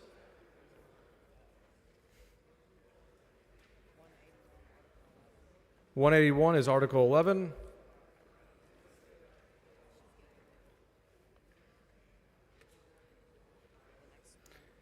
The next amendment is on page 182 of your packet. The following amendment, the clerk will read the amendment. Amendment by McLaughlin. Chair recognizes Mr. McLaughlin. Mr. Speaker, members, I present this floor amendment to allocate much-needed funds for the Uvalde Behavioral Health Campus, a critical step in providing mental health services to Uvalde and surrounding areas. The tragic Robb Elementary shooting underscored the urgent need for better access to mental health care for survivors and the broader community. This campus will play a pivotal role in addressing these needs by offering a dedicated facility for essential mental health services. And I want to stop here and just say this isn't just for Uvalde. It will serve 32 rural counties around Uvalde. It serves Kerr County, Bandera County, Real County, Edwards County, part of Bexar County, Wilson County, Karnes County, Medina County, Atascosa County, Frio County, McMullen County, Live Oak County, Bee County, San Patricio, Nueces, Clayburgh, Kinney, Uvalde, Zavala, Maverick, Dimmitt, LaSalle, Webb, Zapata, Jim Hogg, Starr, Hidalgo, Cameron, Willacy, Duval, Jim Wells, and Brooks. This amendment directs the Health and Human Services Commission to allocate $2.5 million in general revenue for the fiscal year 2026 and $10 million for fiscal year 2027 for the startup and ongoing operations of the Uvalde Behavioral Health Campus under Strategy G.2.2 Mental Health Community Hospitals. It's important to recognize that without this funding, we risk wasting the $36+ million that Texas has already invested taxpayer money to build this facility, as it would remain unable to operate at full capacity. The investment in the campus operation is just as vital as the investment in the construction. We cannot let this critical facility sit unused when it has potential to serve those who need the care the most. This campus will be essential in meeting the mental health needs of Uvalde and the surrounding counties, ensuring timely access to care for those struggling with the aftermath of trauma and other mental health challenges. Additionally, this amendment removes any reference to the Uvalde Behavioral Campus in Article 11, ensuring its appropriations reflect the updated allegations and facilitate its operation. I urge my colleagues to support this important amendment for my community. Thank you. And I'd like to ask, Mr. Raymond, for what purpose? Would the gentleman yield for questions? Does the gentleman yield for questions? yes. Gentleman yields. Thank you, Representative. I just wanted to ask you, I'm guessing you wish that you didn't have to offer this amendment. Is that right?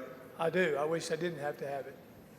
And I hope that members understand that you wish with all you had that you didn't have to offer this amendment, but I want to thank you for keeping focused on a very important issue. And again, importantly, this isn't just for Uvalde. It is covering a significant part of the state, and many people will benefit from it and hopefully prevent tragedies like the one that you experienced in Uvalde from happening. Is that right?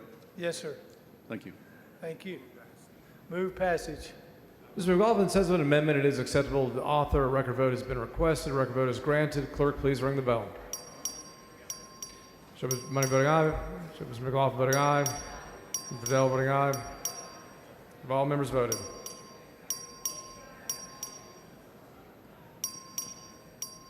Have all members voted?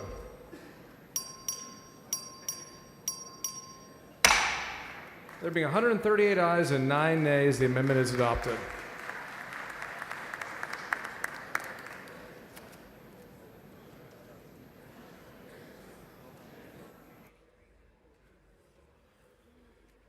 The amendment on page 183 has been moved to Article 11.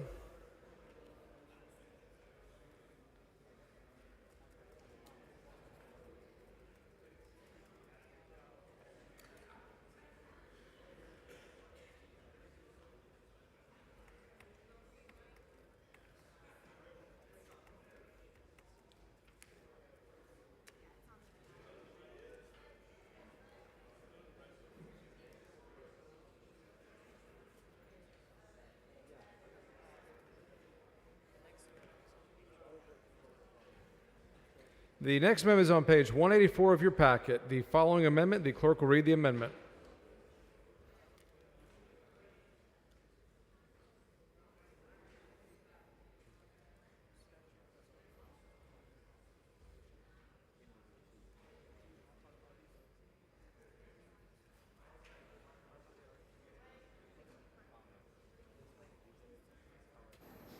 Amendment by Rose.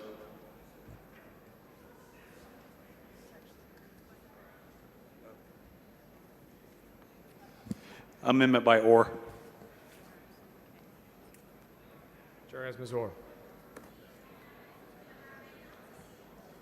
Thank you, Mr. Speaker and members. This amendment is a cost-neutral reallocation of Medicaid dental rates over the interim. HHSC, as part of its biennial Medicaid rate review process, implemented an increase for dental rates through the agency's standard methodology.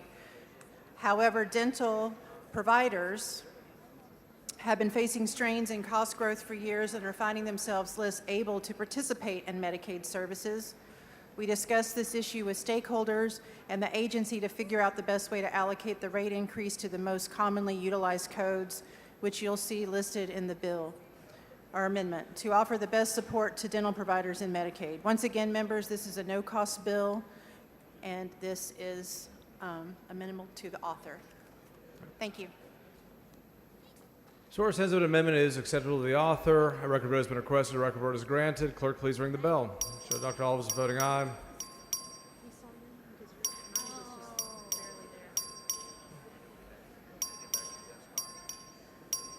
Have all members voted?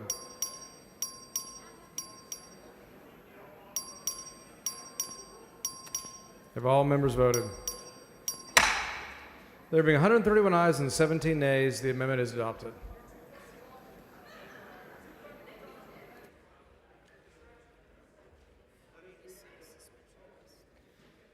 The amendment on page 186 has been moved to the suspension list.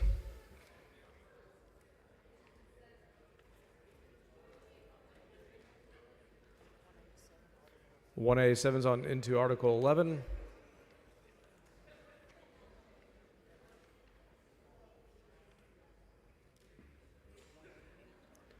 (188's in Article 11 now. 189's on the suspension list.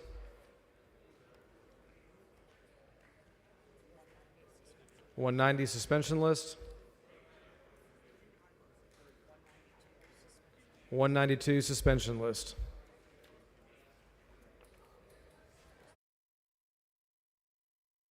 Members, we're moving on to Article 3.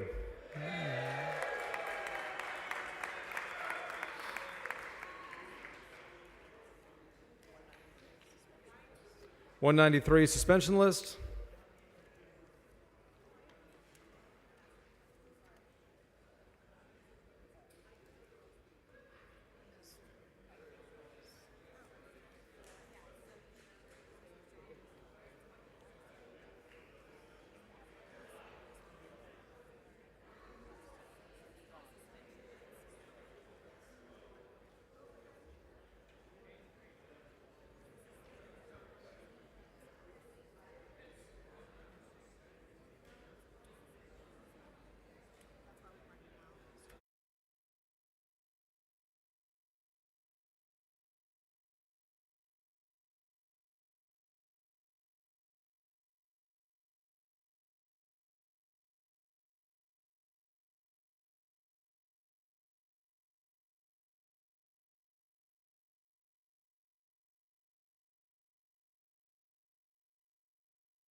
194 has been moved to Article 11. 195 suspension list.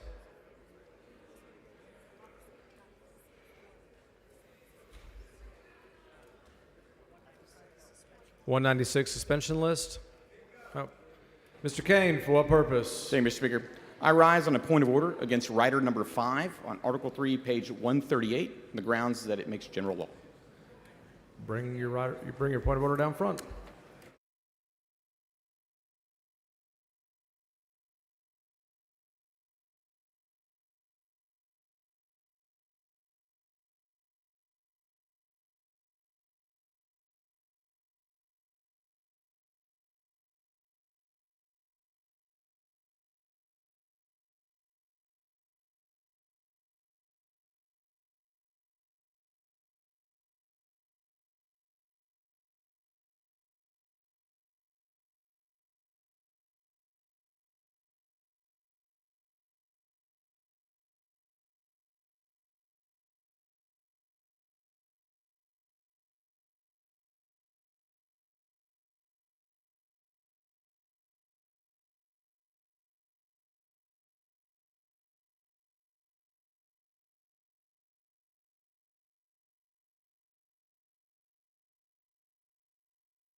Mr. Kane raises a point of order against further consideration of Rider 5 on page 3-138 of the committee substitute Senate Bill 1 under Rule 8, Section 4 of the House rules on the grounds that the rider changes general law and appropriations bill.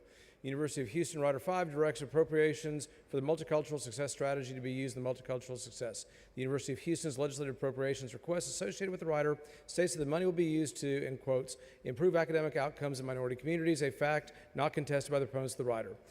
The stated use contradicts with requirements under Section 51.3525 Education Code that governing boards of higher education ensure that no unit of the institution, in quotes, give preference on the basis of race, sex, color, ethnicity, or national origin to participate in any function of the institution, end quote. Accordingly, the point of order is well taken and sustained, and the chair directs Rider 5 on page 3-138 to be stricken from the bill.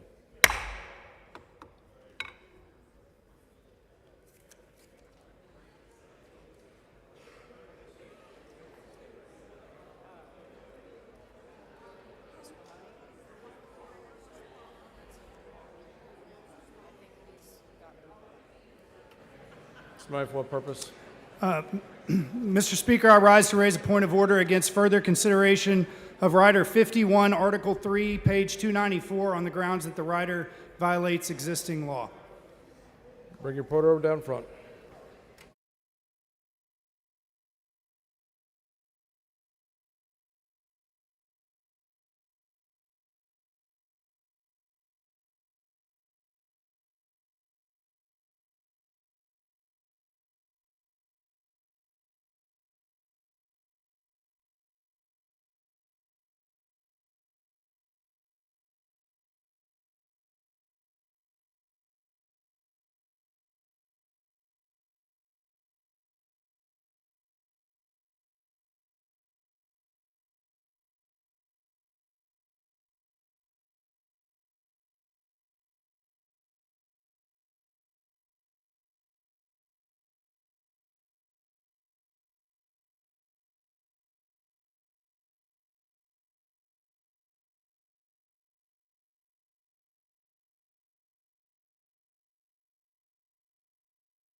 Mr. Money raises a point of order against further consideration of Rider 51, page 3-294 of the committee's substitute for Senate Bill 1 under Rule 8, Section 4 of the House Rules on the grounds that the rider changes general law and appropriations bill. Higher Education Special Provision Rider 51 expresses the intent of the legislature of the University of Texas of Austin and Texas A&M, in quotes, make a good faith effort to improve the racial diversity, end quote, of their student bodies, but only in a manner that complies with the U.S. and Texas Constitution, Section 51.3525 D7 Education Code accepts, in quote, student recruitment and admissions, end quote, from the general prohibition on the consideration of race by institutions of higher education. The writer's detail of an aspirational goal comes under the general law exception. To the extent that the consideration of race is prohibited in recruitment or admission decisions under federal or state judicial decisions, the writer requires the institutions only comply with those decisions and is declarative of general law. Accordingly, the point of order is respectfully overruled.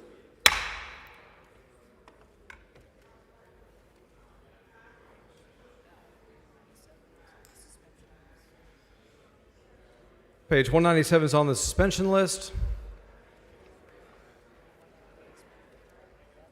198 has been moved to Article 11.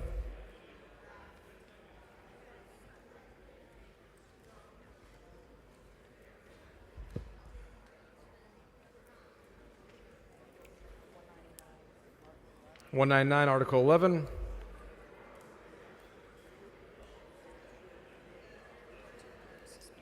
(200) suspension list.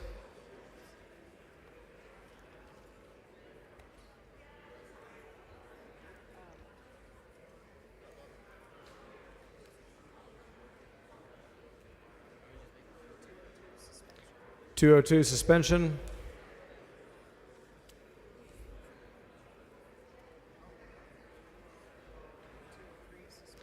(203) suspension list.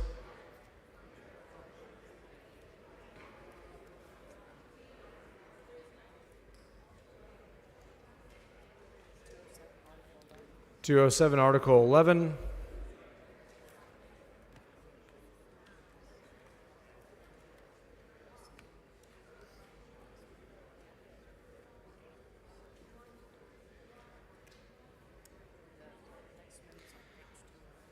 The next amendment is on page 208 of your packet. The following amendment, the clerk will read the amendment.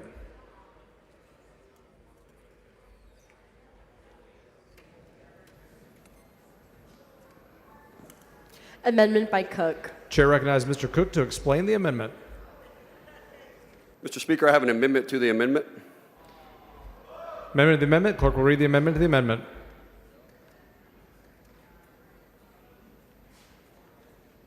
Amendment by Cook. Chair recognizes Mr. Cook to explain the amendment to the amendment. Thank you, Mr. Speaker. And members, this is a no-cost amendment that will give the Windham School District more discretion to offer academic and CTE programming to a wider group of individuals at TDCJ, with priority given to people with the earliest projected release or parole eligibility dates. Members, let's help inmates obtain and maintain employment upon their release so that we can reduce recidivism and enhance public safety. I move adoption. Mr. Cook sends up an amendment to the amendment. The amendment to the amendment is acceptable to the author. The amendment to the amendment is accepted. Chair asks Mr. Cook to close on the amendment as amended. Move adoption. Record vote has been requested. Clerk, ring the bell. Ms. Tyndall voting aye. Kitzman voting aye. Have all members voted? Have all members voted?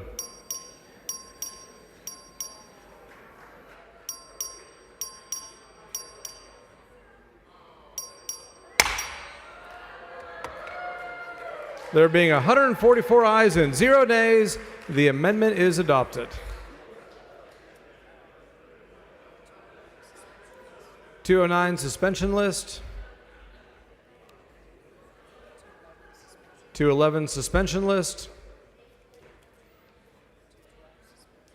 212 suspension list. 213 suspension list.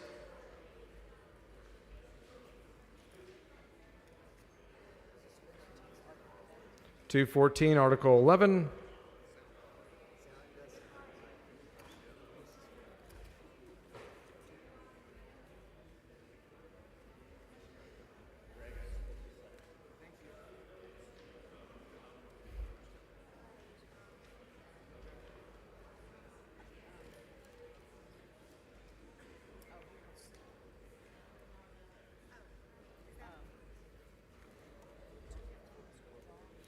215 is withdrawn.